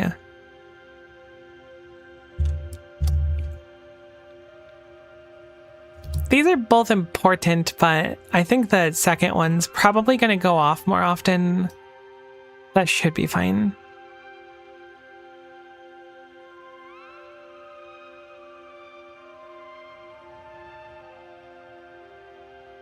I should make a buffer for the powder here. I mean, I guess it has one.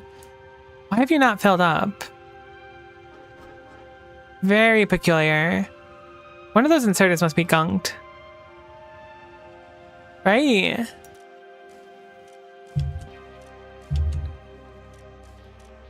Or the cargo in there is messed up? I don't know. I feel like that should have loaded. It didn't look like anything loaded for a little while, but maybe it was just really close.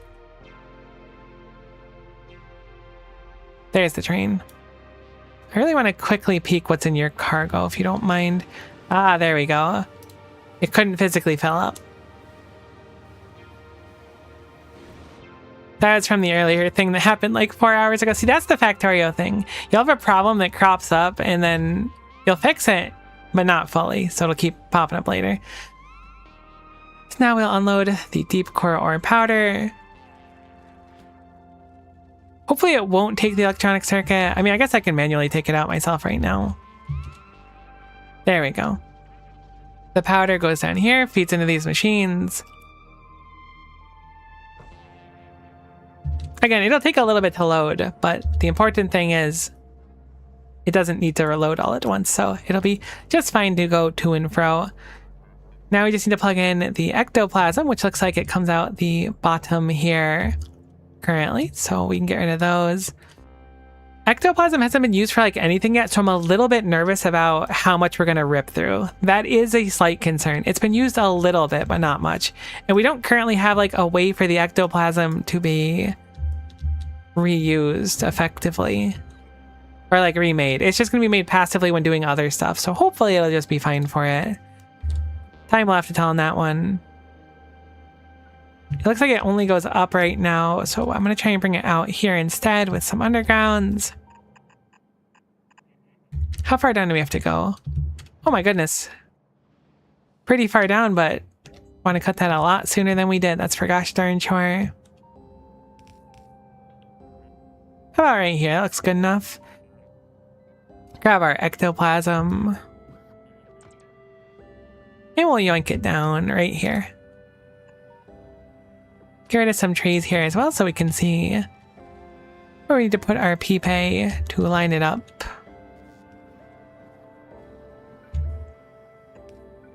Wonderful.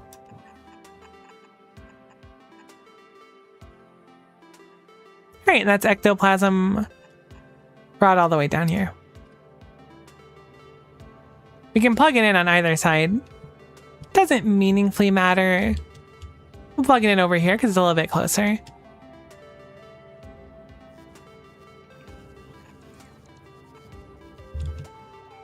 We'll grab our normal pipes, put those over there. Looks good to me.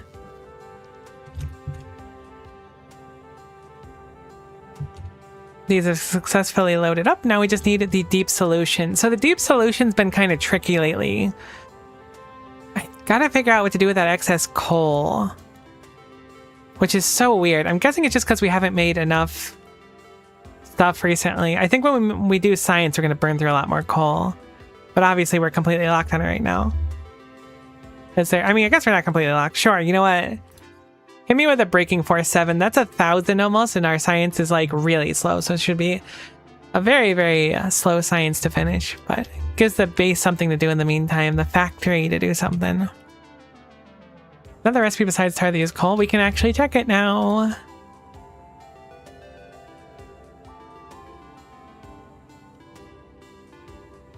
It's used in the tar and essential oils liquefaction. Which I guess I could set up.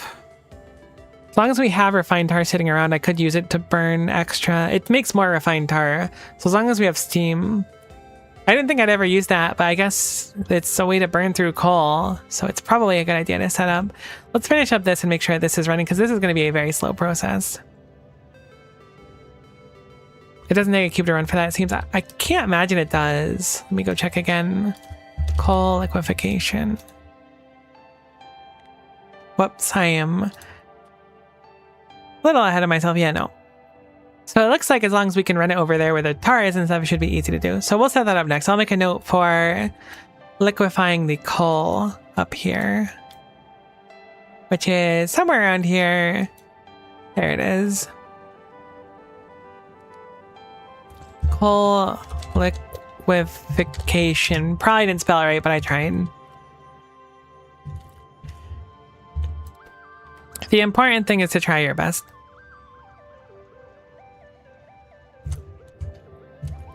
Especially when it comes to spelling words that are kind of weird. So these are not connected anywhere. I'm willing to bet they were connected before, probably somewhere like here. But they lost their connection when I cut off part of the design. So let's go ahead and restore that connection. These also don't connect anymore.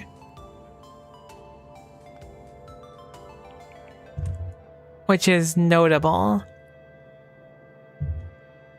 It's supposed to end there, so I can certainly serpentine it. That goes down. That go up? Cool. So we'll do a long-handed filter inserter.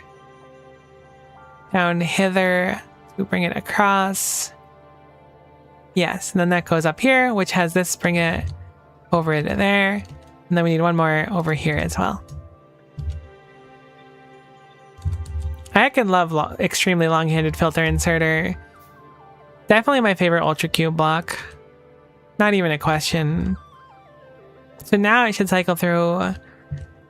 What fluid do we need? Right, it was the deep core powder, so or deep core solution. I really can't believe our coal is so gunked. So deep solution. Probably gonna want a bigger buffer of this too in the meantime. I know we have some of it up here. I think we're going to want to upgrade these into Sherman tanks. So I'm going to start working on that now. Let's put a pump over here and a Sherman tank. This tank can hold 200k. Each of these can hold 25k. So they're pretty similar in what they can hold. This being said, we're going to put a few Sherman tanks because if we're going to be using the solution for more stuff, we're probably going to want to process more of it as well.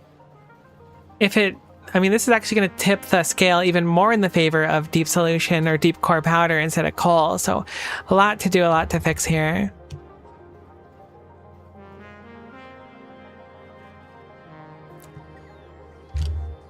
We'll wait for this to empty out. Once it empties out, we'll put another Sherman tank or two here.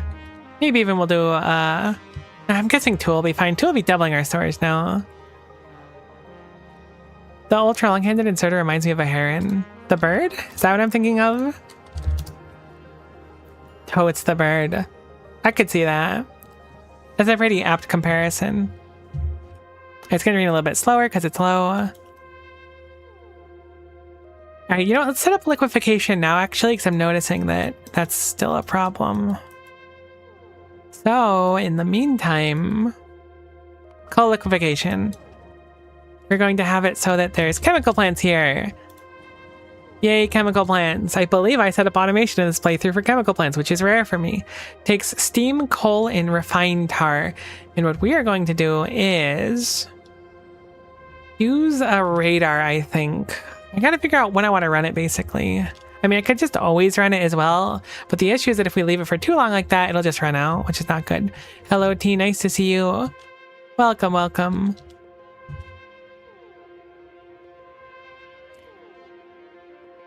So what do I want to check here?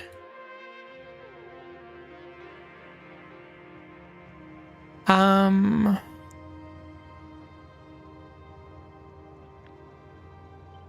gonna move this over so it lines up, but that's not super important. I have to check the coal somewhere. I guess it would be here, this box. So I'm going to put a radar here, specifically put it on a green wire, and then set up another one. Because I don't use many green wire things. I think I'll spend red focusing on circuit outputs and green being raw materials through a radar. And then we'll have this one go over here.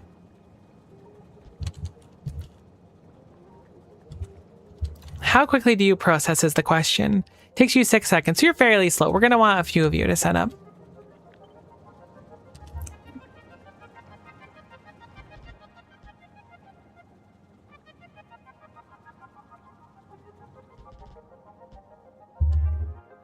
This is not going to be like a sufficient distance for him, for the record. I am very aware that this needs to be moved around a little bit, but I'm thinking 12 of them is good.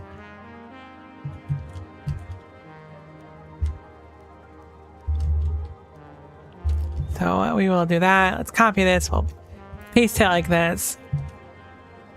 So we have cables here that are kind of outputting what we want. So I'm hoping to take advantage of that.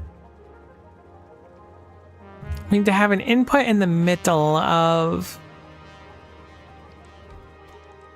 refined tar. The outputs way more, so it shouldn't matter. It's not going to ever like go bad on it. But refined tar is really easy. We can access it from right here. It's just like mere inches away from our current build. Bring those around the corner like that, and that looks good. Also want to do the same thing in the inner part here. It's a shame that the refined tars aren't lined up on the inner and outers, but that's fine. Get our underground set up for that, and then I guess I'll do normal pipes here actually. It's probably going to be easier for setting this up.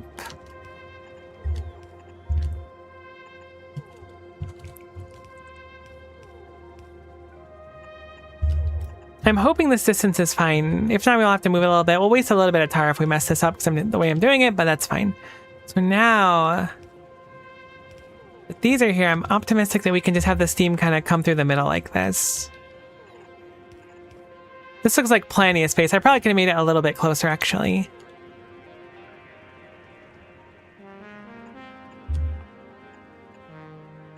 For aesthetic, I think I'm going to double these up. I think it'll look nicer. No real other benefit. So do we have steam coming through here somewhere nearby? Surely steam is in this area. Steam is near-ish. Not super close, but near-ish. So we will go ahead and bring the steam to its new home. I'm really surprised steam isn't like a core part of this process. I guess we're kind of far from the core part. But even then, yeah, no steam. Bizarre.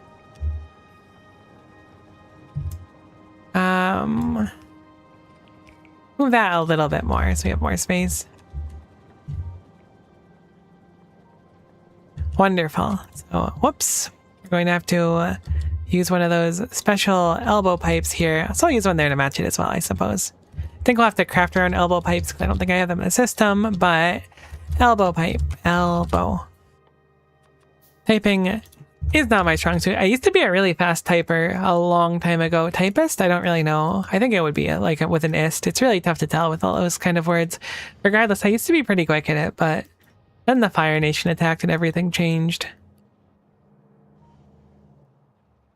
Oh my gosh, where's the thing I'm working on? There we go. I'm so lost in the sauce right now. Cool. So steam can go here and then down here, and then we've connected the steam pretty handily. That is, I guess, 3 of the 4 inputs and outputs, but we technically have to do a little bit more. Oh, I skipped the top side as well, so we'll set up the top side. Thankfully, we can just copy paste this one and then apply it up here, and it should be just fine. Wonderful. Now we just need our essential oils, I believe they're called, and we'll bring those out like this. And we can connect them, and then we're done. Maybe not the most eloquent build, but it should be fine. Put a substation in here as well. Heck, I'll put one in each of the spots I made. Those are spots made for substations. Now it'll be powered 3 times as efficiently. Do we have essential oils nearby? We do. Would you look at that? Well, I'm going to pull these around this side for the sake of space. And to keep the kind of like compact vibe of the build. That is one too long. You've got to be kidding me.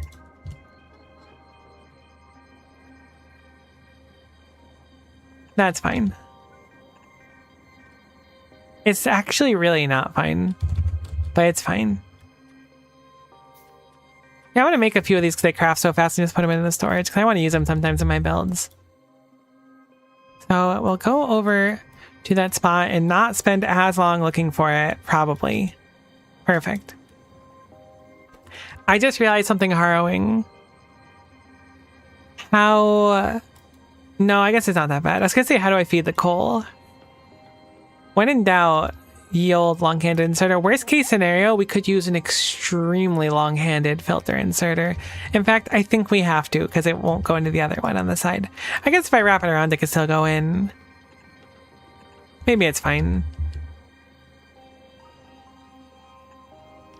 Alright, so we can use a straight pipe here, which will go into its own way. We can use another one over here to avoid our problem. Very bizarre. If I copy... Okay, there we go. If I push Q on it, it becomes a normal pipe rather than a straight pipe, which is fine. I don't know why it does it. Great. So now we can plug that in there. These are both now connected, and we can have this plug into somewhere.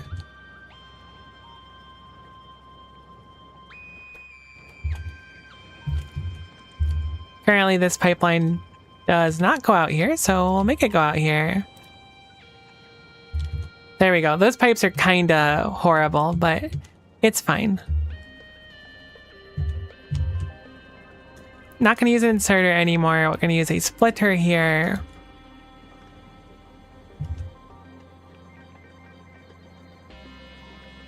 Move this pipeline down one, and then go and grab that splitter. And we have 5 fed over here. We'll have 2 fed on the side over here. Then we'll just copy the orientation of feeding these ones.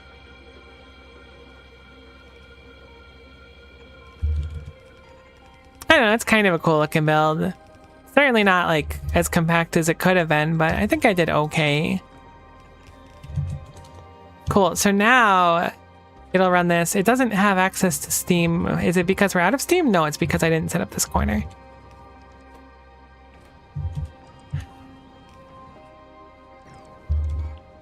Uh-oh. Okay, no, we're good. We're good. I thought that I messed up a piping somewhere, but this looks fine. It's not fine, though, is the issue. This side doesn't get fed. Okay.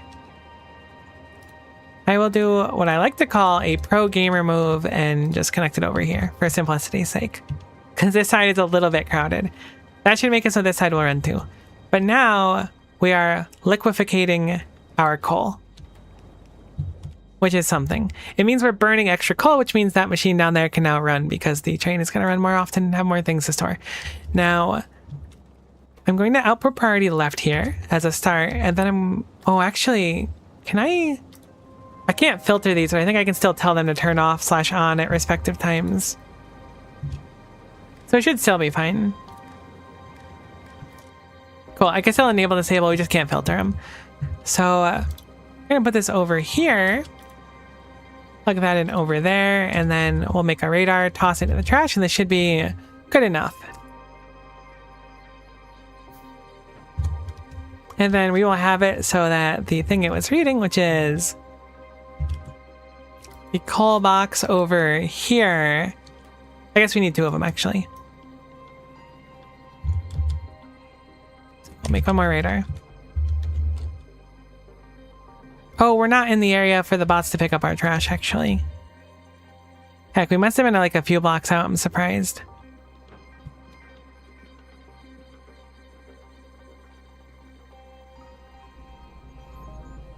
And this is still running. Like, we're making quantum calibration data. All these circuits worked. I looked back over, it's still running. Wonderful. It does appear we're out of spectralite, but it's because the cube is stuck, so it might break again. But I think that's just inevitable. I mean, it's not really inevitable. Ideally, we'll have this always running properly.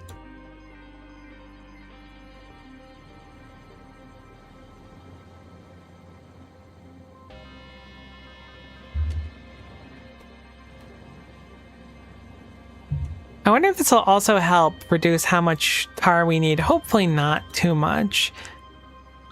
I didn't actually look at the ratios of how much coal this eats. It's probably inefficient, and that's why I had never set it up before. Would make sense. Wait, what?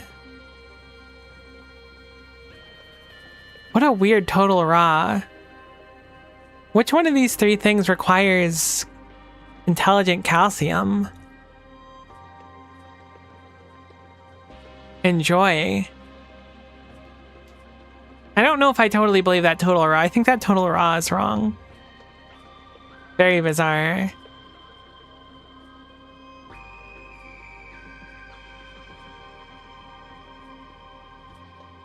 Very bizarre. It doesn't matter too much in practice, but it's very strange. Cool. So let me set up the conditions for those. Can remove this now, and we'll make it so that these have an enable disable condition based on coal being greater than 5,000 is what we're looking for.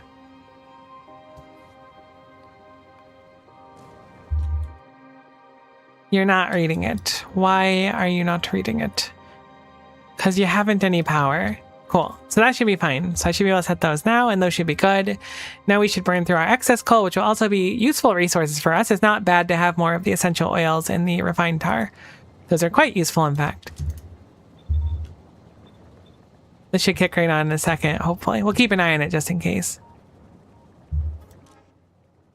Oh, nuts. That's actually going to be there for a while because of the conditions I just changed. I just realized we probably have plenty of that stuff right now. I was working on this before, so let's quickly fix this up now. Make another Sherman tank over here. Oh, actually, let's put those back for a second. Okay, the wire just goes over there. That's it. Wonderful. I was like, I gotta figure out where the wiring here actually existed. Sweet, so we'll add another Sherman tank over here.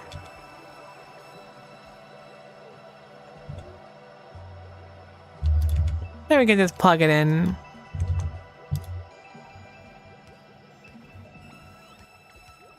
So currently our rule is looking for a number that will basically always be met. So we are going to want to update it. We got to make a Sherman tank because apparently we don't have any of those around. I should have set up automation for those. Those are so easy to make. I guess because they're so easy I didn't bother. That makes sense. Because currently, let me go toss that tank really quick so we can get an accurate number. Currently, one of these. This is checking for how much is there. It was looking for 5,000 because that was 1/5 of one of those tanks, but really it was 45,000 it was looking for it before. I'm going to change this so it's looking at 70,000. We need to change the leave condition as well, though. 70,000 might be a little bit high. It will need to run 14 times from empty. What is this condition looking at? It's under 23k. I'll make it under 120k for these ones. So that way, if there's less than 120k, this will run a few times.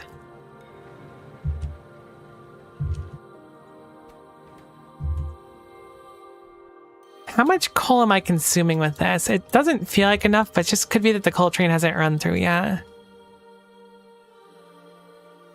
Did the coal train get lost? Where is it? Oh, there it is. It's loading now.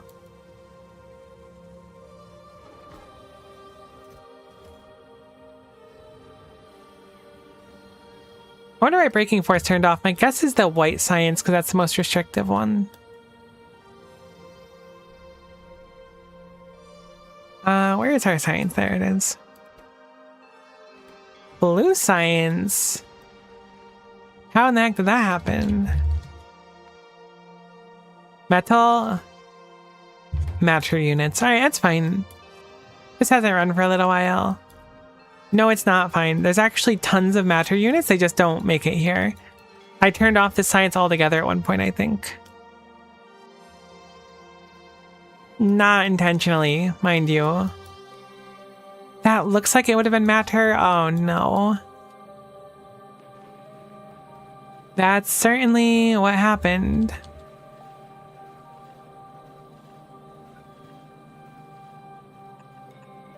When redesigning these belts, I had broken it, which was a very, very long time ago. This being said, we had a good buffer of science. At least it's an easy thing to fix. And now we should be able to make our blue science again. Ugh, I keep breaking everything.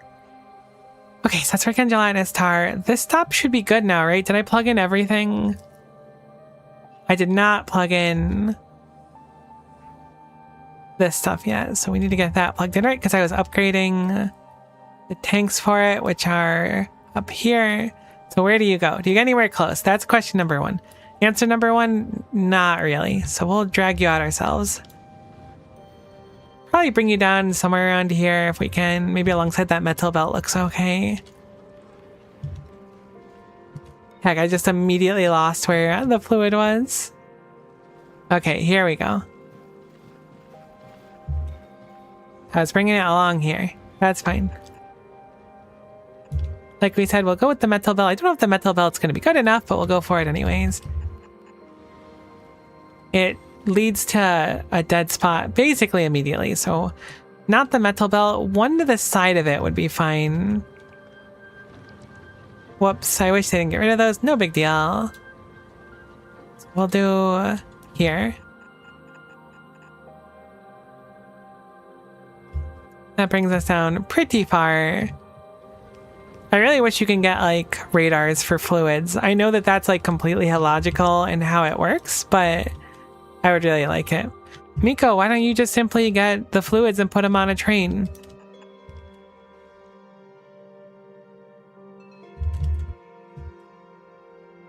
One does not simply put fluid on a train. No, jokes aside, that's probably like a pretty solid idea for what we should do.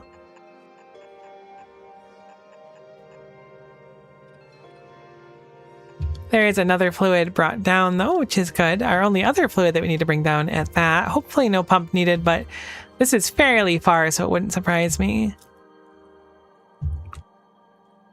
Those are getting placed down just fine.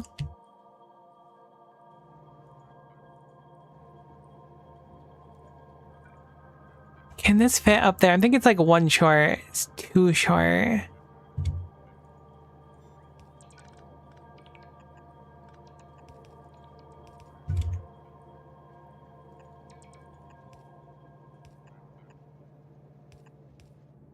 Okay, cool. So I'm going to use one of those corner pipes that I just put into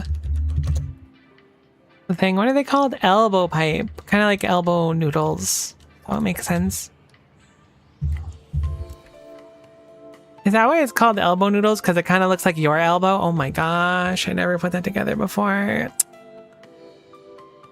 I was just like, yeah, those are elbow shaped, like the U shape that they are. But it's probably because it looks like a bent elbow. I really hope that's not like super obvious. Okay, so now this should be runnable. Hopefully. Okay, no, we need a pump. Right at the finish line, but that's no big deal.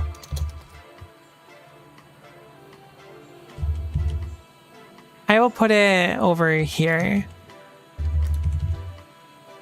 Pretty close to power.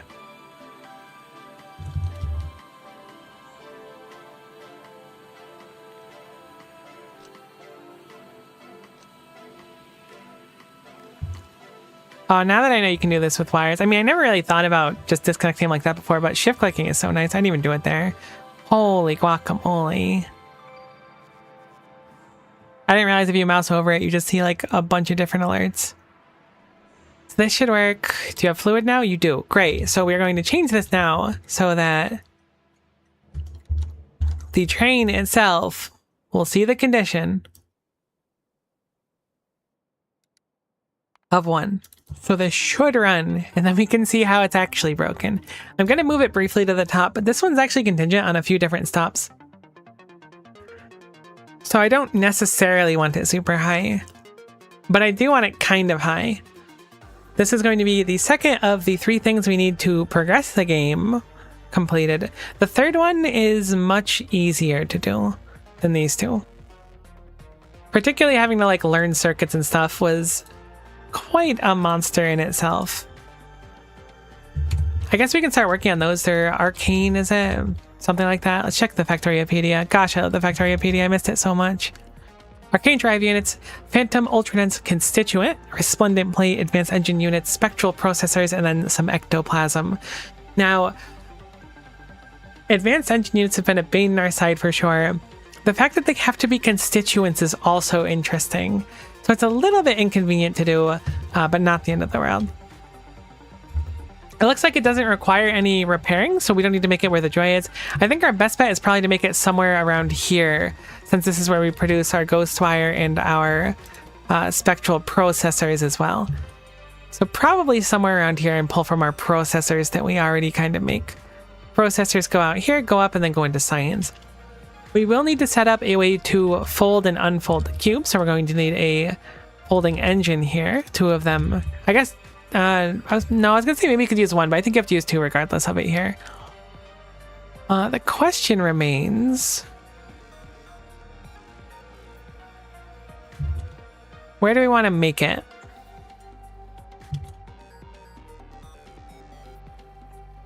We're gonna want it to be a train thing, so probably near this rail somewhere. I don't know exactly where. This is really, really tight on space this area here, but we need those spectral processors, and this build is so annoying that I'd rather not make another one right now. I'm not against making another one in the future, but for the moment, heck, where's my cube cam? There it is. Oh good, it's running the thing. Hold on. Let me go back. Okay. Okay, I forgot to plug these in actually all together. Like I had a plan, but the plan didn't exactly reach its fruition. But it's okay. It's not that big of a deal.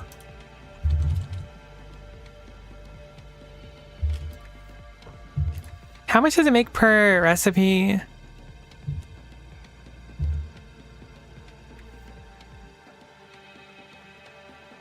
I also didn't set up it running twice. I do need to do a check for that still.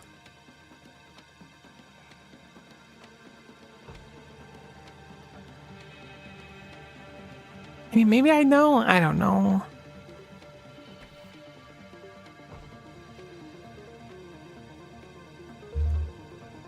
Alright, it's starting to run now. That one output literally nothing. That one output literally nothing. Oh, the first one worked.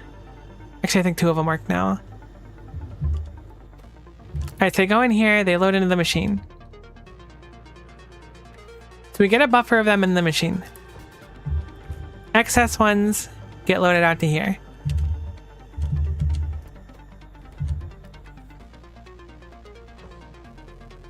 The metal runs through. That runs into there. The metal really quickly fills up as we were hoping for. It runs.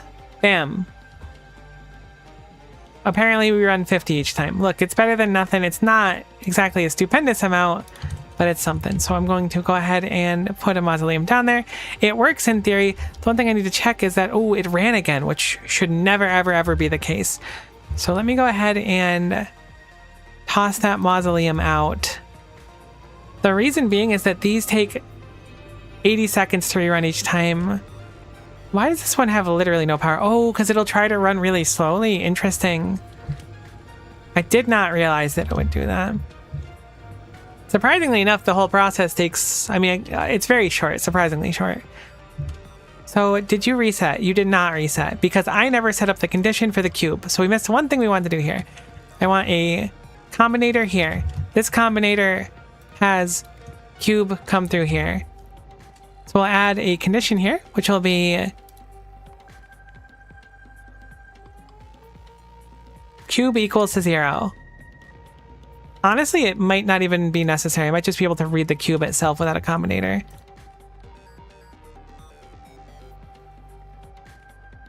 Read pulse, read, then pulse, and then that should be fine, I hope. Hopefully, I mean, hopefully. Where is the cube? Is it in here right now? Ah, it hasn't been able to output the things. Surely it's about to place the mausoleum. Did I not put the mausoleum in a box? Ah, it's just taking a while because I'm kind of... Wait, I'm a few feet away from this. I should have done it myself. Heck. That's fine. We'll do it really quick. Now the cube goes out, and this should reset if I did it right. It didn't reset. Okay, cool. Shockingly, it can run again. No, it cannot. Okay. No, it totally can. So bizarre that it can actually run multiple times. Let's do an inserter, because inserters just make more sense to me. We'll have it so that this inserter has read, pulse.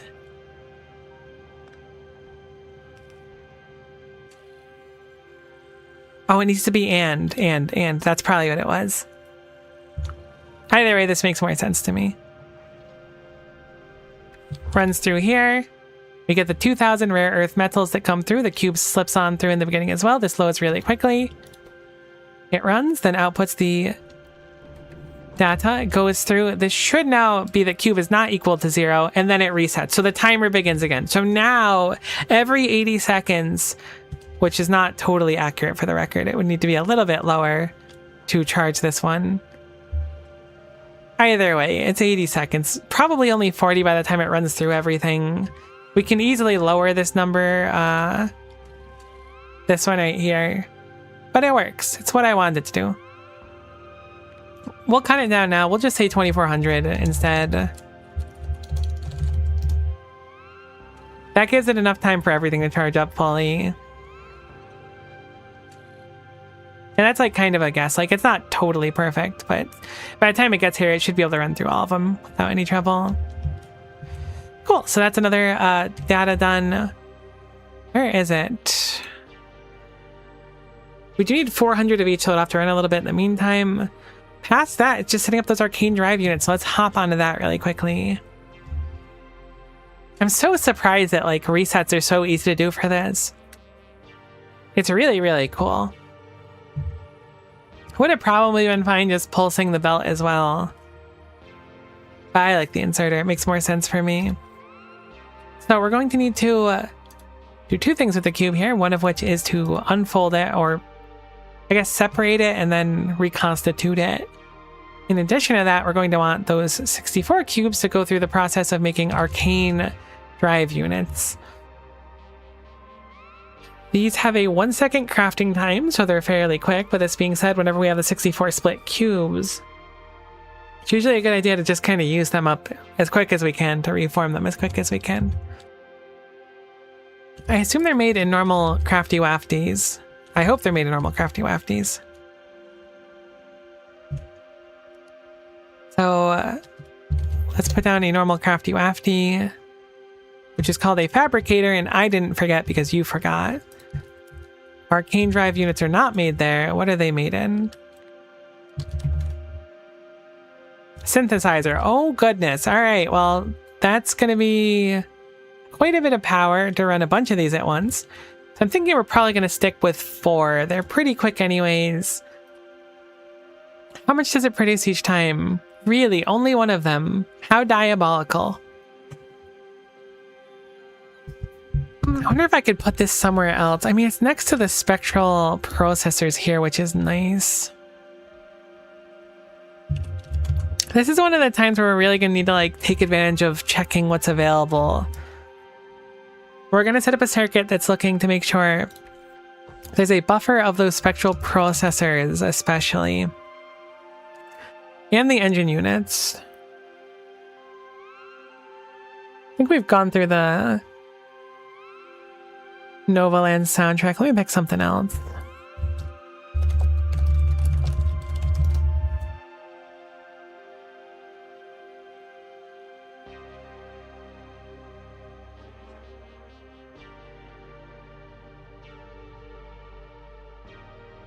I like Game Boy Advanced tracks a lot, but I feel like most of them are very, very short. Like, it's like a 30-second loop, so most soundtracks just have like really short ones, so it'll just keep changing.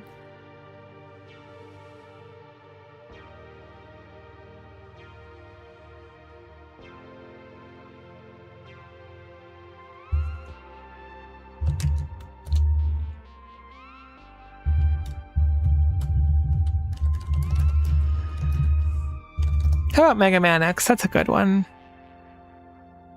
Oh my gosh, it suffers from the exact same thing. I mean, it makes sense. Fine, we'll do Satisfactory. Someone last time was like, it's crazy how Factorio players all use Satisfactory as their background sound. I was like, it's like my first time doing it, but you're right. It's just good music. They really killed out on that soundtrack. All right, cool. So I guess we'll do 4 of them, like I was kind of alluding to before. We're not going to do it directly here. This is way too close. I mean, maybe it's not too close. We need to make a stack of advanced engine units as well, which is a problem. I think this is the first time the cube would be making something and have to be super reliant on like a few really end processes. The resplendent plates is the end of Science 3 or Science 4, whichever one you consider it that we did. Processes are the end of Science 4 or 5. So, and so is ectoplasm. So it's quite a bit of stuff.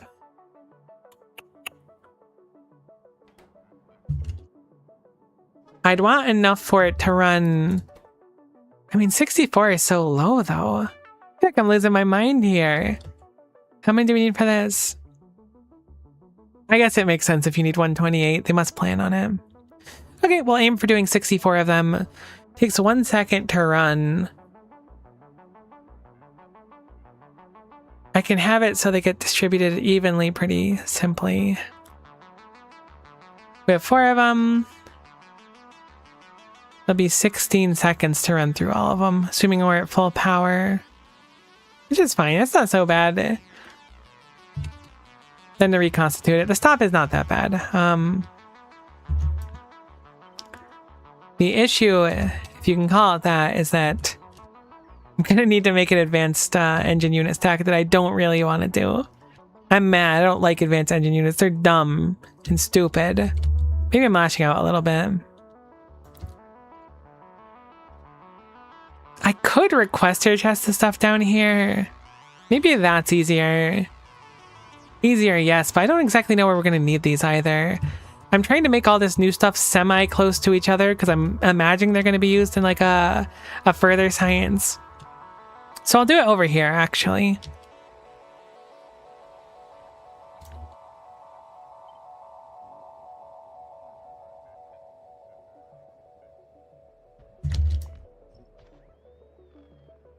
Oh. That was a certified whoopsie moment there. As I rotated it once and did not know I was rotating it in such a way that it was going to destroy the rail.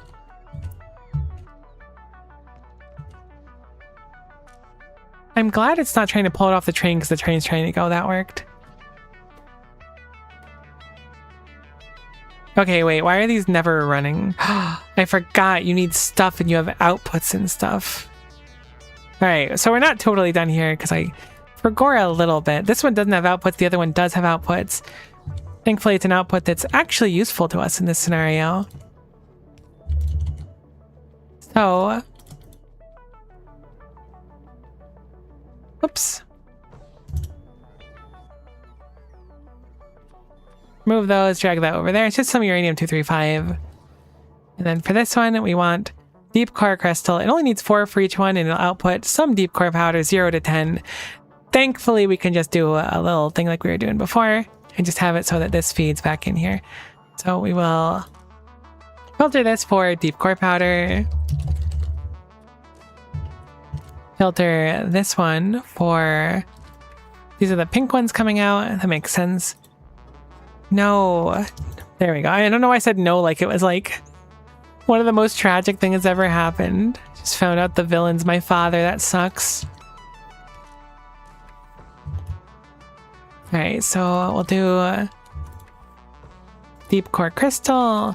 Oh my gosh, that needs the cube too. Alright, there's more work to be done here. I thought the cube wasn't required here literally at all. Also, we should probably make a rule for it to run multiple times.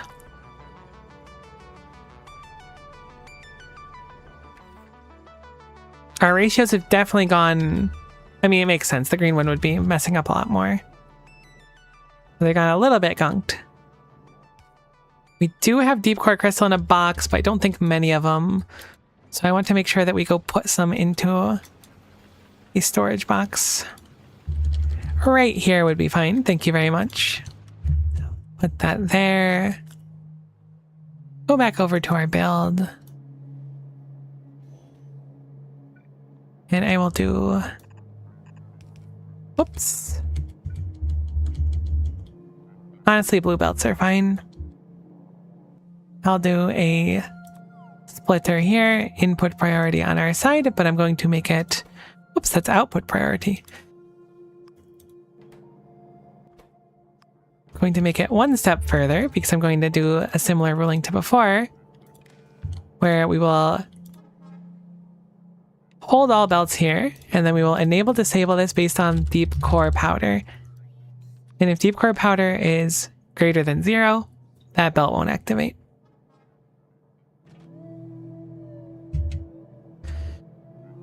Great. So this should be runnable now. So the issue is that the cube needs to have some rules in place. The cube's had it too good for too long. We'll be able to hopefully make it pretty simple.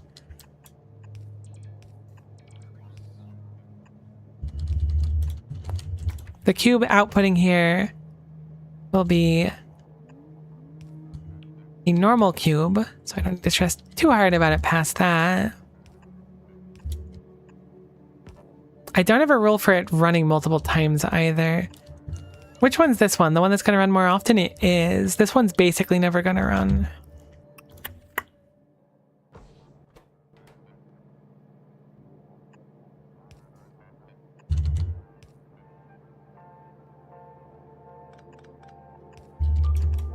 Okay, cool.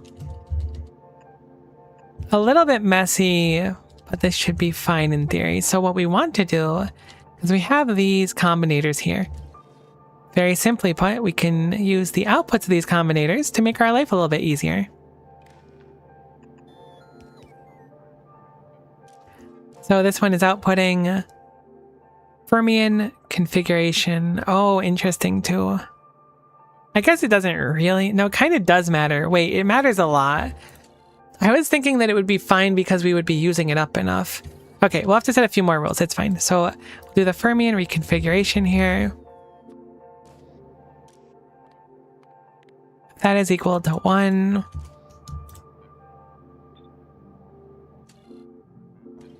Okay, so if it's not equal to 1, it'll run again. Or if it's equal to 1, it'll run again. If it's not equal to 1, it won't run again. Very easy on that one. We'll apply the same rule over here, but with the boson reconfiguration. We've accomplished something. 100 million gelatinous tar. Truly a gelatinous moment for the gelatinous ages. So we'll go with the boson.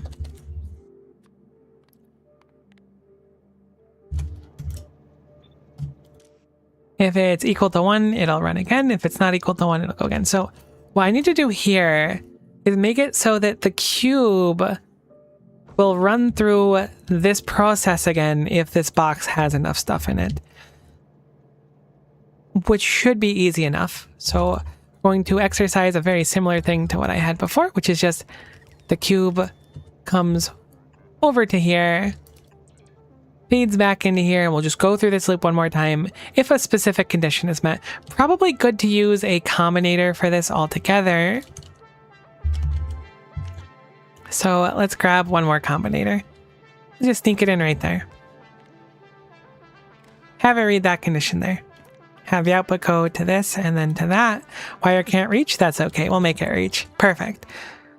So if the boson conduit in here and the Fermion conduit, I think the recipe is heavier on the boson. It is. If this is greater than 160, and this is greater than 160, and we want this to be an and, not an or, it's very important. Then you'll output. Is there like a do it again symbol? Clockwise arrow sounds good. So we'll enable disable this based on that clockwise arrow. And if that is equal, I guess 0 is fine. I really like having equal or not equal to 1, so I'll have it so that if it's equal to 1, I had it right the first time. No, I didn't. This should be outputting 1, right? If it's equal to 1, don't run. If it's not equal to 1, run, I guess, but shouldn't you be saying 1? I did clockwise circle arrow 1.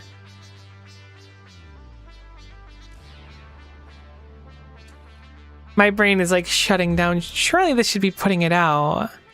I guess enable disable just turns it off when the signal's seen. I thought it was the other way around. Either way, it's outputting the signal and these are connected, so should be fine. One's on and one's off, so it should be fine. My poor brain. Wonderful. So now this will run these and balance them out. So how does the cube get in here? Right, so when the cube is here, oh my gosh. It will currently go out here under specific conditions. I think I want to redo that though. We'll do it from this belt here.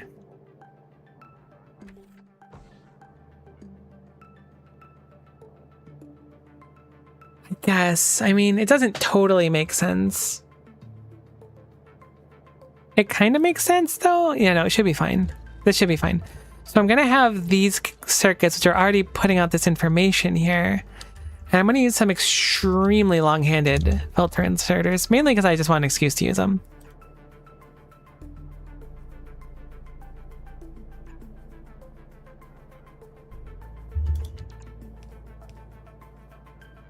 Heck, how do I always have these backwards? There we go. Let's craft a few extremely long-handed filter inserters. And what we'll do is we will set up a rule here. Oh my gosh, look at it reach out. First, we're going to start with a splitter. The splitter goes here. And then we'll wire this splitter in. Honestly, we can have it go here. That's fine. We're going to set an output side and then... Ooh, I should probably have one more combinator, actually. Kind of the name of the game today is one more combinator. So we look for the boson configuration or the fermion configuration. And if either of those are equal to 1, then we'll set our output side. We'll make it calibration data.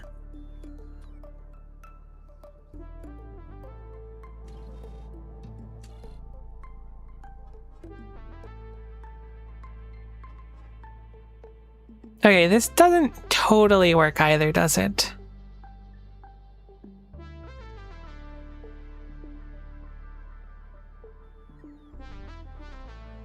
I think technically this box can just fill up on its own. I mean, this is fine in theory, but it doesn't work quite as good in practice. This is way more complex than I expected it to be on the way out. For now, I'll set it looking at that calibration data. And if it's equal to 0, it'll go left. If it's not equal to 0, it'll go right. That's fine.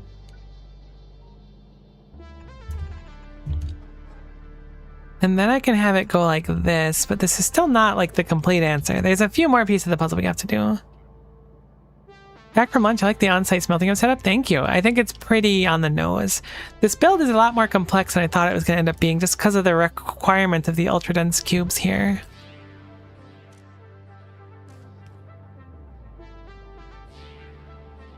So we're trying to figure that out now, hopefully. Fingers crossed.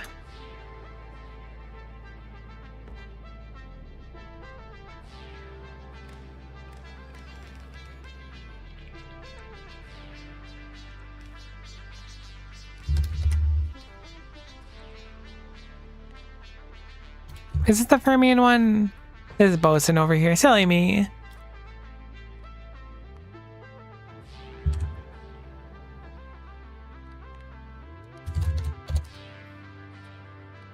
And the fermion being equal to 1 here. Whoops.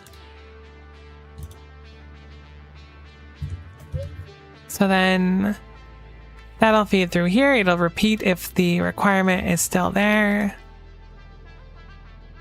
I set this up with the wrong rule. So I guess I'm glad I caught that because that should be on fermion instead. Is this one also wrong?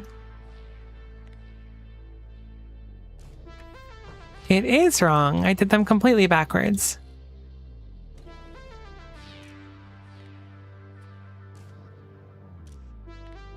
I'm really concerned about what's a good word for it? The limited space I left myself.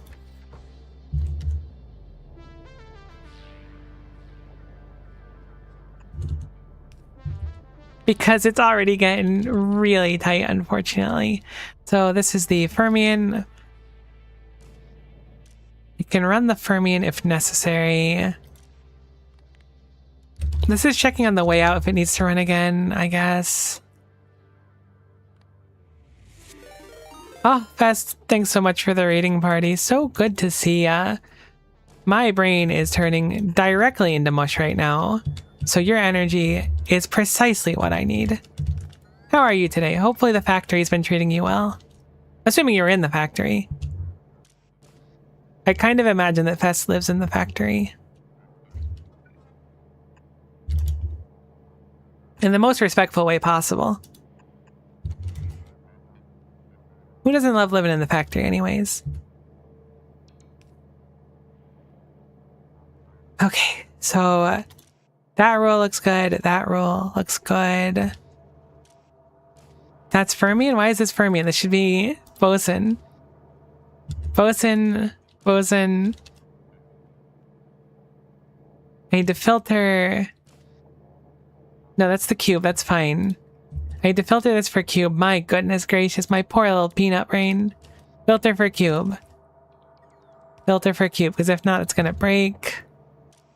Filter for cube. And you know what? Just for old time's sake, I think we're going to filter for cube here as well. Okay, so cube checks if it needs to be run again. If it does, great. It'll run down here. It'll go through here. It'll either get picked up here initially, and then run through here. And it'll run multiple times through here if necessary. And if it's done, it'll run through here and then it'll check again. And it'll run through again. Over to there if it needs to. Yes, finished my last run, made it to the edge of social system. Oh, that's great. Congratulations on that one. Start a new run, decide 8-hour launch. We can do that, right? A 6.18 hour launch. Woo, that's crazy. I looked at one of them that was like, what was the achievement actually? It's certainly one of the ones I'm missing. It's on my to-do list.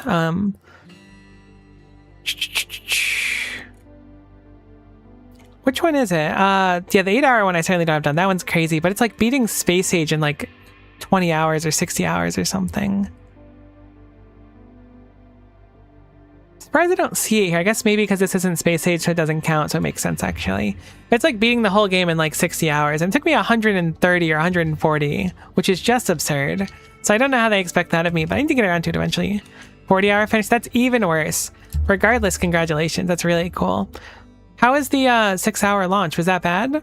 Did you do a lot of prep ahead of time? I started doing a little bit of prep, doing like a few basic blueprints and stuff, but I don't know how much I should really put into it. Why did this turn off? Ah, because we don't have any stuff to run. It makes sense because the factory is currently healing, unfortunately. How about you go somewhere else? I'm sure you need to be somewhere that isn't here. It's so funny that it starts breaking so early. Where are you going? Oh no. I mean, it's fine, I guess. No prep, just tripped and launched a rocket. Honestly, that kind of tracks. Kind of a power move too. Now that I have way too much for me and these things are going crazy and releasing them. Did I set up the rule properly for this? I did.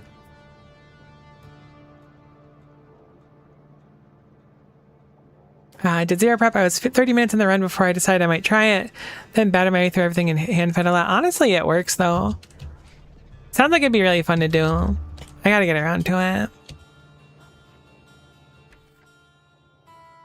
I was expecting ultracube to take me time, but we're on like 65 or 70 hours now, and I don't think we're close to the end. Also, I just realized in the short of 500 previous hour run, I never built a Spidertron. Spidertrons are the best. You're totally missing out. I just finished your cube hat. It's awesome, right? I stuck it right on there. Doesn't fall off or anything. Crazy what Elmer's glue will do. It's for more than just eating. I swear I don't eat glue. I just wanted to... I wanted to make a joke about... I keep saying dumb stuff and then people are like, have you heard that Miko eats glue? And I'm like, that's not true. But I know I'm the one that said it, so what can I even say? Alright, so this is running over and over again, which is nice. Aw, thanks for the clown co. I appreciate it. I really gotta make a sound for that so it honks when it redeems. I got a lot of work to do on stuff. I've just been so busy lately. I'm really glad that this works well. My question becomes, I guess, what's the point of this down the line? That's loading fine. So now we have an extreme difference in them. So they should be kicking on, right? Or is it too low to kick on? It was too low to kick on because it used too much purple. I mean, this should be fine. It'll surely go on, right? It's okay, we all ate glue, thanks. This is Glue Eaters Anonymous. I feel like I'm welcome here. I'm really concerned that it didn't kick on. I mean, it makes sense because the conditions I met were logical for that. I'm hoping that we just get some boson and it ends up kicking on, but maybe I should set it up so it kicks on more frequently. I don't want to just burn extra stuff because this reconfigures... I mean, it is 15 to 50, so it shouldn't really make a difference. I guess I can make a new circuit to try and balance them out. I don't know, I'm ignoring it for now. It's a future Miko problem. Future Miko loves problems. Alright, let's go and get food. Legs are numb and tummy is empty. Enjoy your food and thanks so much for stopping in the raid. I super appreciate ya. Love to chat with you as well. I'll be sure to pop into one of your streams pretty soon. I was gonna do it this morning, but I was like, I'm so tired, I gotta stream anyways. So I was like, next time. And I'm still tired, but I did make it to stream, so that's something. There's just so much going on lately. I could really go for a few days of quiet. I mean, I'm kind of in my few days of quiet right now. It was a busy weekend, though. Okay, bulk frames is fine. We didn't have to touch the water for a little bit. So that's okay. Is this still Satisfactory music? This track goes crazy. I gotta play Satisfactory again at some point. I was playing with my roommate, but she's really busy working on her PhD and stuff, and so it becomes a little bit tougher to line up our schedules.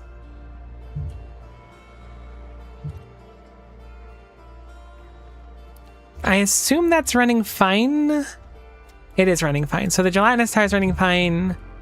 We should have some calibration data for us now. Right, we were working on getting the spectral doohickey 360 no scope things that I definitely remember the name of. Arcane drive units, which is very close to what I said if you don't think about it at all. And the moment you start thinking, the worse it gets. So try to avoid thinking today.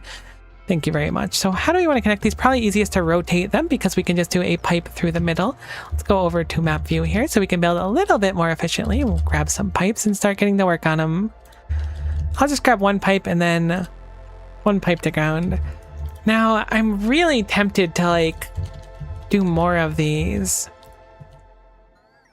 I guess let's check what the arcane drive units are used for right now. So far, they are used in 20 of them per loader. They expect me to make a lot of these. I'm hoping there's another recipe down the line, ideally after this, because currently this is kind of an absurd amount required. What the heck's an annihilation chamber? Right, we're not going to worry about that now. Let's focus on the forbidden ziggurat, which is going to be only needing to run through this twice. So I'm going to set it up with the expectation of running twice for now. We will probably need to rebuild it down the line, but I'm hoping that this is okay for the moment. So we will have our build be very similar to previously.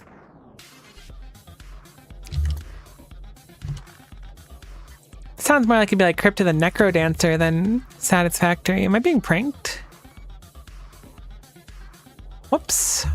There we go. So we will have it so this goes here. I guess we'll just underground it all the way here. This will be for our cubes. Do an underground here.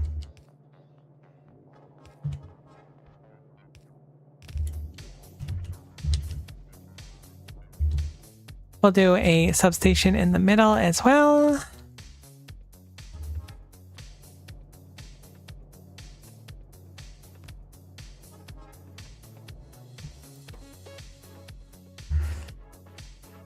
I'm wondering how we want to get all this stuff here. I think I just got a diabolical idea that we're going to take advantage of. What if we have a train bring the supplies from one place to another? I know what you're thinking. Miko, are you sure? Sounds like you've gone mad with power. I might have. Kindly viewer, I might have, but it might be really useful here.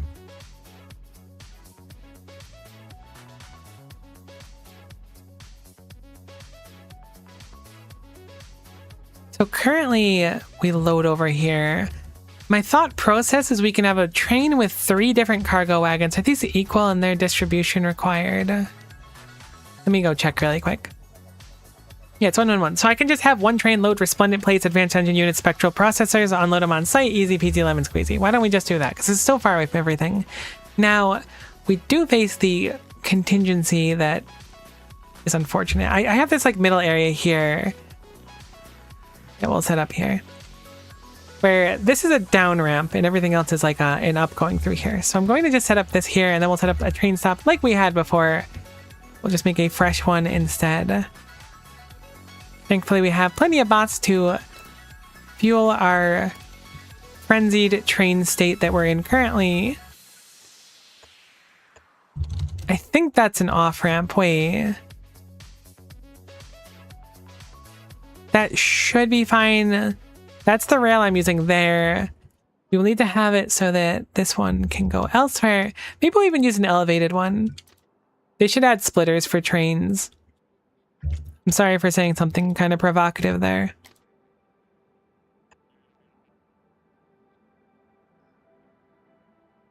Really, those splitters for trains would go crazy. I don't know what they'd be used for. I guess you don't really need a splitter for a train. I like the idea of a splitter for a train.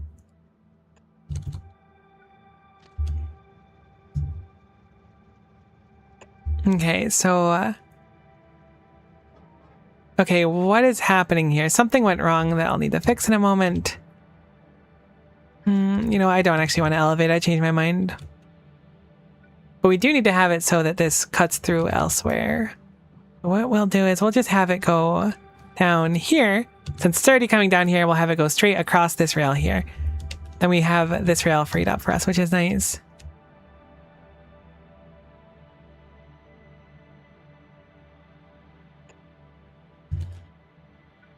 I'm very tempted, and I think I'm going to fill the train strictly with bots for the sake of the fact that everything is very, very far away from that specific spot where I need it. Set up a few conditions here so that nothing hits itself.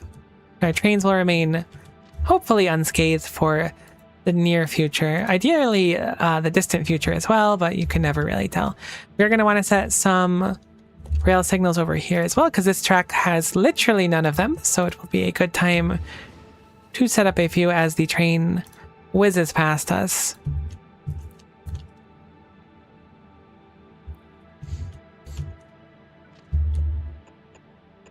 Gonna need some more roboports as well, but this should at least be an okay stop here.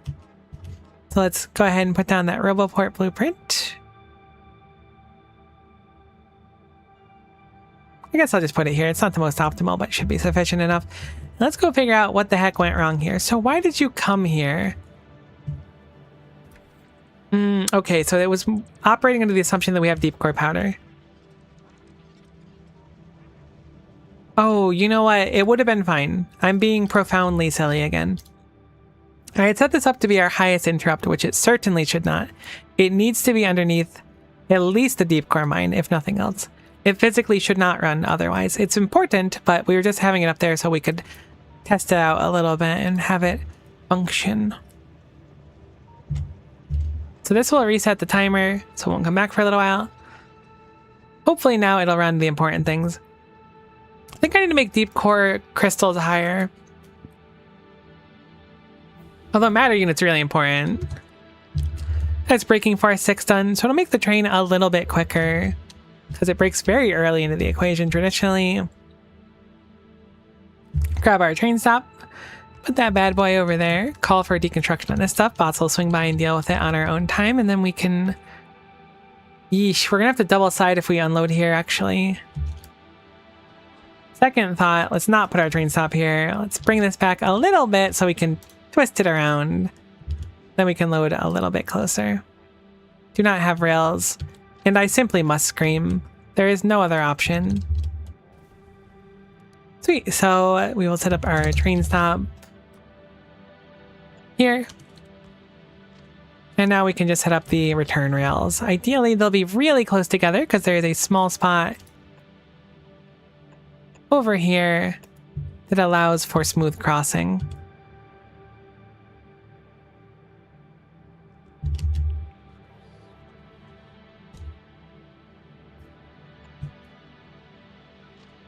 Very nice, very smooth. I like when the rails do the good thing and not do the bad thing. Great, so with this, we just need to put it onto here, basically. I don't know exactly how I want to do that, actually, with it being so close. Whoops, let's not undo those. Or I guess let's undo those. I don't really want to deconstruct those randomly.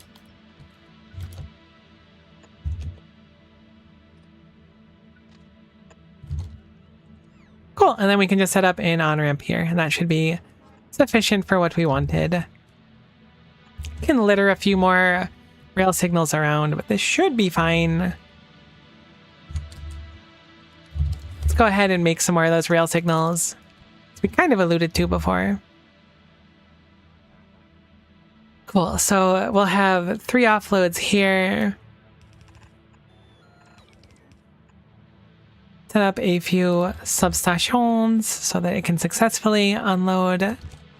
Have those go into some mausoleums. Honestly, mausoleums might be a little bit overboard, to be honest. Maybe I'll serve in mausoleums afterwards. Actually, we'll do the smaller ones. We'll do the solemn receptacles, which is still an absolutely diabolical name for something like that.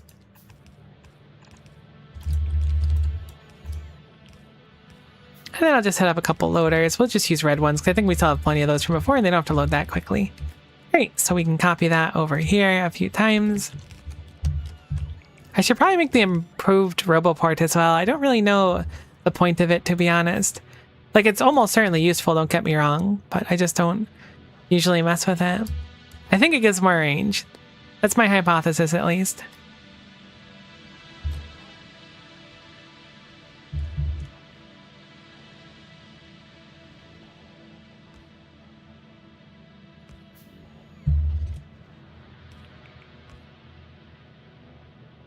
Great, so these will be their own materials which need to feed into these units. How are we going to feed them is a question in itself. Thankfully, the piping is easy to do. So I guess we can feed left side and right side, and then just feed outwards. I mean, I guess we can just do all the feeding left and right. We can expand it downward if we do that as well. Regardless, for now, we will have... I guess we'll have 2 loaders coming out here as well. So we'll have a storage for them. Then we'll have the loaders going out, which will rotate, and then those loaders will go 2 ways.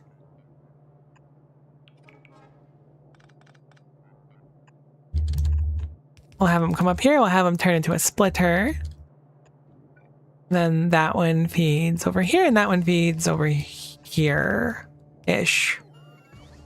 Not ideal because they're like spread out in such a way. Then we'll just do the same thing for the other materials as well.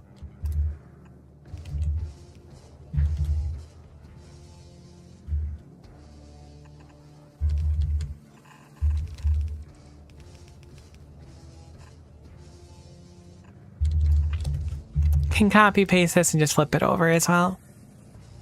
Keep it simple.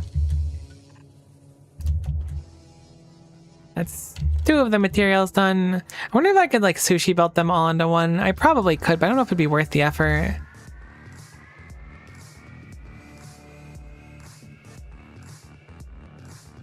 There's no way this is like a satisfactory track. I'm like losing my mind here. Whoops.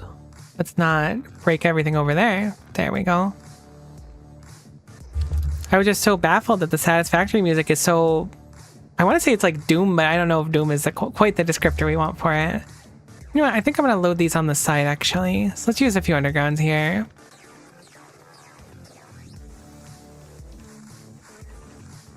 There we go. That'll be a lot easier to load over here. You can just use a splitter as well. One will feed over here. Actually, you know what? We'll move it over slightly. There we go. Much better. Have this load out here. Then a splitter over here and here as well. I guess we don't need a splitter there, actually. Whoops. Thought it was one further over, but it was not, in fact.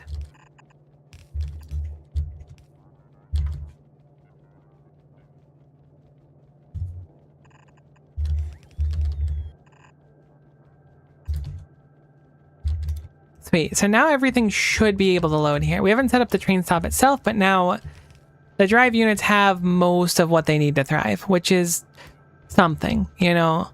It's better than nothing. We've made minimal progress on this build, which again I feel is still a little bit slow, but so it goes. Something else we need to do now is we need to set up the offloading. So we want to offload both Phantom Ultradense constituents and Arcane drive units. The constituents we want to offload closest to the top as we can. Kind of obvious, but not wasting a bunch of time getting them through a long series of belts to get back into the machine is kind of a win.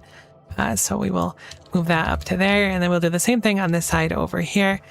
So once more sorting for that constituent, or filtering I should say. Grab that, bring it up here as well.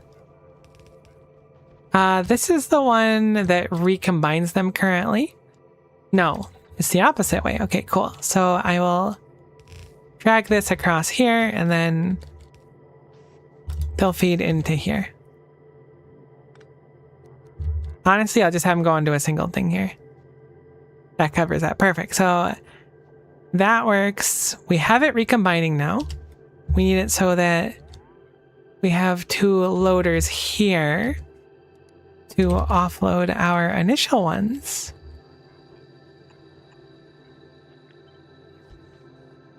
And then load those down here, and those look pretty good.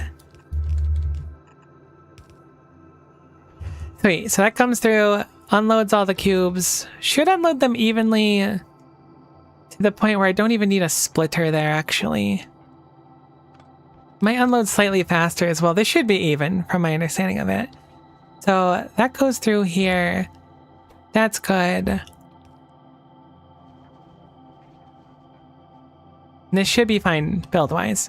It does need power, but now it has power. Mostly, kind of. The relevant parts have power. Most of them. Sweet. So now it's got power. So we need 3 important things at that train stop.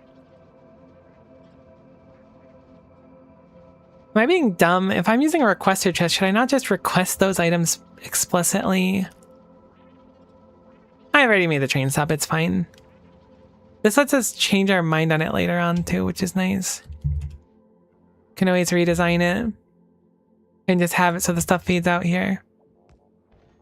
Something that I think is kind of inevitable is...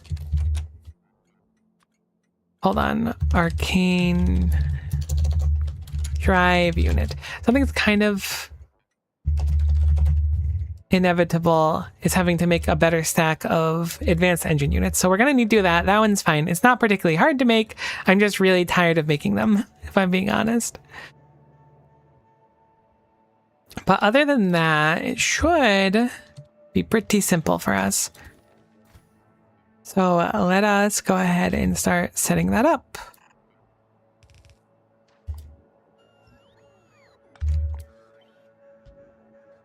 We will just have a mausoleum here.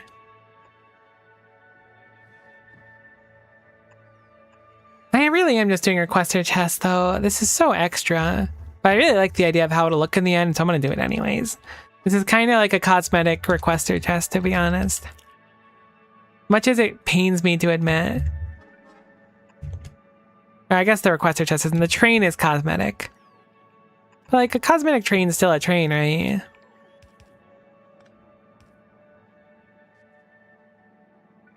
Okay, let's grab some of this, drag it across here. That our train will have fuel. I mean, if I redesign things, which I'm planning on doing, then being able to belt it over here will be really convenient. But for the time being, this is fine. Fine-ish. It's a little bit shameful. Feeling a little bit of shame. Not a crazy amount, but enough shame. Enough shame to know that what I'm doing is wrong, but not enough shame to prevent me from doing it. That really, like, sweet spot of shame, you know? The event horizon of being embarrassed. Let's grab a few requester chests here. These are going to be spectral processors. This feels kind of dumb. There's gonna be so many spectral processors in this box. Maybe I should... Nah, it's fine. It's only one box of spectral processors. How expensive can it be? You've arrived back here because of the timer, which is cool, but it means I need to lower you down the list because you never actually went to go mine crystals. 100,000 advanced circuits completed at 66 hours, 57 minutes, and 16 seconds. Maybe limit the mausoleum size? I completely forgot that you could limit the size of a mausoleum, let alone the size of anything, to be honest with you. Kind of a crazy call on that one, to be honest, because I was ready to just fully commit to draining the entire base. Resplendent plates is the next one we're looking for. This one will be engine units, which I was going to feed in directly, but for now, if we end up with any extra of them, I'll have it just feed in here. But I don't think we will, because I think our advanced engine units are absolutely gunked to a really disturbing degree. We have to go check our train's conditions, because clearly something's not right here. So the crystals are higher, which is strange. Must be something I've messed up at one point.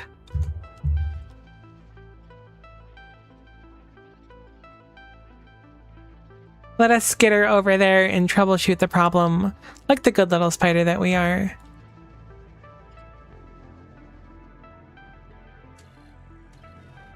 So you're sending out the correct signal, which is fine. Why are you not sending out a signal? Holy goodness. You did. You went. You're fine, actually. I'm sorry. You're perfect.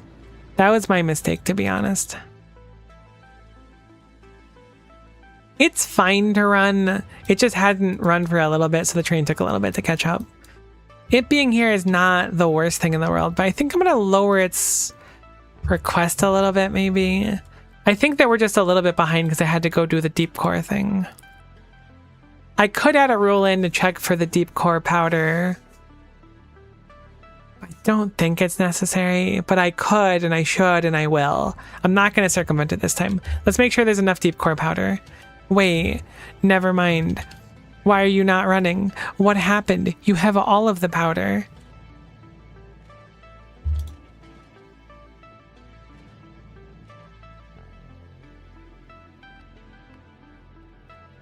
Oh.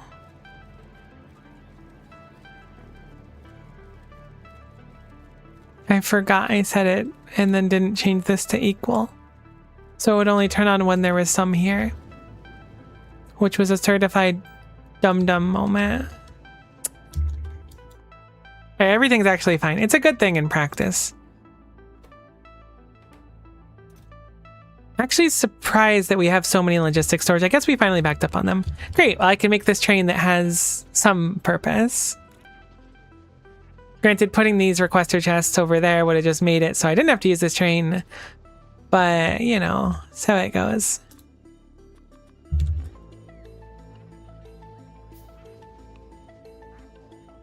If I start crafting these on site, it'll be a huge boon. Being that these are all required in equal quantity, doing it this way with a train is actually way more complex too. I guess not necessarily. I was going to say I need to make sure that it meets the, like, grabs an equal amount of everything, but being that it buffers, it shouldn't matter. I really like this in theory, at least. It feels cool. So let's set up some rules here. We have arcane drive unit materials, and we'll have arcane drive unit material drop off as well. Somewhere, where are we making it over here? Gamer of Gold, arcane drive unit materials drop off. Kind of a mouthful, admittedly. Sweet, so that looks good. We'll set conditions. We'll look for full cargo inventory or inactivity of 20 seconds, we'll say. And inactivity. No, I guess we'll do or, and then we'll do or a time passed of 600 seconds. And then we'll make it so that the other station is going to be the drop off, and then we'll do empty cargo or inactivity for 5 seconds. 600 is probably a bit high. Let's do 240.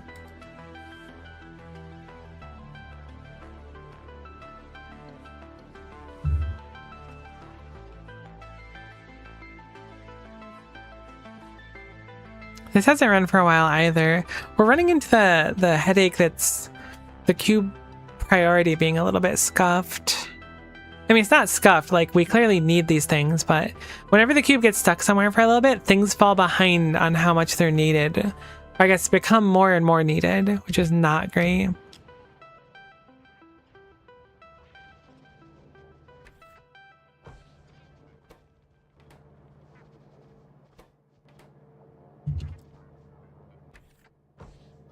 I should have it so that these are always enabled. Actually, I had these set up before so they'd only kick on under specific conditions, but I would like to have a buffer of all of these available. Because it was, I mean, I didn't think the cube was needed for them before, so I was hanging it up with the expectation of having no cube. But now we want it so that the cube may be needed to run them, so it'll be available to us. Cool. So this will drop off here. These will load into here. We can set up this stop over here as well. I really want to make this. If we can complete this, I'll feel like we've done something today, which is a nice feeling to feel like you've actually accomplished something basic. I don't love this setup. If I'm being totes honest, it could be a lot better. Maybe it's fine for now, but I don't love it currently. I'm really hoping that we'll have a research that improves how we make these arcane drive units, because if not, they're just really expensive and really annoying to do. It might just be how they are from now on, at which point we'll just need to suck it up. But I'm going a little bit late on it currently. Accomplishing both qubits and fermions is totally nothing. I'm gonna be honest with you, I'm very much the kind of person where my brain will just kind of like forget what I did like a little bit ago. I used to play, oh, that's actually not going to be able to load there. That's fine. I used to play fighting games a little bit more, and I'd play, you know, Rocket League and stuff like that many moons ago. I used to really, really like Rocket League, but regardless, it always surprised the people I was playing with that I could just like completely disconnect from the match after it ended, regardless of how it went. So I kind of just forgot that I did that, to be honest. That was crazy. You know what? Let me glaze myself for a second. This is like still not satisfying enough. Whatever. But it's up here, right? Is it higher up or is it lower down? It's higher up. I'm proud of this. This genuinely I feel pride in. Is it broken right now? Absolutely it is, but it's only because we fell behind on materials because the cube was stuck somewhere for a while, so we haven't made any spectrolite for a while. But this just worked. Look at how much of this data we've made. Pyanodons with biters when... We'll make that the 1,000 subscriber special. How about that? Like, pies on its own would already be really tough. I'm not against doing pies eventually, but pyanodons with biters is diabolical.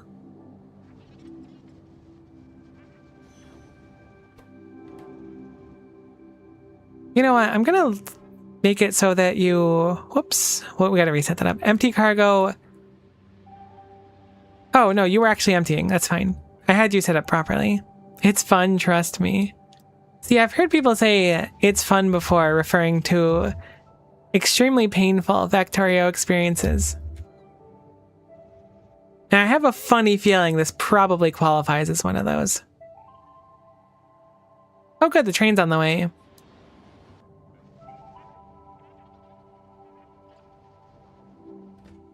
Okay, this is a really bad setup. So we're going to do this and then arcane drive unit as the name of this stop to match our other naming. Going to need to make one more radar as well. I just want to make the stupid thing and see what the new sciences are. I want it so bad I can almost taste it. Okay, this needs to be here. We need a condition for this to show up.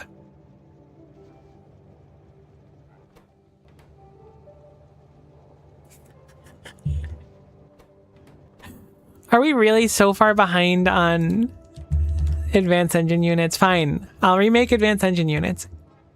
Whatever. Advanced motor units. They just make me upset, okay? Did we get a better recipe for them? Motor unit. They are engine units. Crazy. All right. They're so easy to make, too. I don't know why I've been so reluctant to just make a better one. Rare earth metals, basic motor units, electronic circuits, elbow grease. Let's design this as one of our things. I'm probably wrapping up sometime soon. Let's design this in the meantime, because I've been streaming for a bit and I kind of missed lunch a little bit 4 hours ago. I guess it's only like 3 hours ago. I think that used to be expensive for you. It was. That's definitely a really cool feeling about Factorio as things get more achievable. And something that feels like it's like insurmountably difficult is actually quite surmountable in practice. So let us do a build for this. I think the plan here is going to be making this wherever it's convenient and then throwing them all in a box because we have thousands of logistics spots and requests are just now. So hopefully it'll be fine to just do that rather than make it somewhere specific. If not, I'd like to make it kind of close to this area over here, but no big deal if not. However, this is something we really need to do. And the cube is stuck. So I'm going to locomote myself over to the cube in the meantime. And hopefully we can... There we go. Figure out the ratios of this. So it's 1 to 1 on this. This consumes 0.5. So we can do, oops, 4 of these for one of these machines, which is nice. I wonder if we can get like a really, really compact build. Like, hear me out, right? What if it was like this?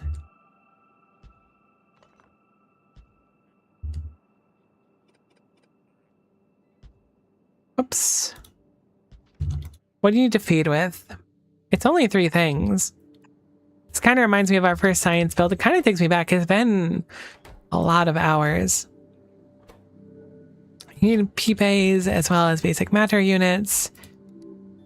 PPA over here, which is just basic matter units.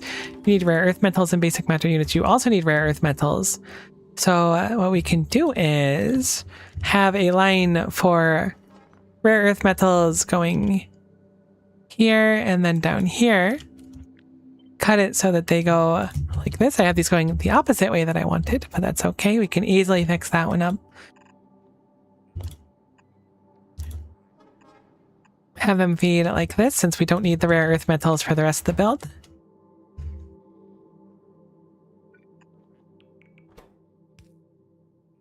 We need conductive wire as well, so I'll have to be a little bit careful about that one. I almost just missed that entirely. This does need rare earth metals. Oh, you know what would be diabolical though? How many do you need per second? How fast do you think a extremely long-handed filter inserter goes? Because what I'm thinking right now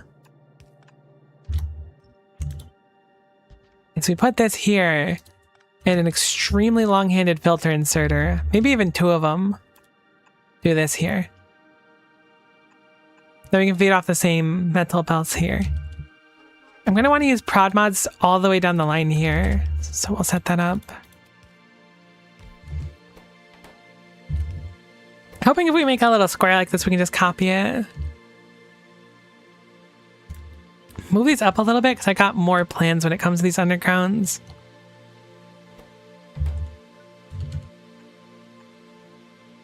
That actually doesn't work. I need to do one of them specifically. I guess I can do one. I mean, wait, actually, hold on. We can do two of them. Just horizontal. Diabolical, but I like it. So this will be our matter units coming out here. I guess we don't even need to feed them past this point. We'll make these on top. This will be fine. The matter units go through there. We need them for these as well. It's 2 pipes per second here. These consume 1, so we can do a 1-to-2 ratio here, which is pretty simple. We'll probably just feed them like this as well to keep our stack really compact as much as we can. These consume... oh, right. The numbers are a little bit weird. I'm going to just remove them from here just for the sake of it. I could probably just do the math to remove the crafting power. I really easily could have. It was only 20%.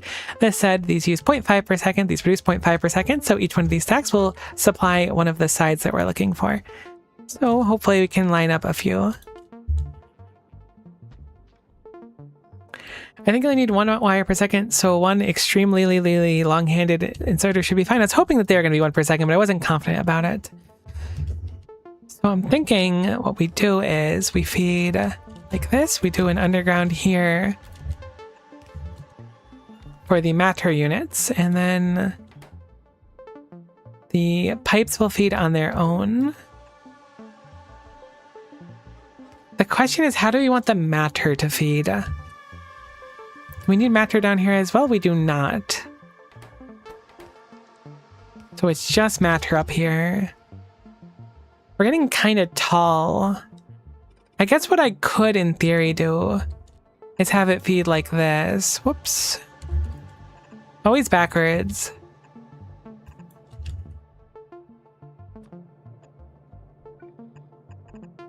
Like that. I guess we don't technically feed the bottom side like this either, but if the thing comes upward, this will feed everything.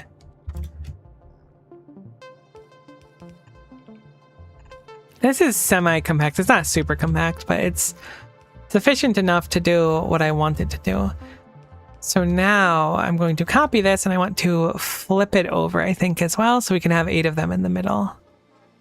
Sounds good to me. That way we can put the lubricant. I don't know why I'm looking for lubricant when I should be instead looking for pipes, so I'll look for pipes instead. Actually, let's do long ones.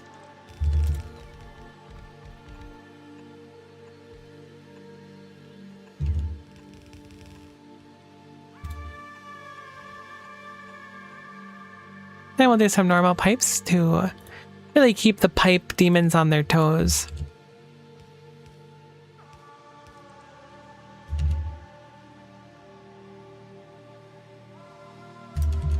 I think I'm going to copy this whole thing and move it now as well. I don't know where I want to put it, though. Let's just store the blueprint there and start deconstructing it, because it's not going to fit here. It's already way too tight on space. Not that I was necessarily planning on wanting to do it here. I just wanted to, like, start getting some work done on it. So we want somewhere that has access to our metals and our matter units as well, which is pretty easy. However, this is a tall one. It would be nice if we could do it somewhere here, wouldn't it? It would fit, like, surprisingly nicely here. I know we got a little bit of rail there. It's not, hopefully not going to make too much of a difference, but let's get rid of stuff. Oh, but there's so many pipes up there. Maybe here?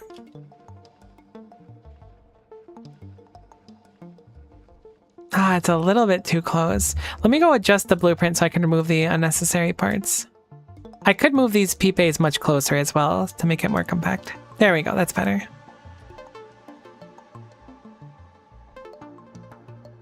Apparently I left one of the pipes there.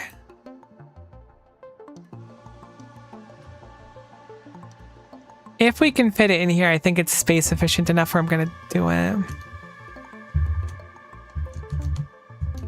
This looks fine, so let's do it here. Might as well.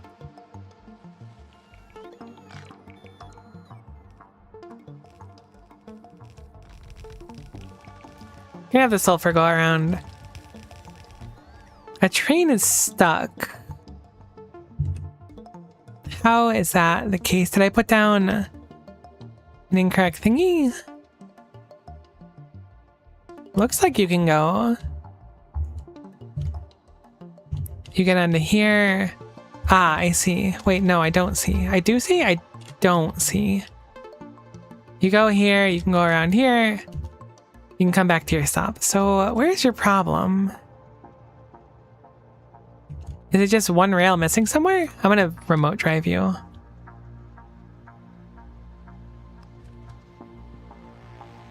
Because I don't frankly believe you. I'm guessing it's just one bad thing I placed. It's totes available. Okay, I guess it's not totes available? Where did I miss it?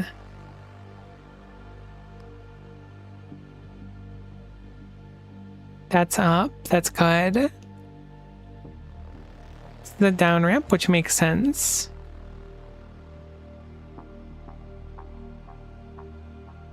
Oh, I see.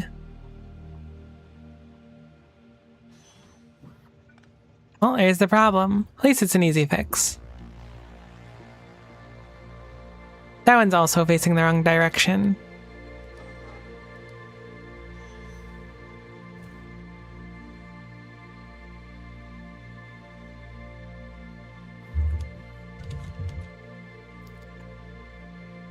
So that one wants to be facing this direction, and there we go.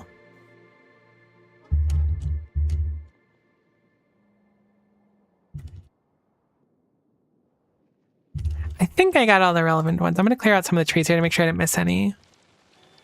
There it is. Got to get rid of that one. Now it should be fine. Sweet.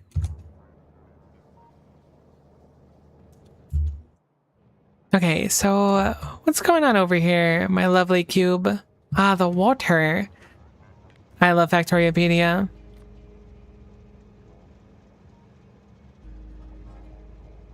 We can make beacon juice. Oh, now that we have Fermion conduits, we can start making beacon juice. That could be a good dump for our excess Fermion too. So keep that in mind. Diluting sand makes more. I guess I could just grow a bunch of potatoes and hit him with a train. That's an option. We're getting rid of the excess water.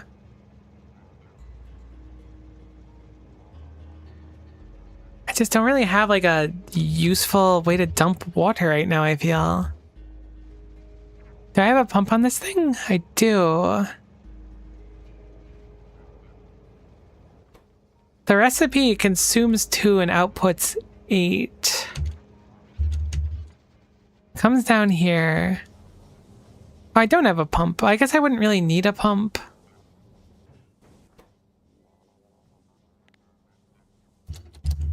Because this only turns on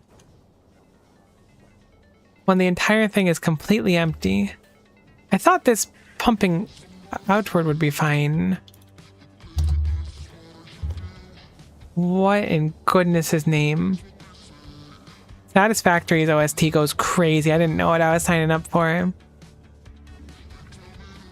Because these are different. But these are completely full, but these shouldn't be dumping it all here.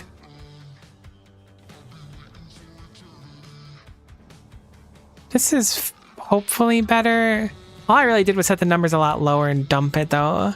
It's so bizarre how much the water has been an issue.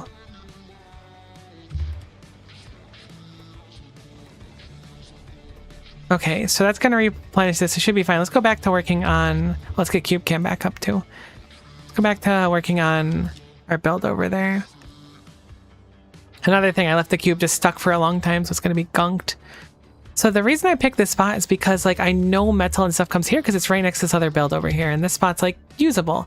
Not the most ideal locale-wise. We're going to have to move these sulfur to cut through. I think it's probably worth it.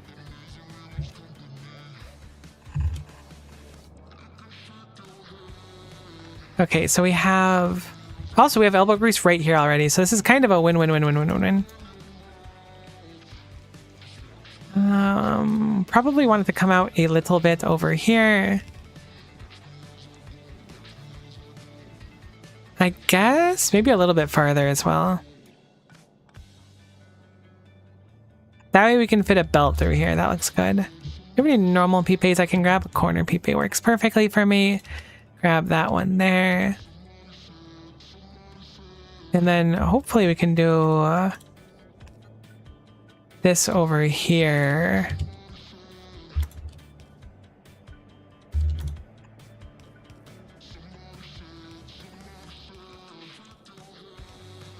I am so shocked that this is the Satisfactory soundtrack. I know I said it before, but like, what in goodness' name?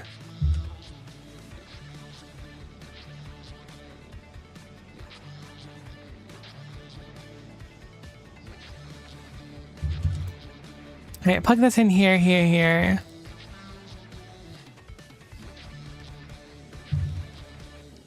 Then we can have these load. I guess we'll go downwards. It doesn't really matter. Actually, we'll go up for the sake of simplicity.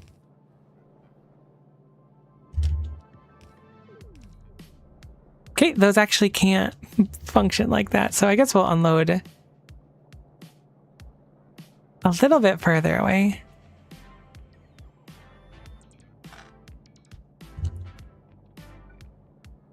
Because it turns out you actually need to use an inserter traditionally to insert or remove something.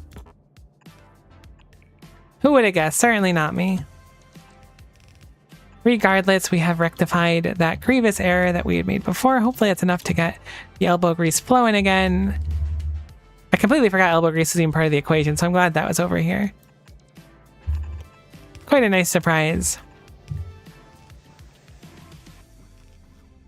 And sure, we'll use a loader here and then have that loader go into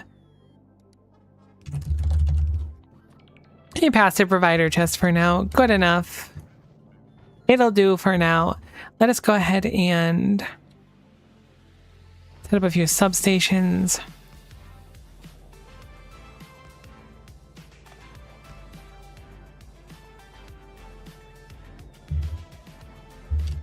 This build, in my head, was going to look very concise. In the payout, it's like an abomination, but it's fine. So something we need to take advantage of or take care of is the fact that we haven't fed in the metal or the stuff yet, but it does come right here. So it's very, very, very close. The metal technically dies over here, but we can rip it off really anywhere without any issues. In fact, we can probably put both in the same belt, but I don't think it's a good idea.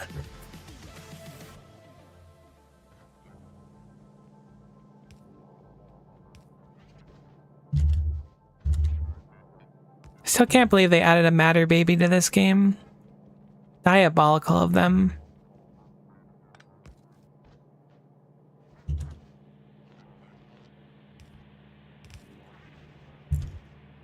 Okay, so move this down one. We have our metal going through here. The metal needs to go into here. This is the metal on-ramp. We're gonna need to split the metal a few times, so let's just bring it down here for now. In addition, we will another little underground here so that these can sneak under there as well. Probably toss these n-dimensional widgets as well. Cool. So now we have our two materials we need. Hooray, we did it. Sort of. Kind of. We will split off this one first from our main bus, so to speak, and then bring it down here, and then we'll split it one more time here. So it'll come into here. That is really unfortunate, but we'll have to move this over one, which is not that big of a deal. It does mean I have to move my extremely long-handed filter inserter, but I'll be honest with you, I get a pretty marked amount of joy placing extremely long-handed filter inserters. So it's kind of a win for me. So the connective wires have been successfully made and put through there as well. So now we need to do that on the bottom. So I'm going to continue doing this line first rather than do the other one. Currently the load spot is over here. I think we'll need to... actually, that one might be fine on this side. Either way, we'll do a splitter over here. Move it that way. Do an underground here, and underground here, and then underground here. There's our metal being successfully fed through. That is the metal done. So now, normally this is going around this way. I'm going to just reverse it for the sake of consistency here. Plus, because I don't really want to try to think about how to get the matter on the other side when it'll work just fine if we do it like this instead.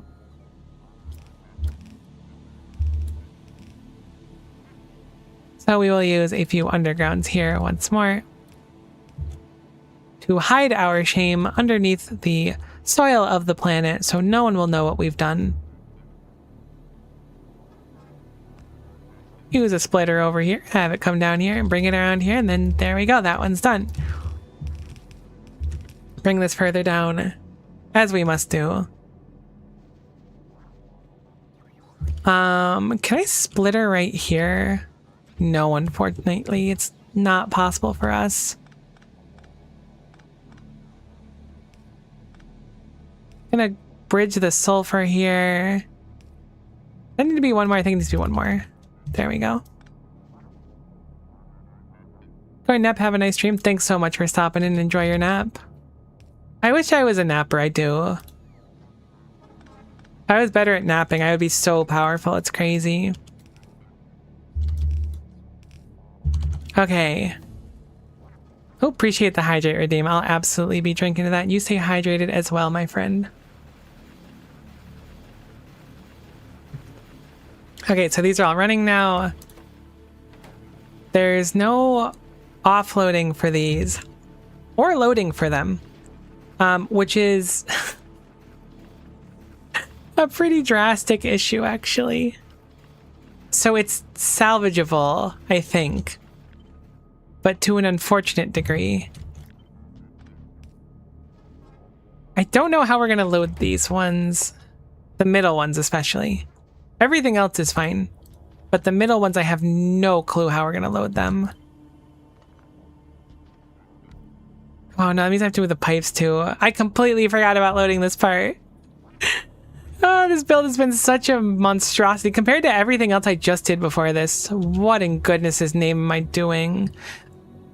You know what? There's really one thing I could do, and it's not pretty, but I will do it. Which is to say, I can put requester chests in the middle two of these, which will be fine. It's not great, but desperate times and all that, right? The other ones should be fine to feed, but these ones are a little tougher. I generally don't like relying on that kind of bot stuff in a situation like this. These also don't really have a nice way to unload. We need to set those up as well. Really jumped the gun on my readiness for this one.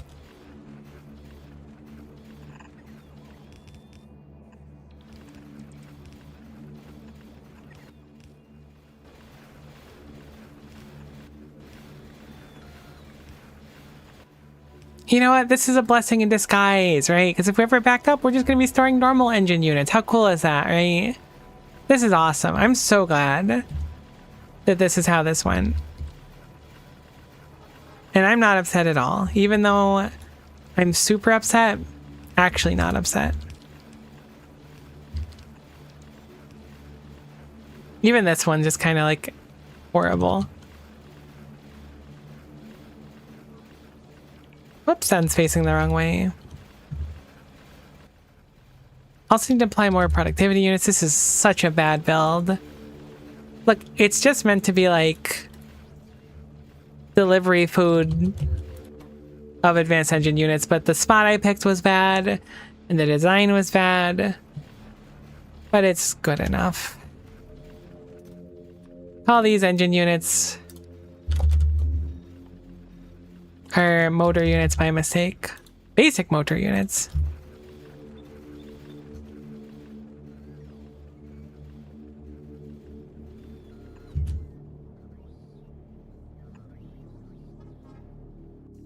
Can I fit? I think this is a little bit... No, that is sufficient. Cool.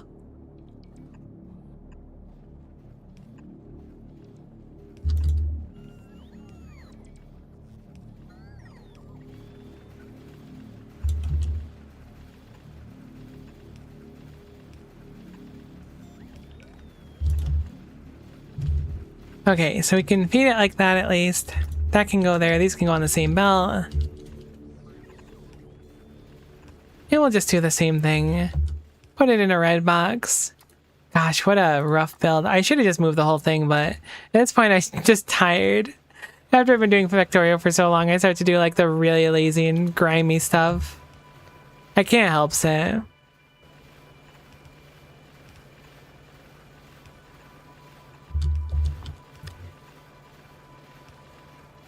Regardless, these middle ones are running, which means the requester chests are working. I didn't get the matter fed through the middle one? Or the metal?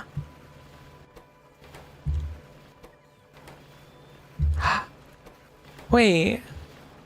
Oh, I messed it up. Right. I remember. I thought I had for Gorp, but I remember. I had to move it over on this side, and I never fixed it. There we go. So this one should run now on the top side.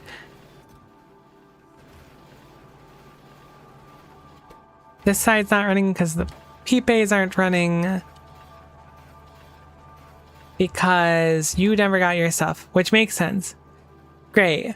Wow. That was a lot. This being said, we now have a passive income of these advanced engine units, which we don't really have to think about. They're kind of at the end of the line anyway, so they might not be running all the time, but this should help everything else kind of go, which is good. I don't think the cube has been to its newest stop lately. Did I even finish setting up the stop is the question. And the answer is, I don't think I ever set the condition for coming here. So what's the condition going to be? The condition will be reading these boxes to make sure that there is a sufficient amount of stuff in here. So let's put down a combinator. Oops, put that on the wrong side, but so it goes. We can fix it really quick. That is an arithmetic combinator, which is certainly a combinator, but not the combinator I wanted to use. Because I hang out with decider combinators. I think that they're pretty cool, in spite of the fact that they're probably kind of delinquent. I think they're pretty rad. So we'll say over... I mean, really, the rule is 64 of each. Whoops. So we'll do engine units. Sorry, they are... No, they are engine units. There's greater than 64 of those available. And there's greater than 64 of these available. And there's greater than 64 of these available. Then we will output the symbol for making these arcane drive units at a value of 1 into this combinator here, which will snake along here into there. So now we can look at the train, which it's over here currently because it's doing a drop off, and we'll make it so it has the rule for a new interrupt. We will make a ultra dense utility cube and then arcane drive unit. Set that one in there. Add an interrupt condition. The circuit condition is arcane drive unit is equal to 1. The station will be the arcane one over here, and then it'll be item count You know the cube has to be equal to 1. It's extremely important. Otherwise, do not leave, please. And then inactivity for 5 seconds. I guess time pass is probably fine too. Time pass is probably more efficient, actually. Oops, so set that to 5. Check, save, interrupt.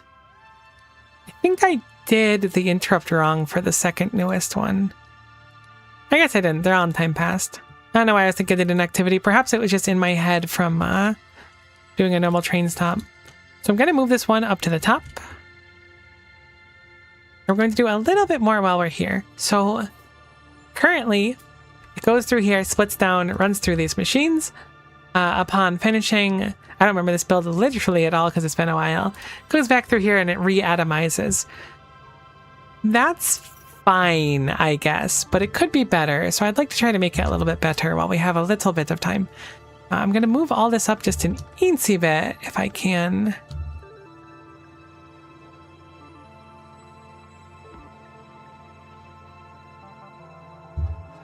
This would line up here because I want the ability for these to loop, kind of like we did before.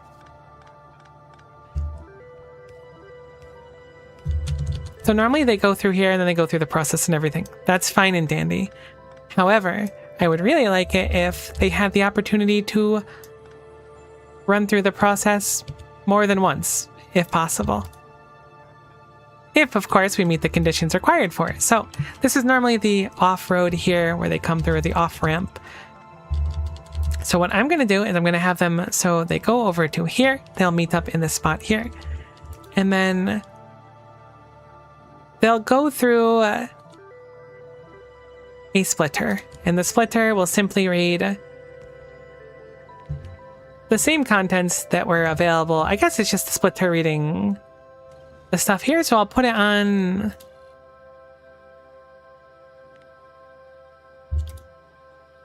It should be fine to put it on that rule altogether.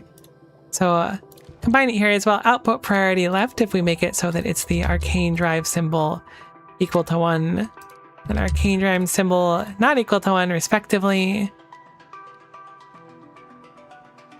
Oops. There we go. Set it to 1 instead.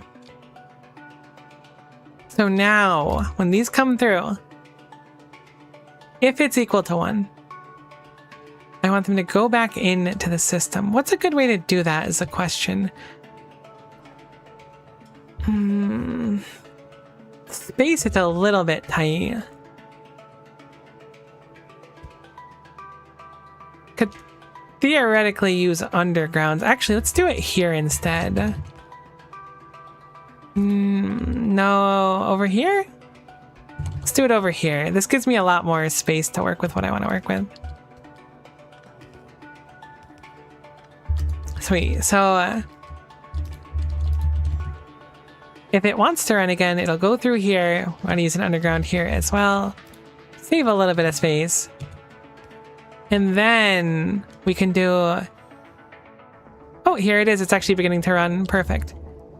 An ultra fast splitter here, which will feed... I guess I want to reverse how this feeds, actually. I never plugged in a few of the things on the top side, nor the ectoplasm, which is not great, admittedly. I'm going to plug in the ectoplasm first. Actually, we should have ectoplasm really close, right? It's using this recipe, I believe. Cool, that is ectoplasm. Looks like it's got a face. It's kind of freaky. So I'm going to really quickly go ahead and grab the ectoplasm, because that was an important one to not mess up. Oh no, we already have it in the middle. All right, I forgot. Sweet. So then we can plug it in really quick right here. So it can start running. Because again, every time the cube isn't doing something, we're basically suffering. In addition, I forgot to bring these along the top as well. I guess a good way to do it is just splitting and then going with some undergrounds.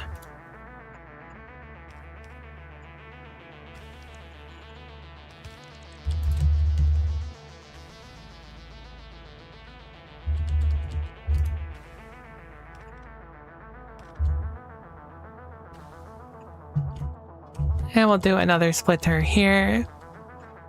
Do the same thing, but just bring it up along here as well. There we go. So now at least the top ones can run. It doesn't require much ectoplasm, so the ectoplasm should not be our limiting factor. Uh-oh, why aren't we getting any ectoplasm? Don't tell me.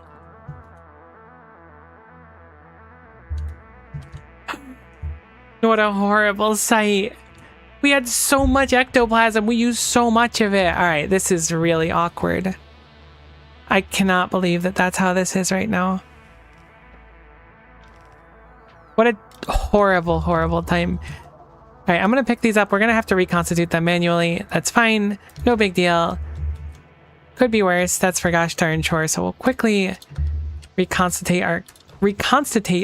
Reconstitute? Is that the word? It doesn't feel right to say reconstitute. Reconstitute. It's a weird word, okay. The cube doesn't have an output yet, so for now I'm going to just load the cube back on. I don't know why these are backwards. Reconstitute. Thank you, Lily. Goodness gracious me, oh my. I was like, the words ain't wording right now. No, don't do it. Do not cease. Okay. I need to get you to go make me some ectoplasm. This interrupt is at the top, so it's treating it like it's the priority, and it is the priority because I want to run it and get this completed. But what's more important is Ghost Crystal by a pretty significant margin, which has once more returned to one of our bottom priorities, which is kind of funny in practice. Technically speaking, we want the ectoplasm to be under this priority here. So we'll do it like this instead. That seems a little bit more accurate for priority. Let me go ahead and put it on there, and then I'm going to manually tell it to go over to the Ghost Crystal because it physically cannot run otherwise. And I want to see this run at least a few times. I did not think we would have an issue with ectoplasm. Can we produce any more of it is the question. It's only through seance. Okay, well... we can very easily do multiple seances, right? I guess we have to repair the cube each time. We're probably going to want a separate dedicated cube set up for seances. I mean, this is already like kind of necessary where it is. What I could do is set up a return path for the seance, which I think I'm going to do. We didn't really need ectoplasm before, so it wasn't really a debate before, but it's become one, so let's debate it. Let's figure it out. So currently we can set up a splitter here. And this splitter can check our ectoplasm contents. And normally our line of these cubes comes through here, so if we can somehow get it back over there, it would be quite nice, to put it lightly. Ideally at a fast pace too, but it's very, very tight. It appears our best bet is to go across the top here and belt weave, which is never good.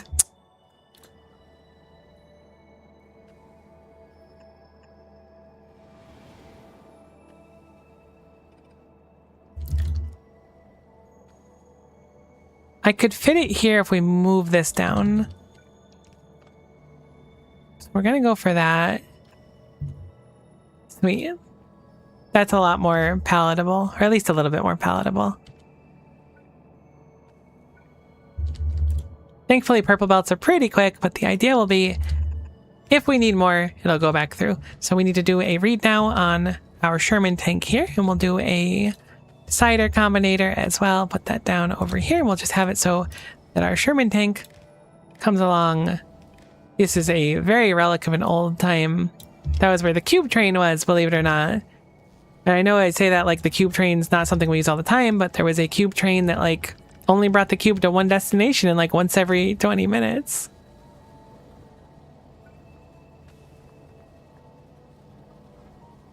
Okay, so I'm going to output priority left for now, so it'll run a bunch. We're going to check on this. We'll put down our combinator as we did before. We'll have... Heck, the wire cannot reach. Hopefully that's enough there. There we go. We'll have this check the ectoplasm contents. Ideally, we'll have over... Oh, I don't even know, to be honest. We had 100k in there and it went quick, so I'll do over 100k. If it's less than 100k, I should say, we'll give out an ectoplasm symbol of 1. And then we'll make a rule where this is going to be wired into the output of our combinator. And its output side is going to be set if ectoplasm is equal to 1. And then the other one will be ectoplasm not equal to 1. I really like the not equal. I know I could just have 0 instead. Unfortunately, while I was doing that, a bunch of them got reset there. But this way, it'll take some time to do it. I'm going to go ahead and manually take them out and go stick them back in their machines.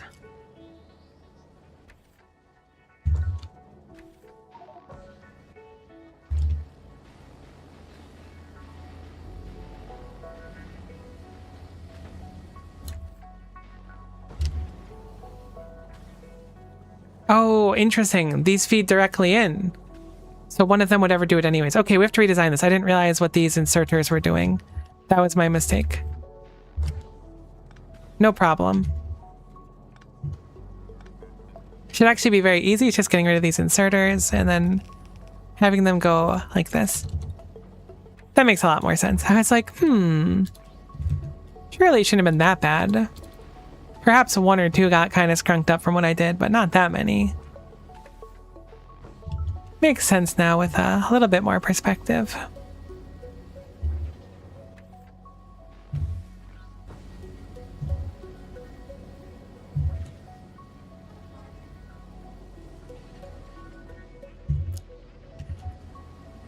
Okay, so now we have an actual, like, check for ectoplasm. It doesn't have a check to come here on the train. It's only going to check for ghost crystal, but I'm sure... Famous last words, I'm sure that ghost crystal will be necessary for the ectoplasm to run. So, like, we'll surely run out before anything, so therefore, like, we're kind of eating through a bunch of it right now. All the time, literally.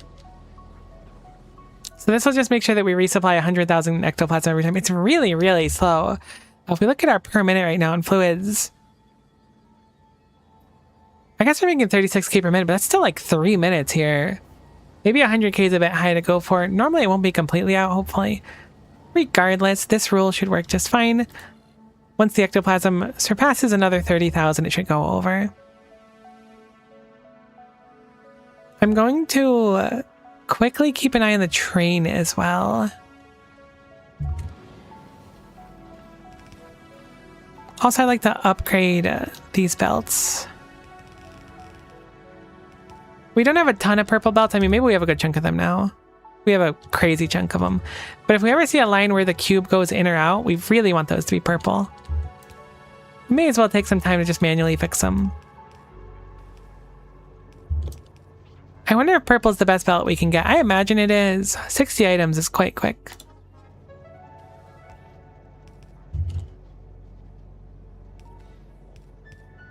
I'm hoping that our joy will be fine as well here. Oh, I have a cube on me. I have 5 cubes on me. I didn't realize. That's a solid whoopsie. Looks like we've surpassed our 100k. We're up to 106k now. All of our cubes have gone to be reconstituted. Apparently I have one that needs to pass through the system I accidentally grabbed. Perfect. So now we have ectoplasm. I do want to see it run. I want to make the stupid, dumb, idiot thing. It looks so cool and I want it. I don't know what stop I had before, but now this is where it's going because I want to see it.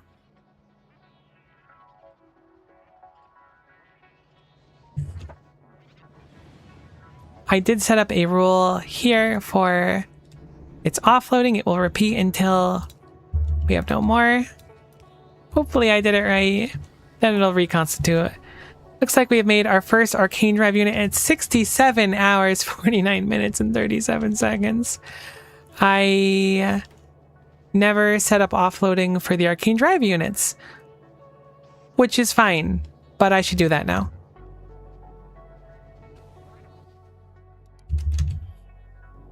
Filter this for arcane drive units. I really thought I did. I'm quite surprised. That would have been the part I was most excited about, too. I can love getting cool stuff.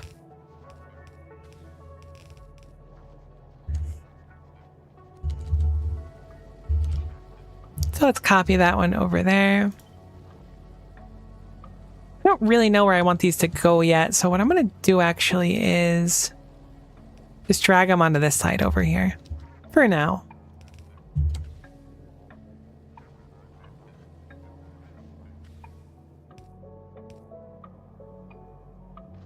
Which way does this belt go? It must go up.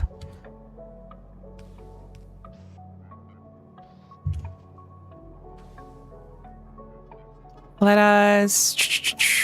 Is it still copied? It is copied. There we go. That one will offload there. I apparently didn't load the resplendent plates on the top side either. Oh my goodness gracious. You know what? I should redo these belts really quick. Yeah, I'm gonna do that.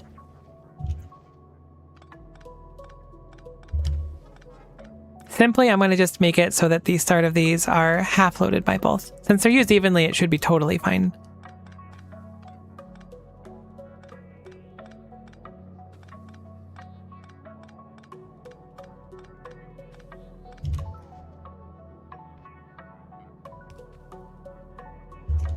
Very simple, very easy. Behold, a double-sided belt. Now I can have this reconnect back up here where this is feeding at the top up here. I will need to empty the belts out, but we can just dump this extra stuff like where it needs to go effectively. Which is to say there's a box that uses all these materials right next to us, so might as well.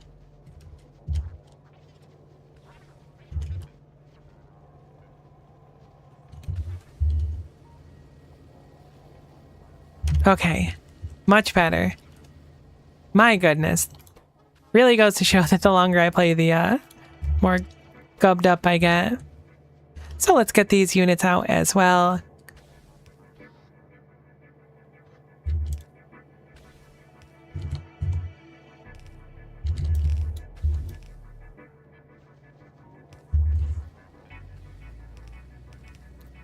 And frankly, let's just put them in a box for now.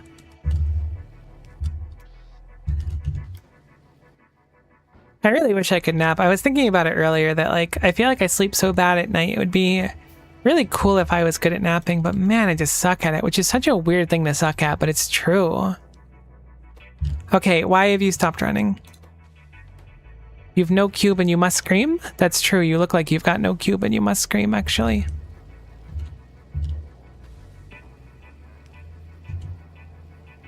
Oh, I never set up the second loading part here, actually. Because I wanted to do this the other way around.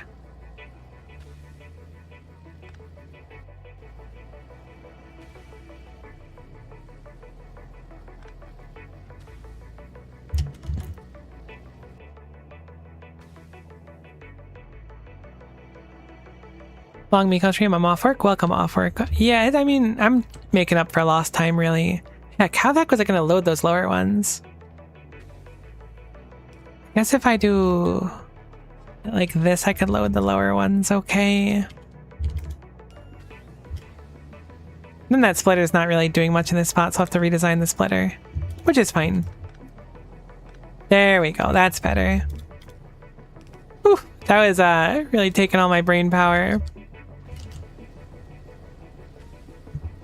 I'm gonna just put them all through here so they'll evenly distribute. Behold, arcane drive units. For better or worse, they're now done. Properly for once this time.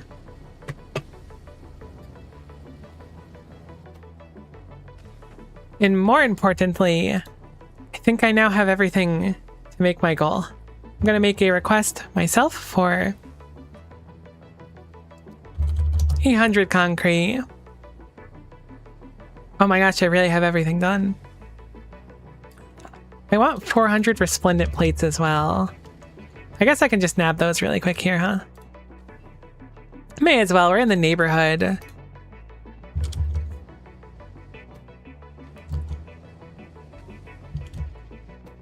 Okay, there's actually like a crazy amount we can make. So for now, I'm going to... whoops, these are actually not even set up correctly.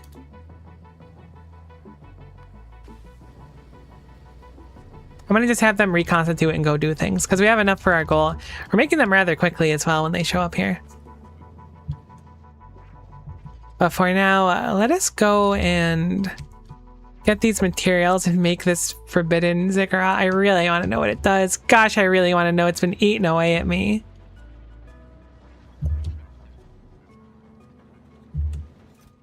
Grab some of these haunted cells in the meantime as well.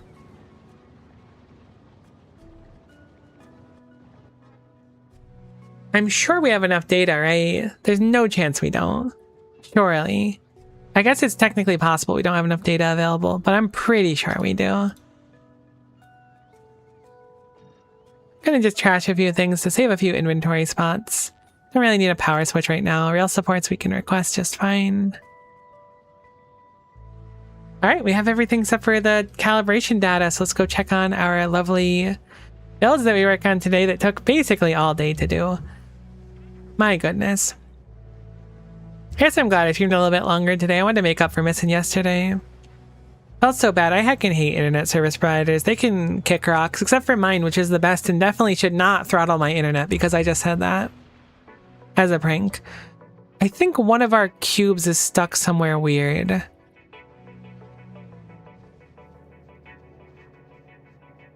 It's in this machine here.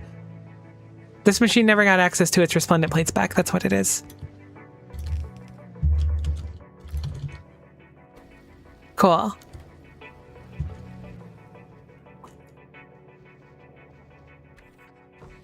Okay, so let me go grab my data like I was gonna do before. Is that 400? I guess I'll put down a crafter for this because it takes so much stuff.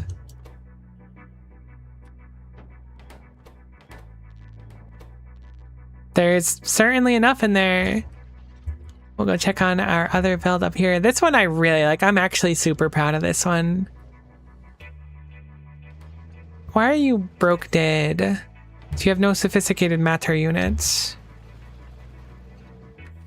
Quite a surprise, but that means you've also been running passively, which is cool. Although I think you're broken proper now. Regardless.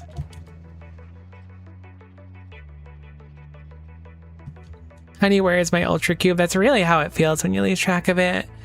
Please, I don't ask for much. Please be the coolest thing ever. That is a 300-second crafting time. This has got to be the coolest thing ever. Oh, I'm so excited. Can we speed mod it? Sure heckin' can. Definitely want to call for some of those. I'm going to make a few notes in the meantime because we're going to be wrapping up pretty soon. So one of which is going to be beacons with that juice. I put it in absolutely the wrong spot. It should have been over here. So let's remake it. So we'll do, we'll just call it beacon juice. Not confident anymore. I'm going to grab the calibration data out of this and restore them to their original locales.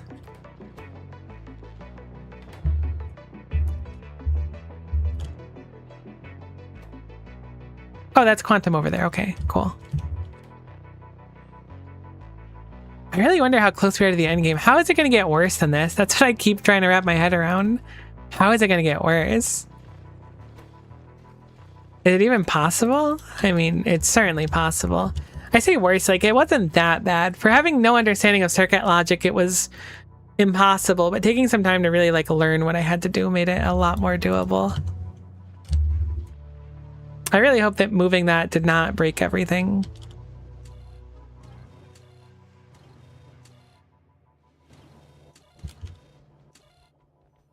it looks like everything's fine. Again, this will break on occasion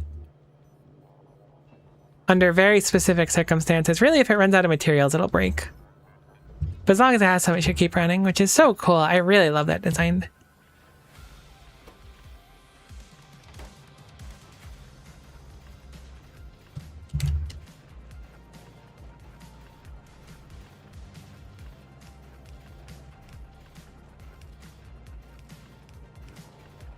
Oh my gosh, DJ Spidertron. Gotta love a mod that forced you to be a better player. Unironically, though, I agree with that wholeheartedly.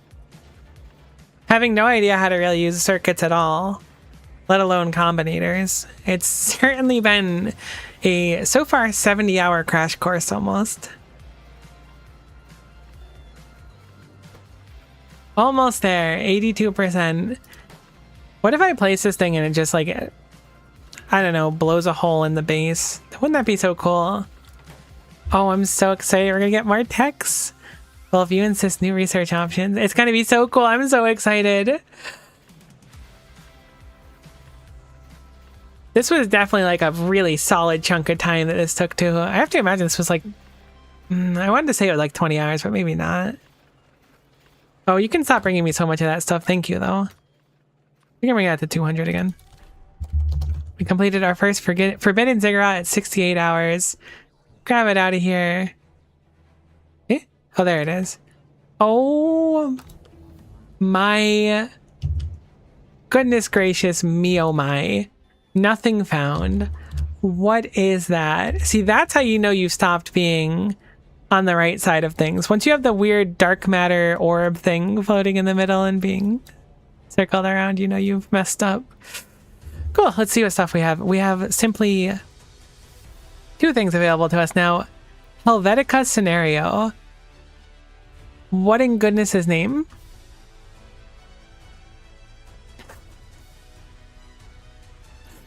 If you put in the Ultra Dense Utility Cube and 10 Bottled Euphoria.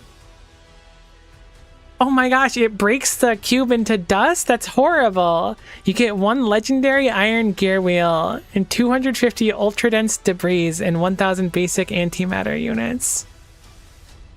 Oh no. And then you could break it down even more. This is so scuffed. I don't want to break down the cube more. 64 was already enough. Oh no. I can turn... So when I break it down, I get the legendary iron gear wheel and the basic antimatter units. I had to turn that debris into particulates and then turn those particulates with ethanol and mineral water into ultra dense concentrate, which I can turn into debris, which probably is not the play. Wait, what?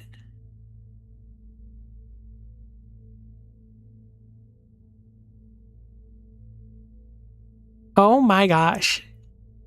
I was like, why would you turn it into a matter unit? So to get a legendary iron gear wheel, or specifically to get basic antimatter units, I put it through, it breaks into 256. I need to break those 256 into 16ths. I think, do I have to turn them into particulates? Yes, I have to turn them into particulates into 16ths. Then turn those into concentrate, and then turn that back into debris? Why would I break it all the way down then? What would the concentrate be for? Oh, I see. Wait, no, I don't see. Oh, Ultra and Sap, I didn't see that. No.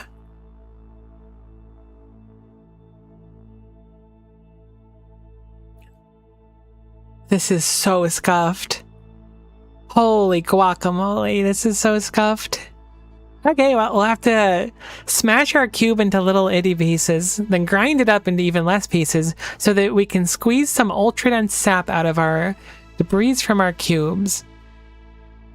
We're going to need to be very careful when we go through this process, because if we run out of unstable gas, if we overflow, I guess on water, overflowing isn't bad, running out of ethanol, mineral water, any of that. I don't know how we'd get the cube back, to be honest. Surely it's still possible, but it feels difficult, to put it lightly. And then we get the cube back, and what do we get out of it? It's just the sap, it looks like. And then a complete annihilation card. It takes 1 singularity calibration data, which we spent today setting up 1 quantum calibration data, 2 n-dimensional widgets, and 2 basic matter units. Now, the nice thing about this on paper is that every time we run this, there's 1,000 basic antimatter units, and each science pack takes 2. So this is 500 science packs per craft. I think you can soft lock if you mess up. It looks like that, certainly. Unless there's a new thing we got, it certainly looks like that. Well, here we go, I suppose. But not for today. Instead, we're stopping here. I'm so tired. That was really fun, though. That was a fun Ultra Cube sesh. Kind of emotionally destroyed me, but I'm sure it'll be even worse next time. No, just kidding. I've had a great time playing Ultra Cube. Hopefully you had a really nice time watching as well. We will do more of it tomorrow, so we will investigate exactly how we can break our cube into really, really small particles and then squeeze fluid out of it. I'm really confused about that one conceptually, but we'll figure it out one way or another. Either way, that's all for today. Hopefully you had a nice time. I know I did. Hopefully we'll see you next time for more Ultra Cube tomorrow. Bye for now.